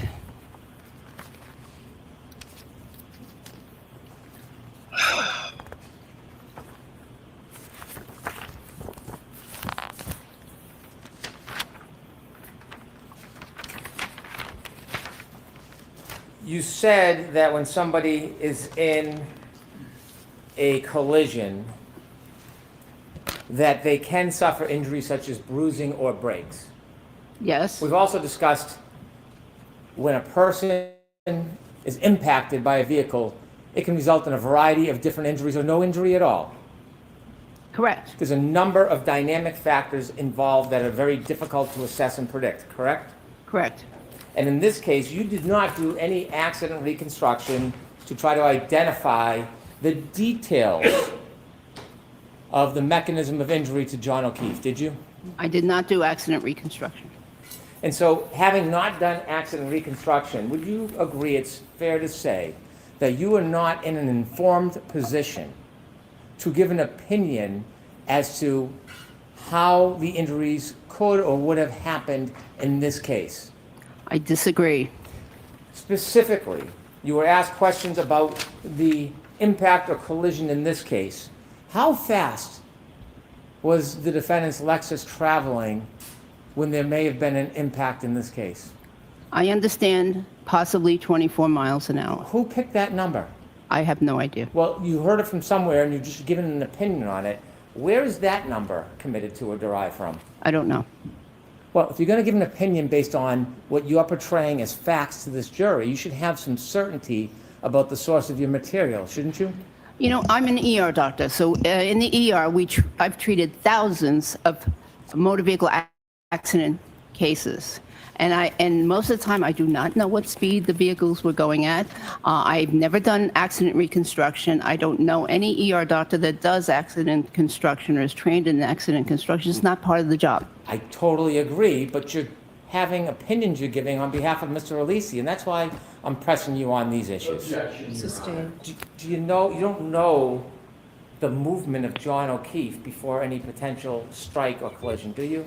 I don't know the movement of most of the patients I've seen in my life That should be before grounds or for immediately after the mistrial right there. impact. Of course, you wouldn't know the body angle because you weren't there. Right. So when you're asked to give an opinion whether this was a clip or a direct strike, you're really not in a position, having not been an accident reconstructionist and not having been there, to give that type of information, are you? I wasn't asked to give an opinion about whether this was a clip or a direct strike. I was asked to give an opinion about these wounds caused by a motor vehicle collision. So you would agree with me, you are not in a position, based on your opportunity to view evidence and your experience, to give an opinion about what injuries would have occurred in this event? No, I disagree. And so you think you can give an opinion about the extent of injuries, even though you are agreeing, not only you're not an accident reconstruction expert, you have no idea about the details of the collision in this case, Dr. Russell. Mr. Is Brennan, that true? I have no details about the collision? About what happened during the collision. You have no details about the body movement, the placement, the speed. You don't have any details that But you she know of. has other the than what was told to injuries. you, correct? Sustained. There are dozens, hundreds, thousands of motor vehicle accidents in which there are no lower body brakes. Fair to say? Probably, yes. You mentioned bruising.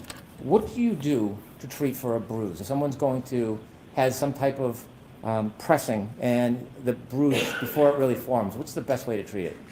Well, it depends on the bruise, it depends on the location, it depends on whether or not there's continued bleeding in the soft tissues. It depends on whether there's compression of the blood vessels and or the nerves underneath. And then, and of course, you want to examine adjacent structures for fractures and other injuries. And then after all that, if you've ruled out major, other injuries, you treat the patient for pain. You ever prescribe ice? Oh, yes. So if a person was lying prone in the cold winter on the front yard in the dirt, and was being covered by snow, sub 32 degrees, and the body temperature were to drop from 96.8 to about 80 degrees, would that have a similar effect to ice on the area that may bruise? Not exactly. You want me to explain? I do. Okay, yes. So as the snowflakes fall, yes, there will be a gradual lowering of the body temperature and gradual effect on the body. Now, if as opposed to in the ER or in a medical setting, if I or another practitioner, and by the way, nurses and nurse practitioners and PAs also treat dog bite wounds. But if another practitioner, a practitioner gives the person an ice pack, they get immediate coldness and immediate significant change in temperature to that area. Assume the weather is so cold that the cell phone battery on someone's iPhone Oh my begins to God. plummet regularly in degrees. I have From- no idea. Objection, Your Honor. The objection system. Thank you. When you came to your conclusion, considering what you see in this picture, and Attorney Alisi was asking you about fragments from a broken taillight, did you know or consider that Mr. O'Keefe, sometime around when he incurred these wounds, had a piece of glass stuck in his nose? Objection, Your Honor. Sustained.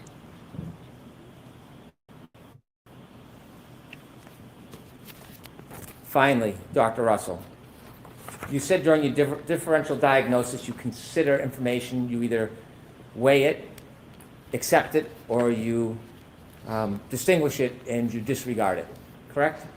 Yes, generally. During your differential diagnosis, you've referred to a number of different people studies, things that you haven't done yourself, but you've looked at other people's efforts.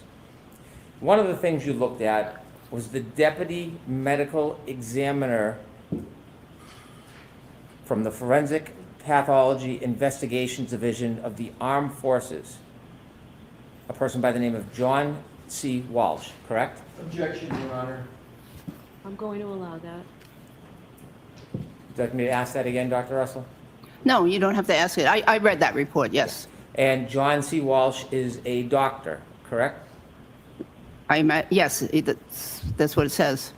And do you have any understanding that he works with the Forensic Pathology Investigations Division of the Armed Forces? Yes, and therefore his practice may be limited in scope. Well, you are trying to qualify what he doesn't do. Do you know if his practice is limited in scope? Typically, the medical examiners that work for the armed forces often have a specific practice that is limited in scope. Do you know anything about Mr. Walsh and his practice? No. Why do you find the need to try to undermine the extent of his authority before you know anything? Why is that important? Objection. Sustained. You don't know what his scope and practice is, do you? No, but I always look at where the person works that writes a report in terms of physicians and what their possible experiences are. You know, do they work in a medical examiner's office in Alaska or Hawaii or a big city or a little town? I look at those things. When you considered his opinions after his review of these materials, did you consider when he offered in his report that multiple abrasions ranging in size from 2 to 3 millimeters up to 7 centimeters were documented on the decedent's right arm? Yes. These injuries do not photographically appear to be, nor are described as puncture bite wounds, and thus are highly unlikely to be the result of an animal bite attack. The abrasions are non-specific. Abrasions occur as the body moves over a blunt or rough surface such as a skinned knee. Did you read his report and consider it? I did. However, I don't know if he's ever had any experience with dog bites examinations. So I had to consider that and weigh it. I have no further questions. Thank you. Yes.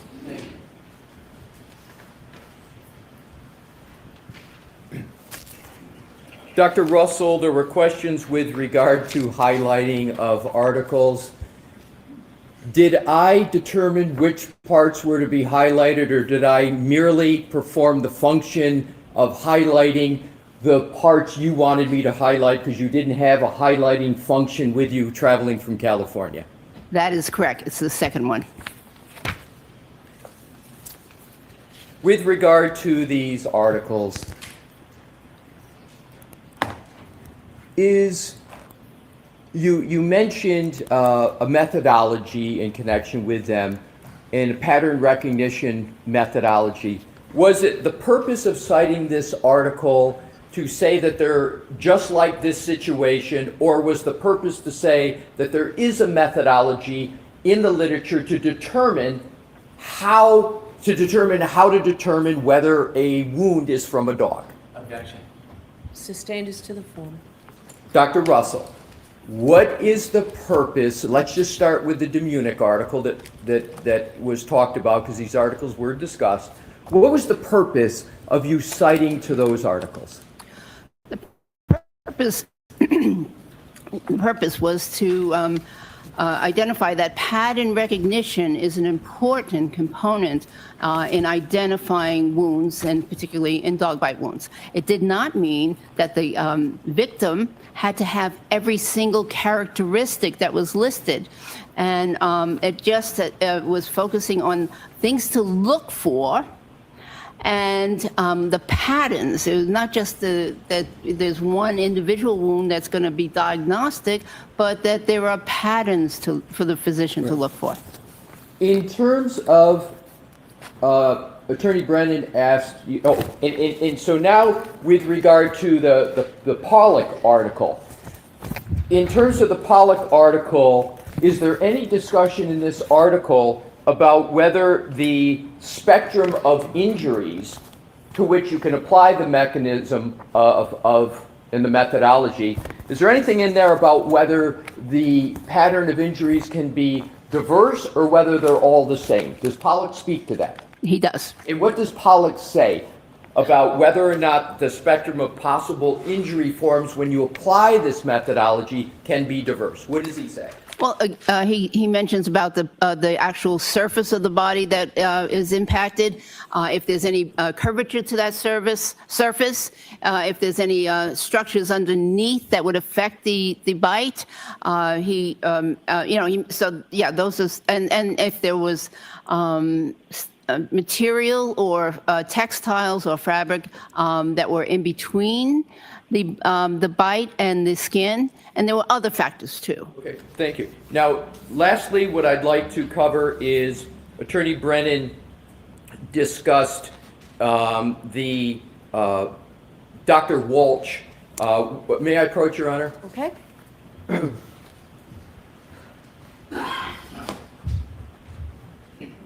Did you show Mr. Brennan? He's the one who gave me it. Okay. I didn't know what you had. Yes, thank you. So may I hand to the witness? Yes.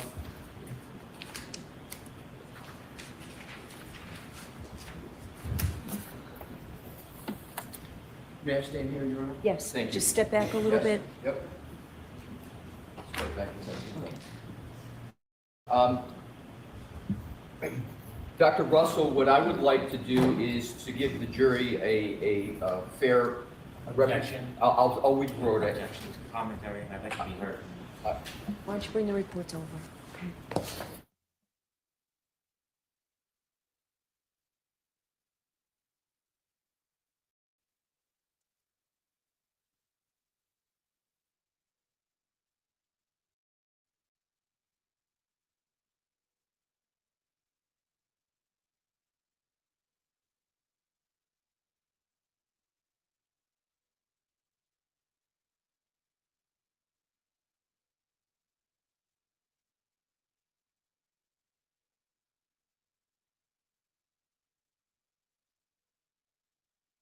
Okay, let's see what comes in store. I've heard that there's like a bombshell that happens here.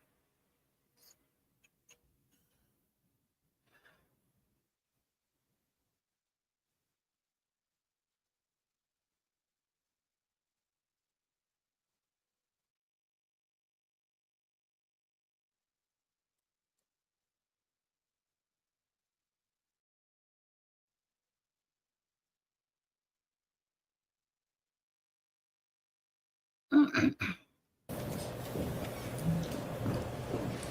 I return next to the witness stand, Your Honor? Yes. Thank you.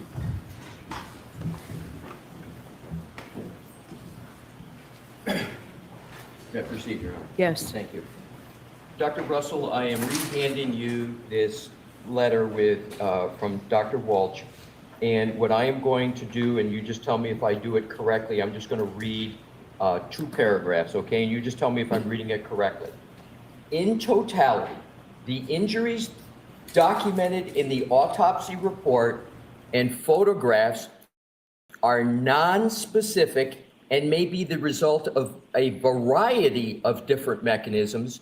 No additional information was provided regarding the possible circumstances or events surrounding the death.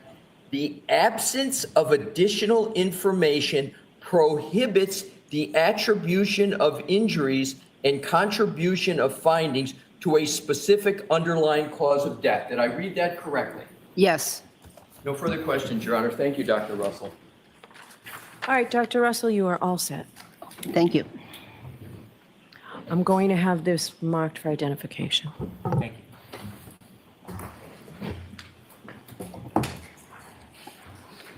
R for ID. Thank you.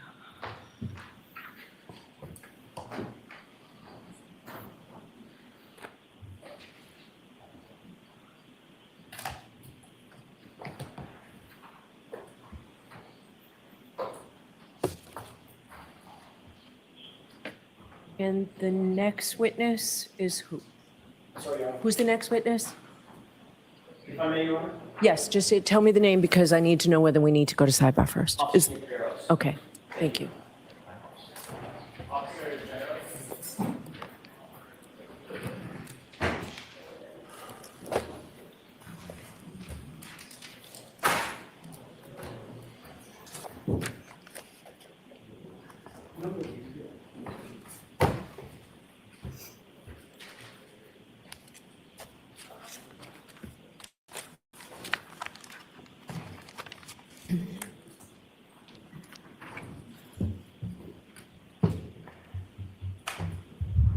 So you're gonna step up, face the clerk, and raise your right hand.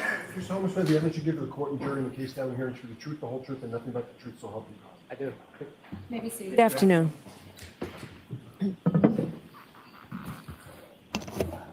All right, Mr. Jackson, you are all set. Thank you, Your Honor. Good afternoon, sir. How are you? Good afternoon, sir.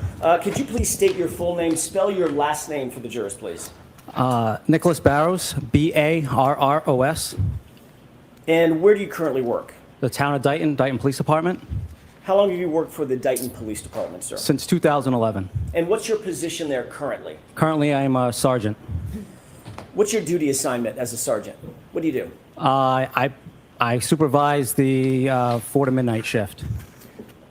We'll get to that in a little bit more detail in just a second. A couple of more foundational questions. How long have you been a police officer altogether?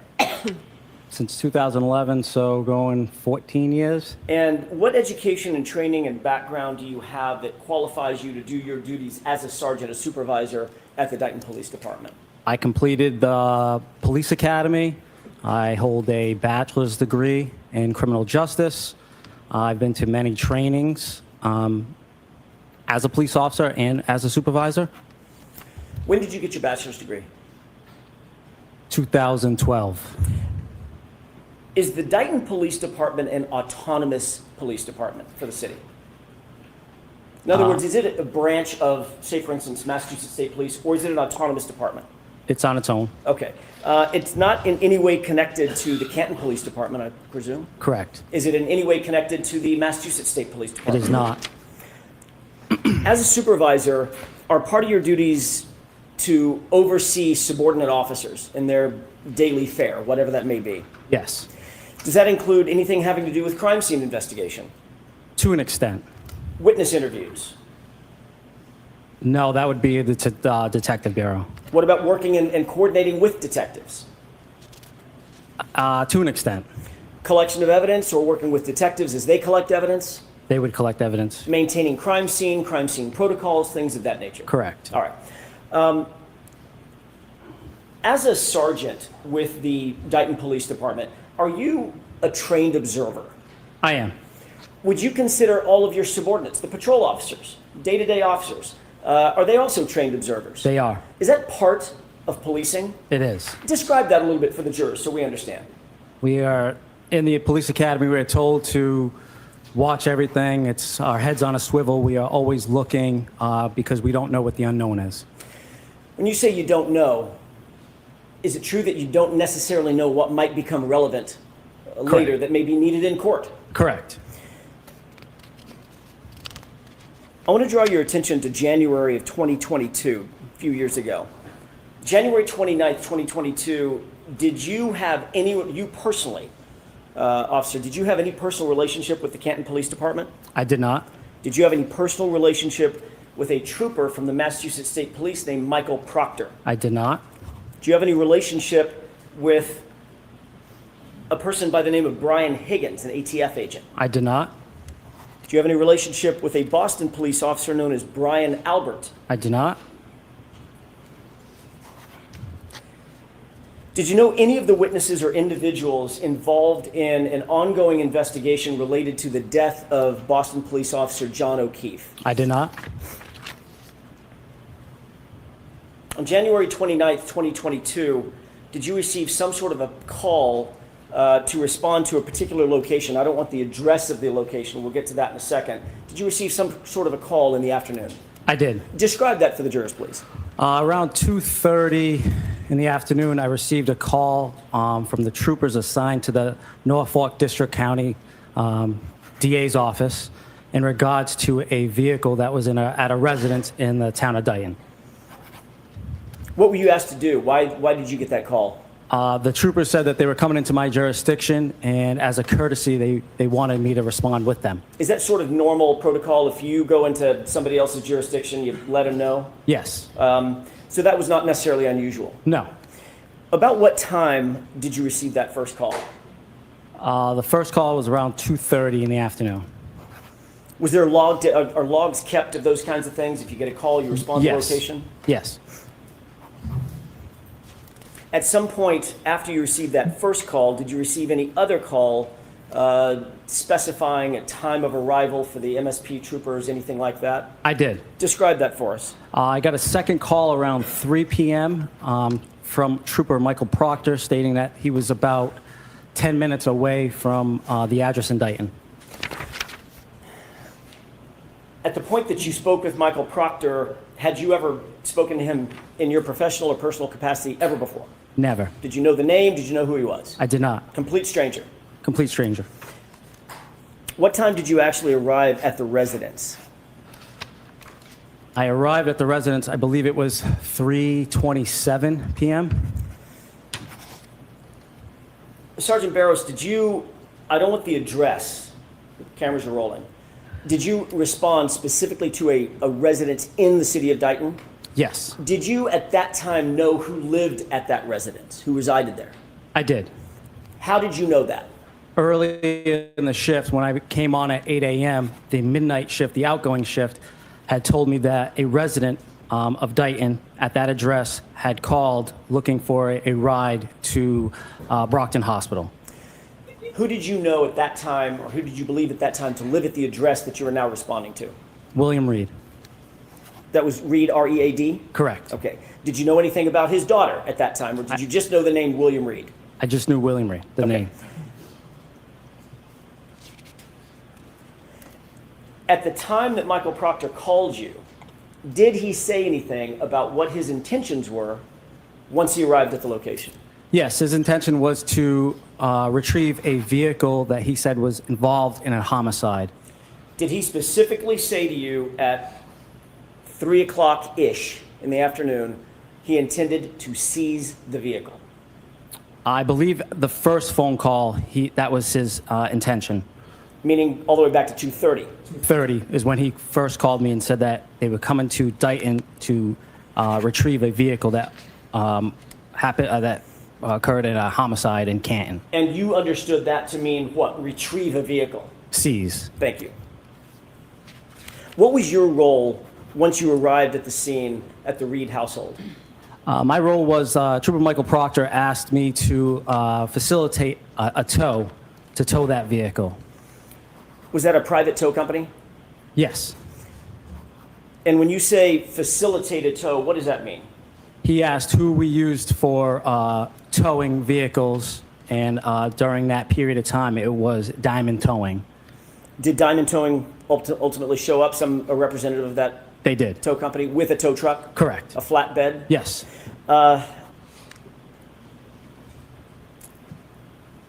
Who was with Trooper Proctor when you arrived at the scene? Sergeant Buchanan. Had you ever met Sergeant Buchanan before? Never. Did you know him? Nope. Did you know him professionally or personally? Never. Had you ever spoken to him? Never. Ever? I'm so sorry. It's getting late in the day, and I guess I'm going too fast. Sorry, my fault. Let's start that just a little bit slower. Did you know him? No. Had you ever spoken to him before? No. Had you ever heard his name before? No. No relationship whatsoever? None. Same with Trooper Proctor? Correct. Once you arrived at the residence, did you have an opportunity to see the vehicle that was the focus of Trooper Proctor and Sergeant Buchanan's attention? Yes, once I arrived and I parked my cruiser at the end of the driveway, I observed a black Lexus SUV in the driveway. What were you driving?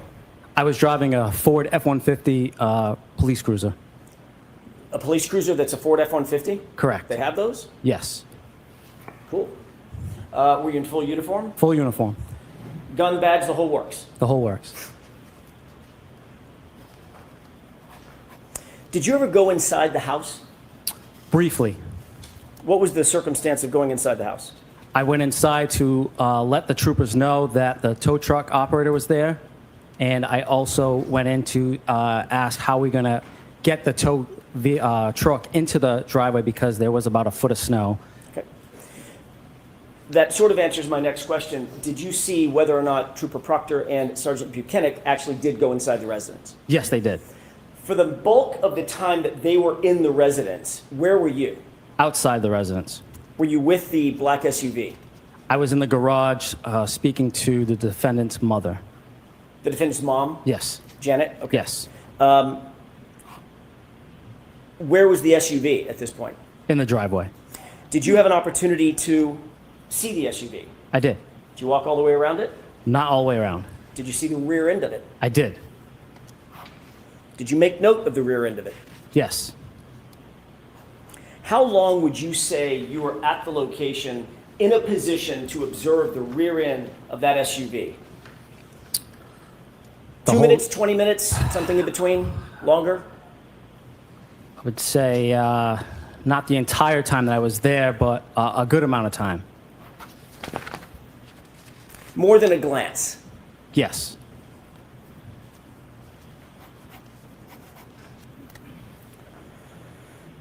This is the afternoon of January 29th, 2022, correct? Correct. Before the vehicle had been seized formally by Trooper Proctor and Sergeant Buchanan, correct? Correct.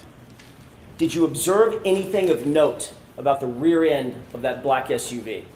Yes, I noted in a report that there was damage to the taillight.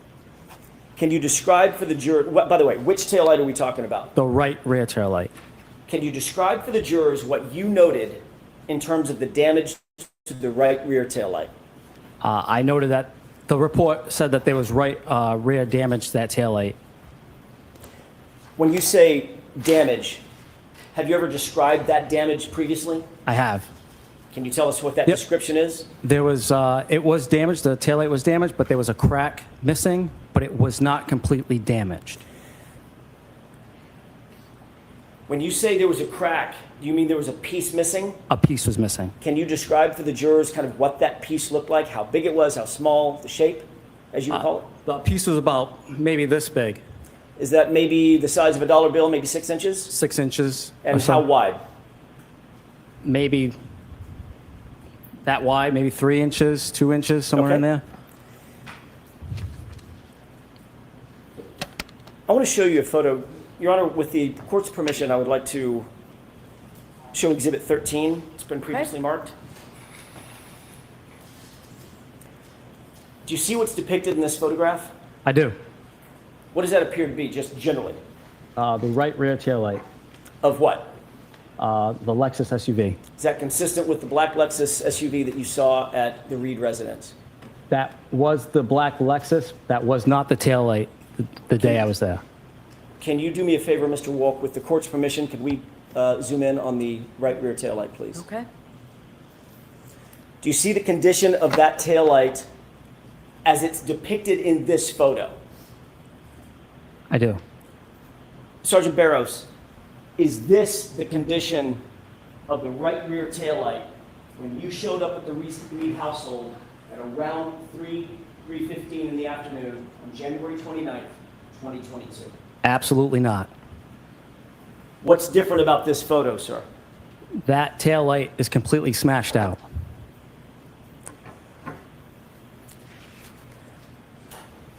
Does it appear that there are additional pieces of taillight that are removed from this taillight condition than when you saw it at the Reed residence? Objection. Sustained. Ask it differently, Mr. Jackson. Of course.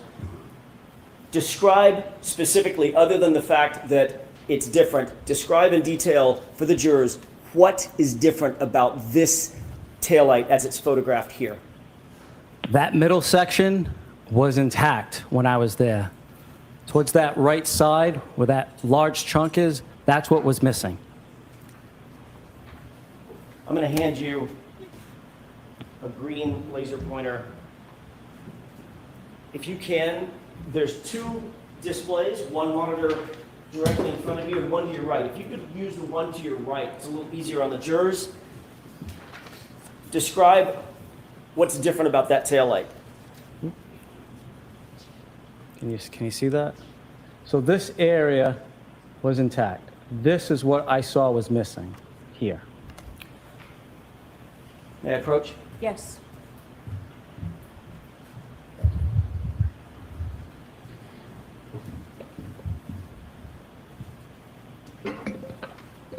If the entire taillight had been broken out as it's depicted in this photograph, would you have made note of that?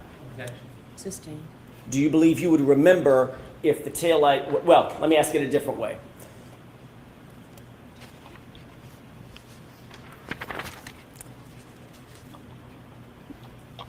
That's the case right there. The piece That that is you the saw case missing, right there. but not completely damaged, is the reason that you use the phrase not completely damaged to highlight the fact that there was still more taillight attached to the vehicle than is depicted in this photo? Objection. Sustained. We can take this down. As you sit here and recall back to that, your observations, and you observed this for over the course of how long would you say? How many minutes?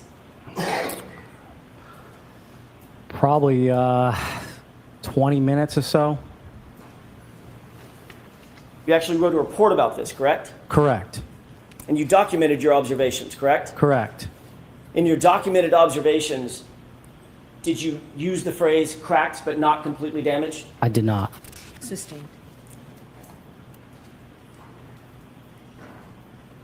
You've testified previously, I have? about a year ago.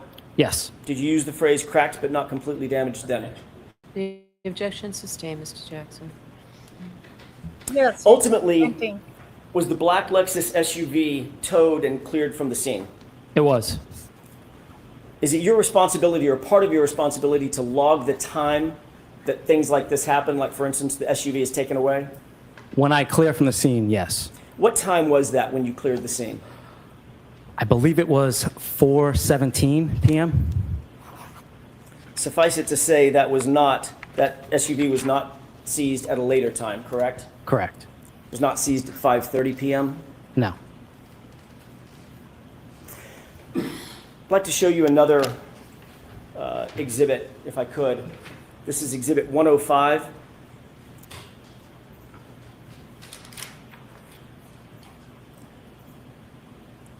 Do you recognize this scene generally? I do. Do you recognize it as being, what do you recognize as being? This is the Reed residence. Do you see some vehicles in that still shot of the video? I do. Describe what you see. That tow truck is Diamond Towing, and that other vehicle that's at the rear of that tow truck is the Lexus SUV.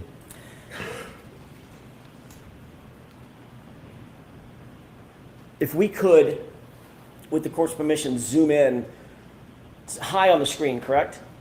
What's that? The vehicles are high on the screen as we're Correct. looking at it. Could we zoom in to the top left portion of the screen? Okay. Can we play this video? Yes. Thank you, Your Honor.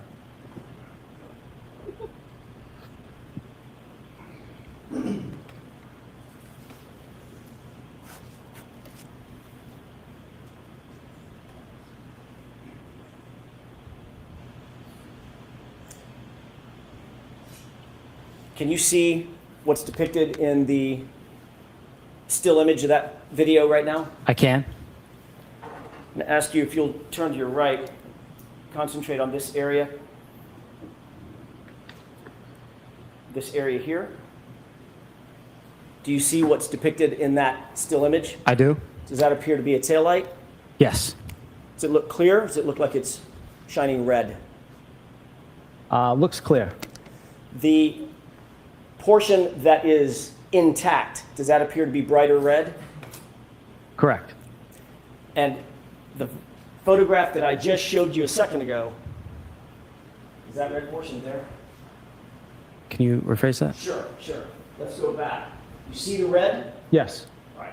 Is that the condition of the taillight as you saw it on January 29th around 3:15 or 3:30 when you got to the location? It was. Let's go back to the other exhibit, please. Exhibit 13.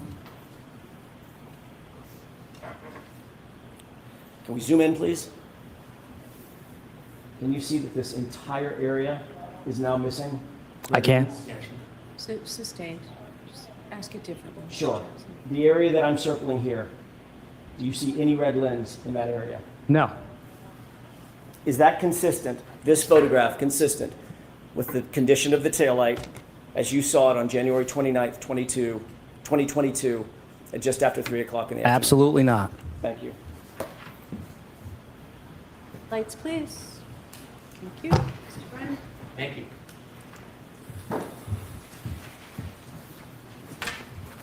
Good afternoon, sir. Good afternoon. Have we met before? We have not. Do you still work in Dayton? I do. At the time you went to the Reed residence, you did not know the occupants? I did not.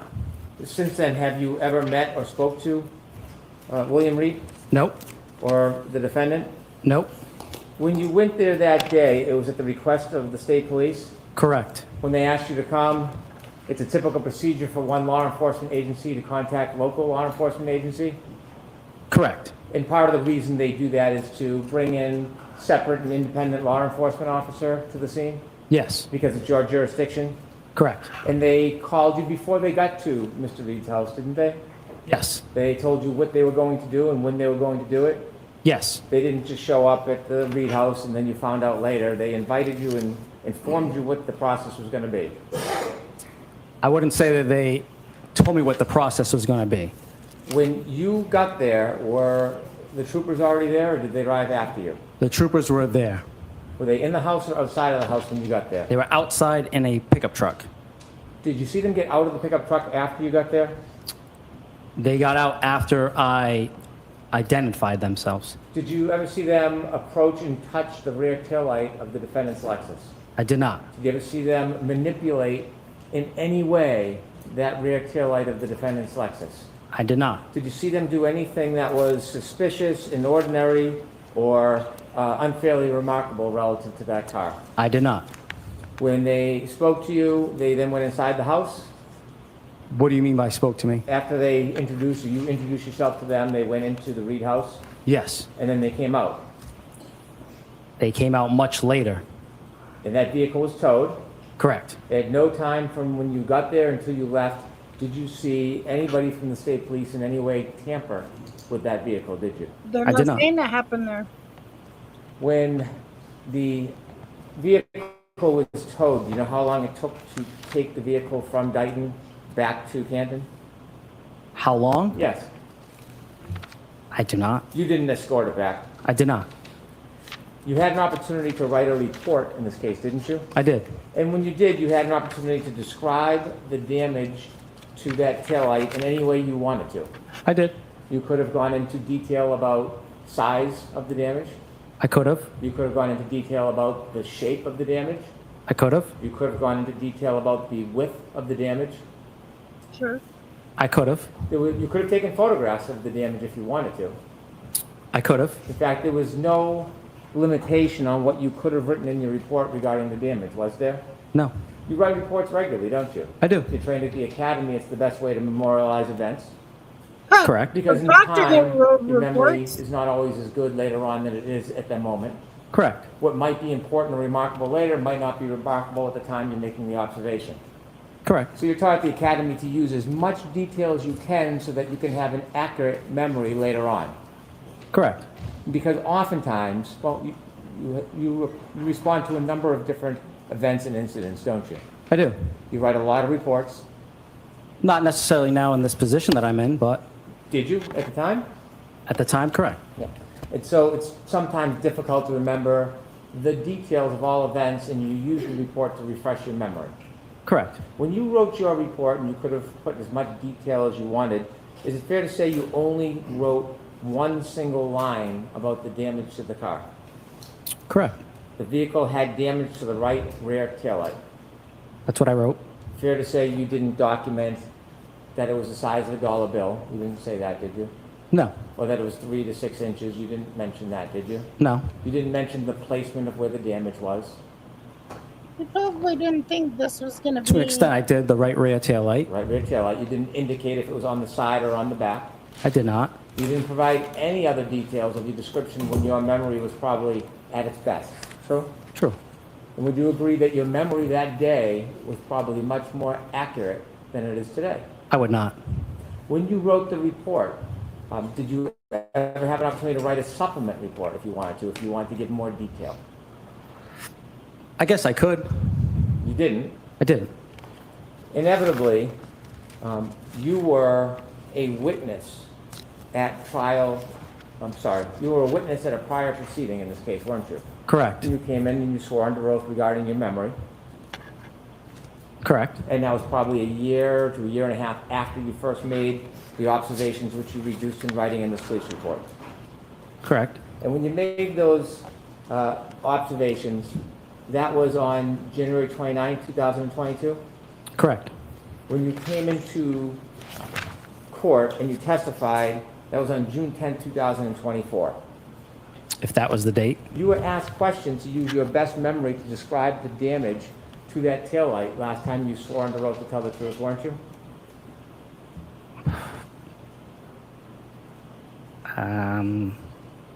I don't think I was asked that.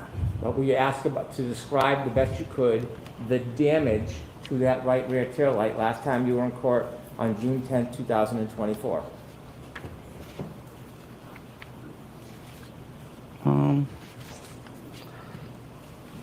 I don't think I was told to describe it in depth. Were you asked questions about the damage to that rear taillight last time you were in court? I was. And when you described the damage, did you do your best to your ability to give as much detail as possible? I did.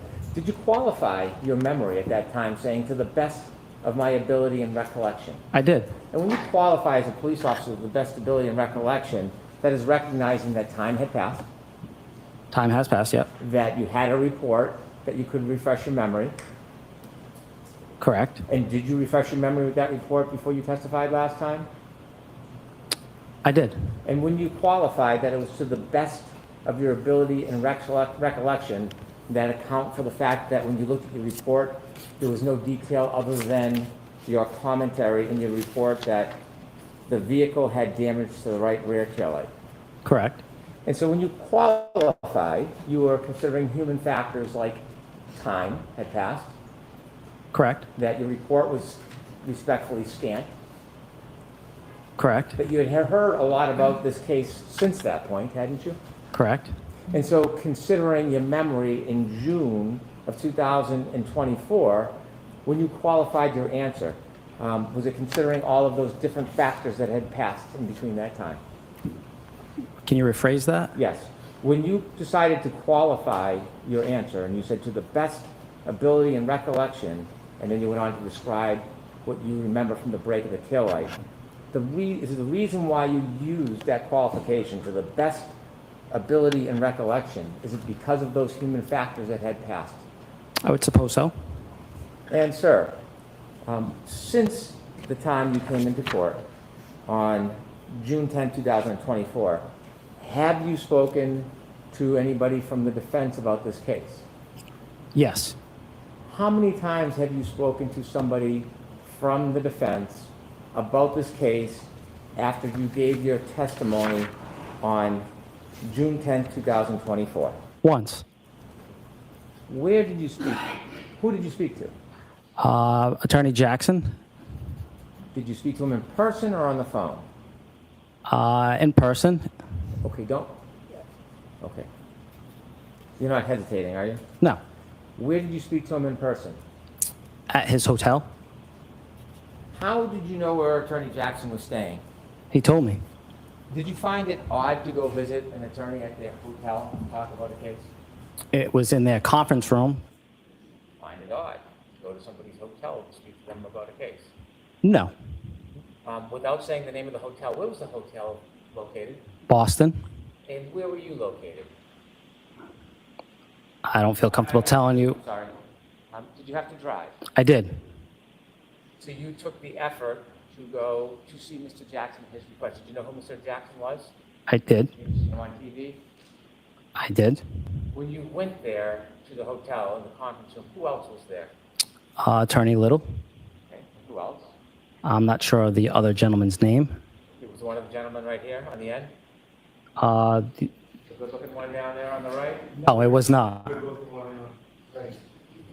Somebody else? Somebody else. Okay. Was there anybody else there? No. When you were in that conference room, were you shown your police report? No. Were you shown your testimony from the last time you came to the court? No. The photograph of the vehicle in Sally Porter, the vehicle with the missing glass, were you shown that? No. Had you ever seen that photo before? Of course.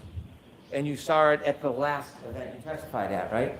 Correct. And when you were shown that photo during your prior testimony, you never, ever suggested that that was in any way different than what you had seen in Dayton.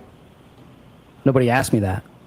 When you were asked to describe the damage, and you were shown that photograph, you never, ever suggested that there was a difference in the damage as you see it in that photo compared to what you remember, did you? I don't think anybody asked me to describe that. Did you ever make a note or say anything that is dissimilar to what you remember at the last event that you testified at? I testified that that was not the taillight the day that I saw it. That's what you testified at the last event? Did. Yes? Yes. You said that photo does not depict what you saw? Correct. Yes? Yes. And when you testified to that at the last event, who was asking you that question? District Attorney Lally. Okay. And you remember making that comment under oath? I do. Do you remember that as well as your memory about what the taillight looked like back in Dayton? I do. When you were asked questions about that taillight, you had described the taillight as not completely damaged, it was cracked, and there was a piece missing but not completely damaged. Remember that testimony? I do. And is that accurate testimony? It's accurate. It's just not detailed. It's accurate, just not detailed. So, in your memory, in June 10, 2024, was that vehicle's rear taillight had a piece missing, correct? Correct.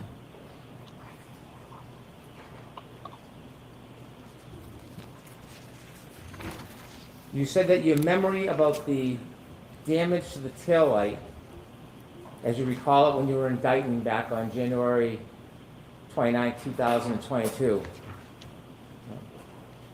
you said your memory is as good as your memory that you said in court there was a difference between that photo and the damage, right? Right.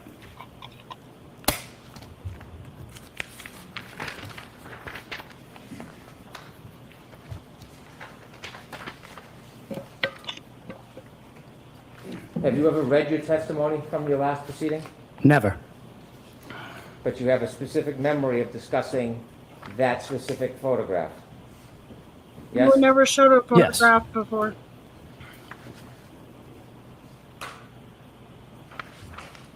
Any approach? Yes.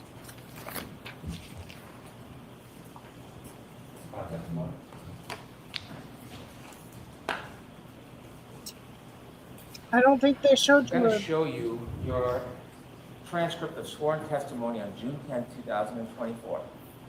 And when you reflect on your memory, understanding some time has passed, you've testified that your memory of distinguishing that photo is reflected in your testimony, right? Objection. So ask the question differently. Okay. Your memory is that you discussed the distinction between that photo and what you saw at the last time you testified. Objection. I'm going to allow that. And I should take a look at there. Could you show me anywhere in your testimony, anywhere, where you made any statement about that photo You weren't shown that photo. being inconsistent with what you saw in Dayton on January 29, 2022? You weren't shown the photo. I could be mistaken though.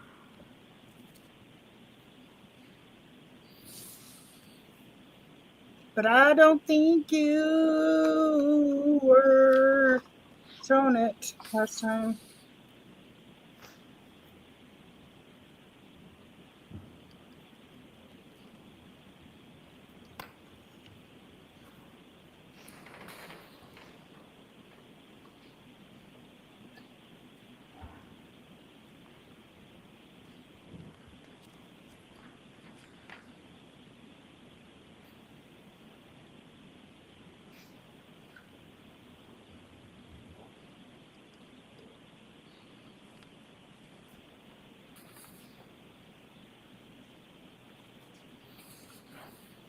Your testimony was short and sweet last time. I don't think Lally was afraid to show the tail light.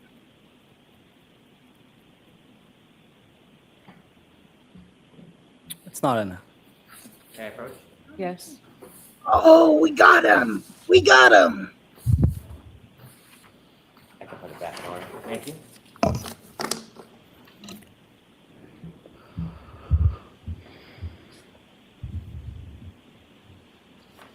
So respectfully, sir, your memory about distinguishing that photo is not as you thought it was and claimed it was in this transcript, correct? Correct. And that's not a matter of you trying to fool anybody or lying, is it? No. No, it's a matter of time passes and memory fades. Sometimes. Yes? Yes. And that's one real example why at the academy, they teach you when you write reports to be as detailed as you can. To accommodate the fact that memories can fade, right? Correct. Memories can change.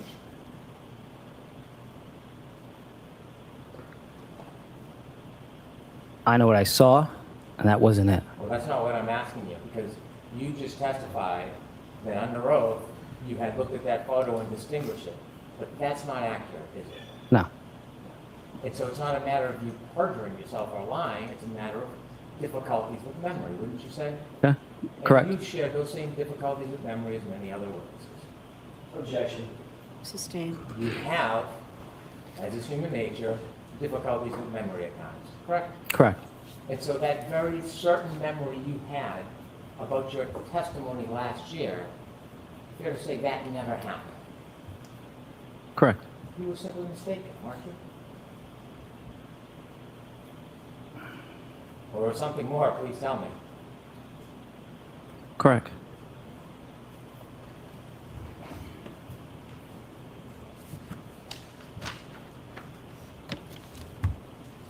When you met with the attorneys in Boston, what'd you talk about? It was just a way for them to meet with me and see me face to face, and then ask me how I would be subpoenaed, who would they need to send a court summons to, what my schedule was like coming up in the next month. next months. Those things all could have been accomplished by phone, correct? Could have. So the face-to-face meeting, what did you talk about? Objection. I'm going to allow it. Over here. They can talk however they want to talk. So that, okay? Over here. Like, it shouldn't matter how they talk. We know that Morrissey has met up with people face to face.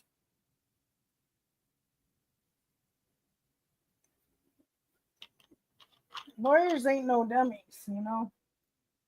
They know what cops do. Come on. They know what the Commonwealth does, apparently.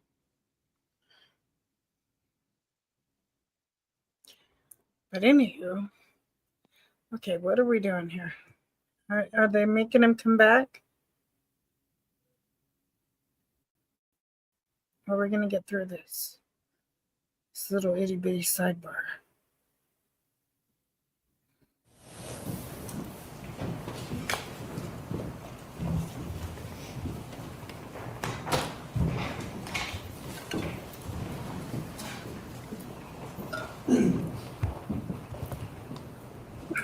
You told us there was some background about being subpoenaed and timing. Substantively, what did you talk about with the attorneys when you met them at their hotel conference room? Other than that, they didn't go over my testimony. We just spoke about that I said that the taillight was not completely damaged. Okay. Did you get into any detail about the conversation about your testimony today? No, When did you meet with them? I don't have the date. Last year, this year? I don't have the date. I don't recall the date.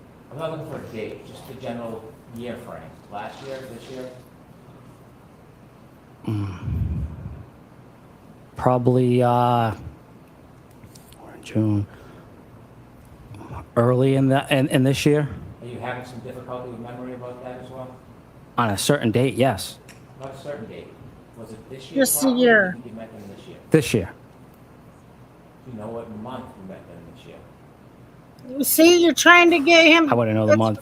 Certainly you talked about this issue with the taillight, didn't you? Yes. When you talked about the issue with the taillight, did anybody from the defense offer you any opinions or information? No. Did they ask you questions about it? No. So you went to a meeting at a Boston hotel in a conference room, and nobody talked about the taillight? Objection. I'm going to allow it. Sir, I'll ask you another question instead.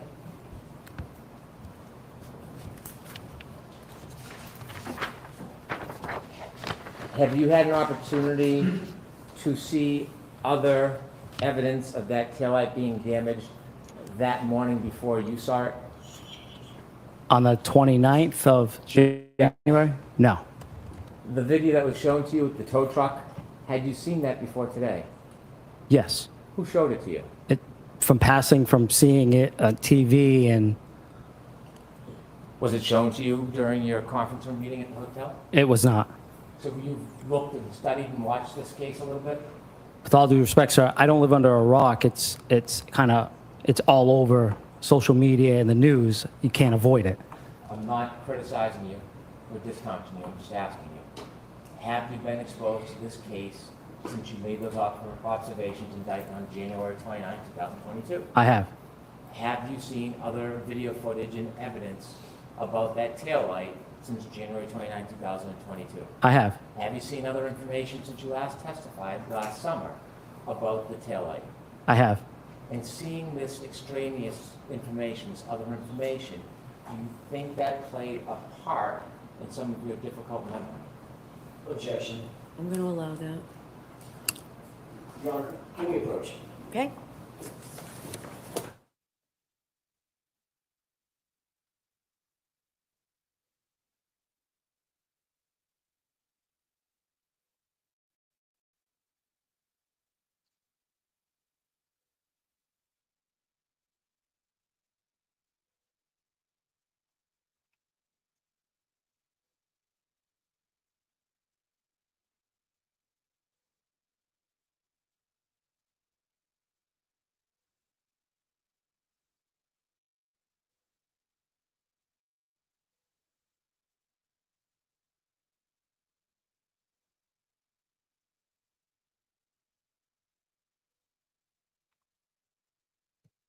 Are they going to finish with him today?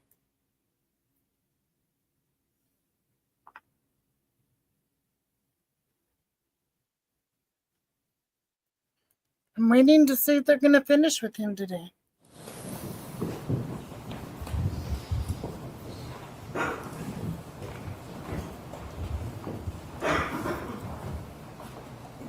You've seen quite a bit of information about this case and the issue regarding the taillights since you first made the observations back in 2022. Wouldn't that be fair to say? It would be fair to say. And based on all the additional information you've read and seen, would you agree it's had some effect on your memory? I guess. Well, I don't want you to guess.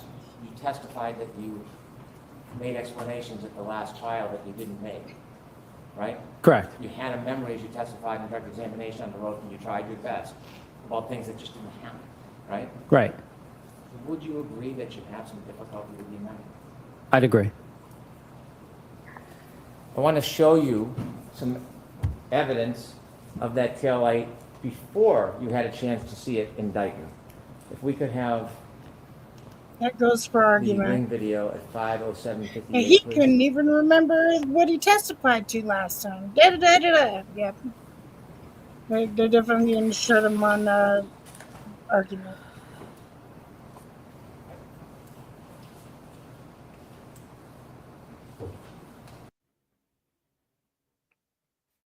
What is going on? Wait.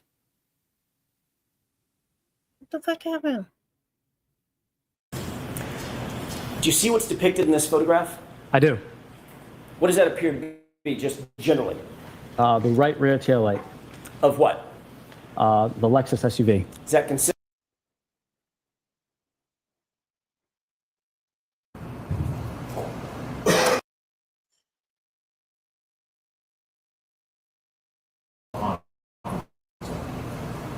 Other than that, they didn't go over my testimony. We just spoke about that I said that the taillight was not completely damaged. Okay. Did you get into any detail? I hate that it did that.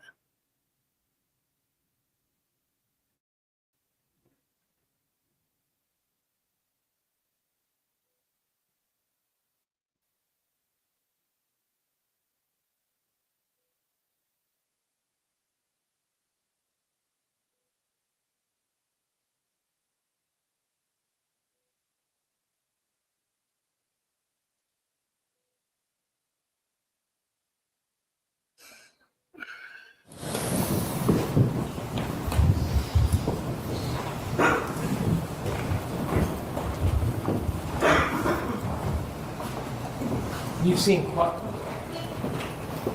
quite a bit of information about this case and the issue regarding the taillights since you first made the observations back in 2022. Wouldn't that be fair to say? It would be fair to say.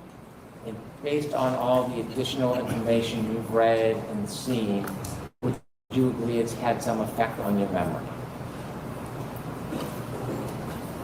I guess. Well, I don't want you to guess.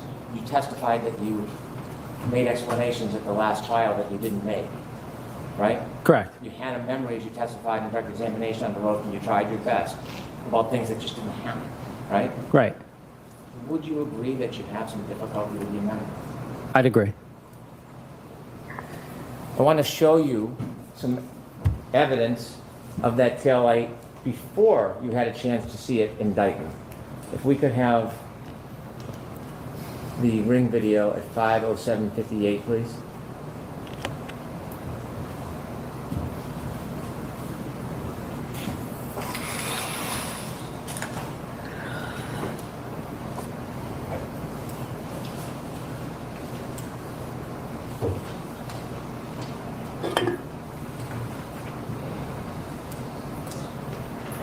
Have you seen this video before, sir? I have.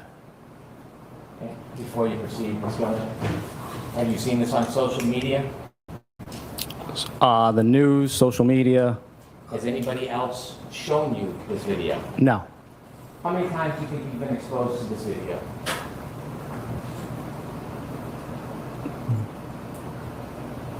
Too many to count. Be because you were involved in this case, and I'm going to say as a predicate, there were no orders for you not to look at anything. I'm not suggesting any impropriety.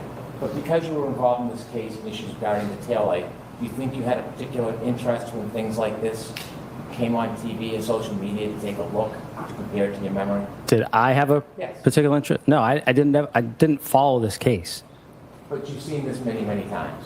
because of what is out there on social media and the news. I understand. I understand. Who's like this, please?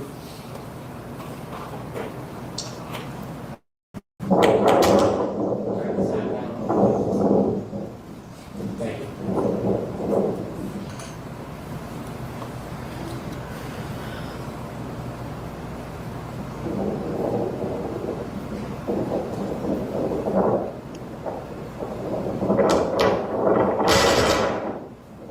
Stop, please. Do you see that white part of the back rear right taillight? Objection. I'm going to allow it. You see that? Sir? Can we zoom in a little bit more? I can. You can or cannot? I can. You can. C-A-N can? Yes. Thank you. Continue, please. Continue. Stop it. Can you bring it back, Mr. Stone? Back more. Open, right there. Zoom, please. You see, sir?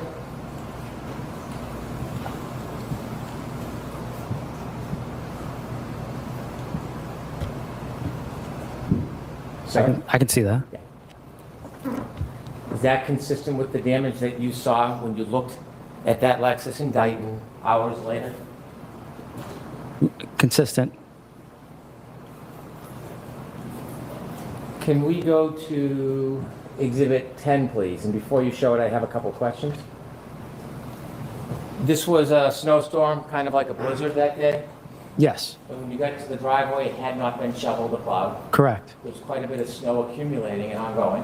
Yes. And there was snow coming down on top of everything, the ground, the streets, the cars, correct? Correct.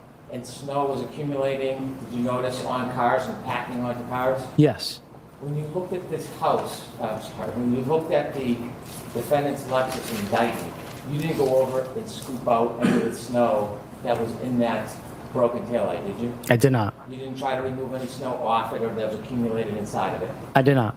And the snow there was snow packed on that car, wasn't there? There was. There was snow packed around the light, wasn't it? There was. And would you agree with the snow, since you didn't tamper with it or try to remove anything, that could impede your ability to accurately observe the depth of the damage? Would you agree with that? I would. If we could have Exhibit 10, please.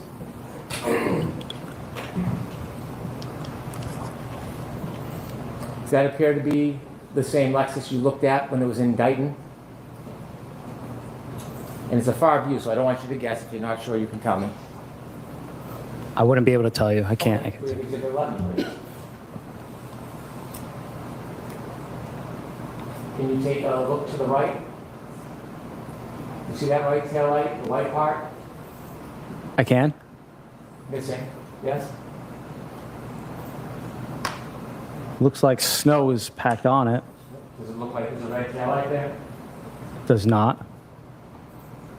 This is before you saw the car in Dayton? Do you know that, or you wouldn't know that? That doesn't look like the Reed's driveway. Do you know if this photograph was taken before or after you made your observations in Dayton? I do not.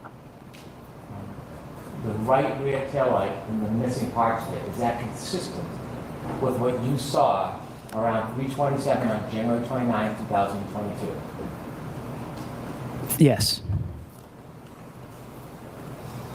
I have no further questions. Okay. Lights on, please. Mr. Jackson. Thank you, Your Honor. I'll be brief.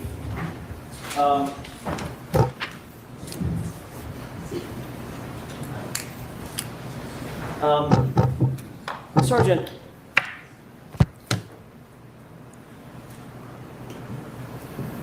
did you celebrate your birthday 2 years ago? I did. Kind of a big deal. It's your birthday, right? Yes. What day of the week was your birthday 2 years ago? No idea. Do you have a difficult memory, sir? Yes. The fact that you had a birthday, you recall, correct? Correct. The day of the week of that birthday may fall by the wayside in your mind, right? Right. Sustained as to the form, Mr. Jackson, is Of your course. witness. The fact that you can't remember the day of the week, does that mean that you have a bad memory? Objection. I'm going to allow it. Correct. You remember being in Dighton, correct? Being called out to Dighton to the residence of the Reeds. Correct. Do you remember the time? I do. Do you remember the weather? I do. Do you remember who you met there? I do. Do you remember the conversations that you had? I do. Do you remember the phone calls that you received? I do. The first one? I do. The second one? I do. Do you remember being in the garage and speaking with someone? I do. Do you remember it was this lady, pretty lady right here in the blue? I do. Do you remember meeting Mr. Reed? Briefly. Handsome gentleman with the gold tie? I do. You remember all that? Right? Do you remember the SUV? I do. Do you remember the condition of the taillight? I do.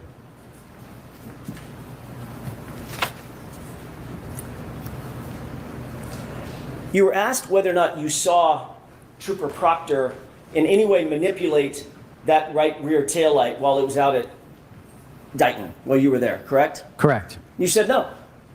Honestly, I never saw him touch it, right? Correct. Were you in the Sally Port in Canton PD? I'm sorry, in Canton, in the Sally Port at the police station I wasn't. at 5:30 p.m.? Objection. Sustained.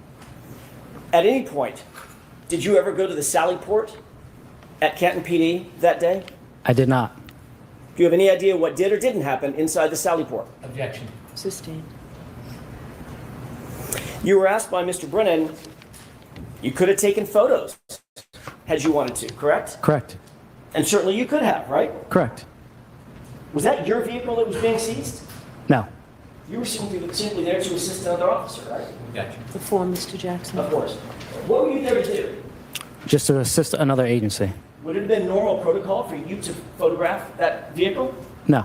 Did you see Trooper Proctor photograph the vehicle? No. Did you see Sergeant Buchanan photograph the vehicle? No.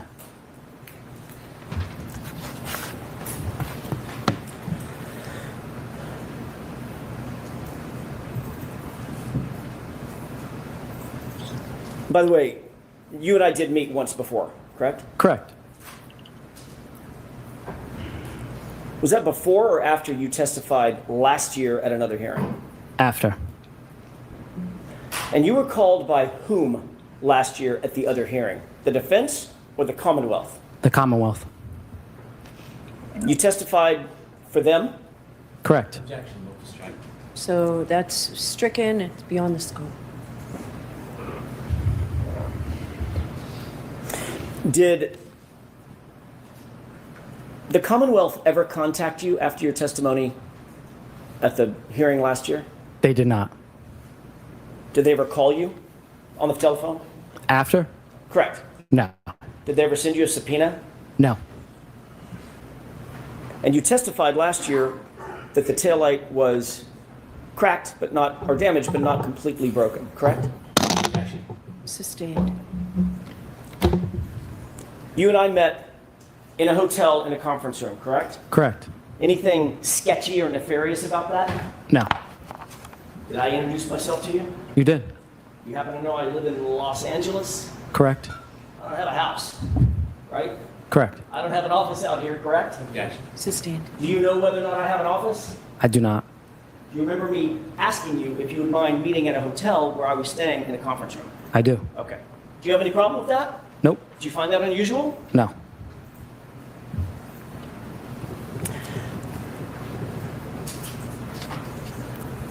Did you and I ever speak, ever, before your testimony last year? No. Did I ever tell you how I wanted you to testify? No.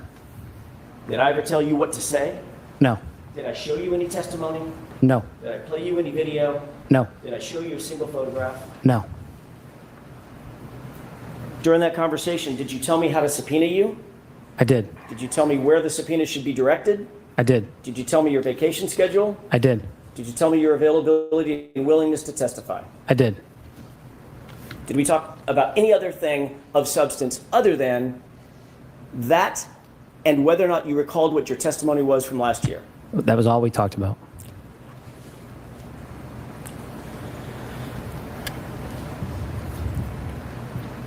As you sit here, Sergeant Barrows, do you have any difficulty recalling what the condition of that taillight was on January 29th, 2022 at about 3 or 3:15 in the afternoon when you saw the view? Any No. difficulty whatsoever? No, You remember the condition of that taillight? I do. Was the condition of that taillight the same as the photo that I showed you on my direct examination? No. Thank you. That's all.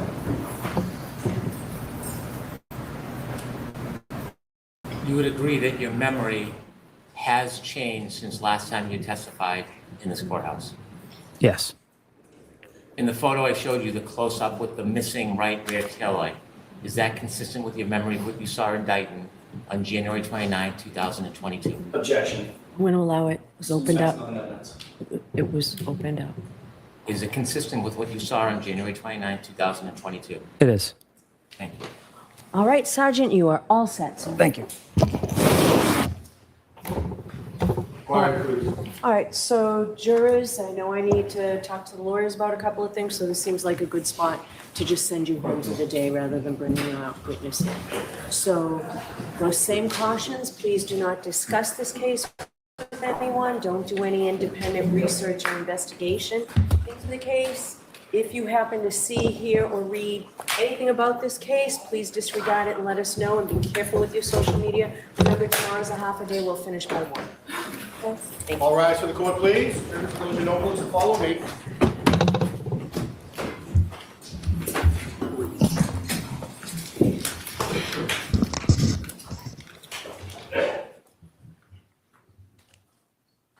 Well, what is it, Judge?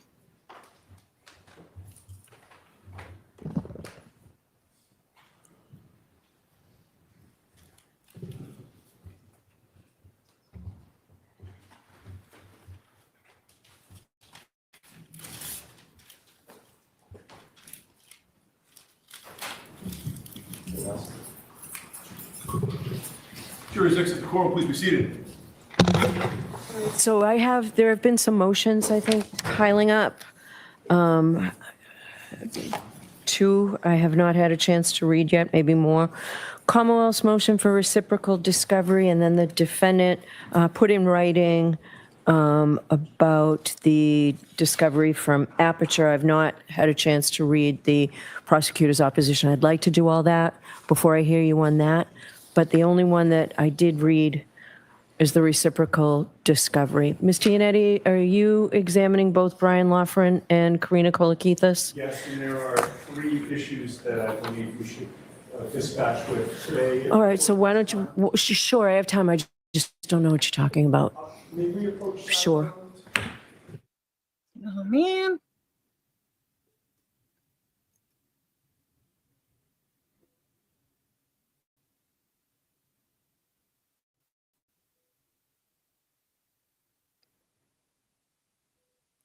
Nope, they don't come back at all. Anyway, so that was eventful. We get to see Nick Barrows, the officer that doesn't lie in this case, and Marie Russell was still on the bench. But yeah, so hopefully tomorrow will either be Karina Kolakithis or Lucky Loughran. So that'll be exciting. All right, thanks everybody that came by. Hit the like, share the live, watch the replay. I'm on the road to 1K. Let the ones you love and care about know that you love and care about them, because tomorrow's not promised. And everybody, I hope you stay blessed. Bye. Turn me up, AV.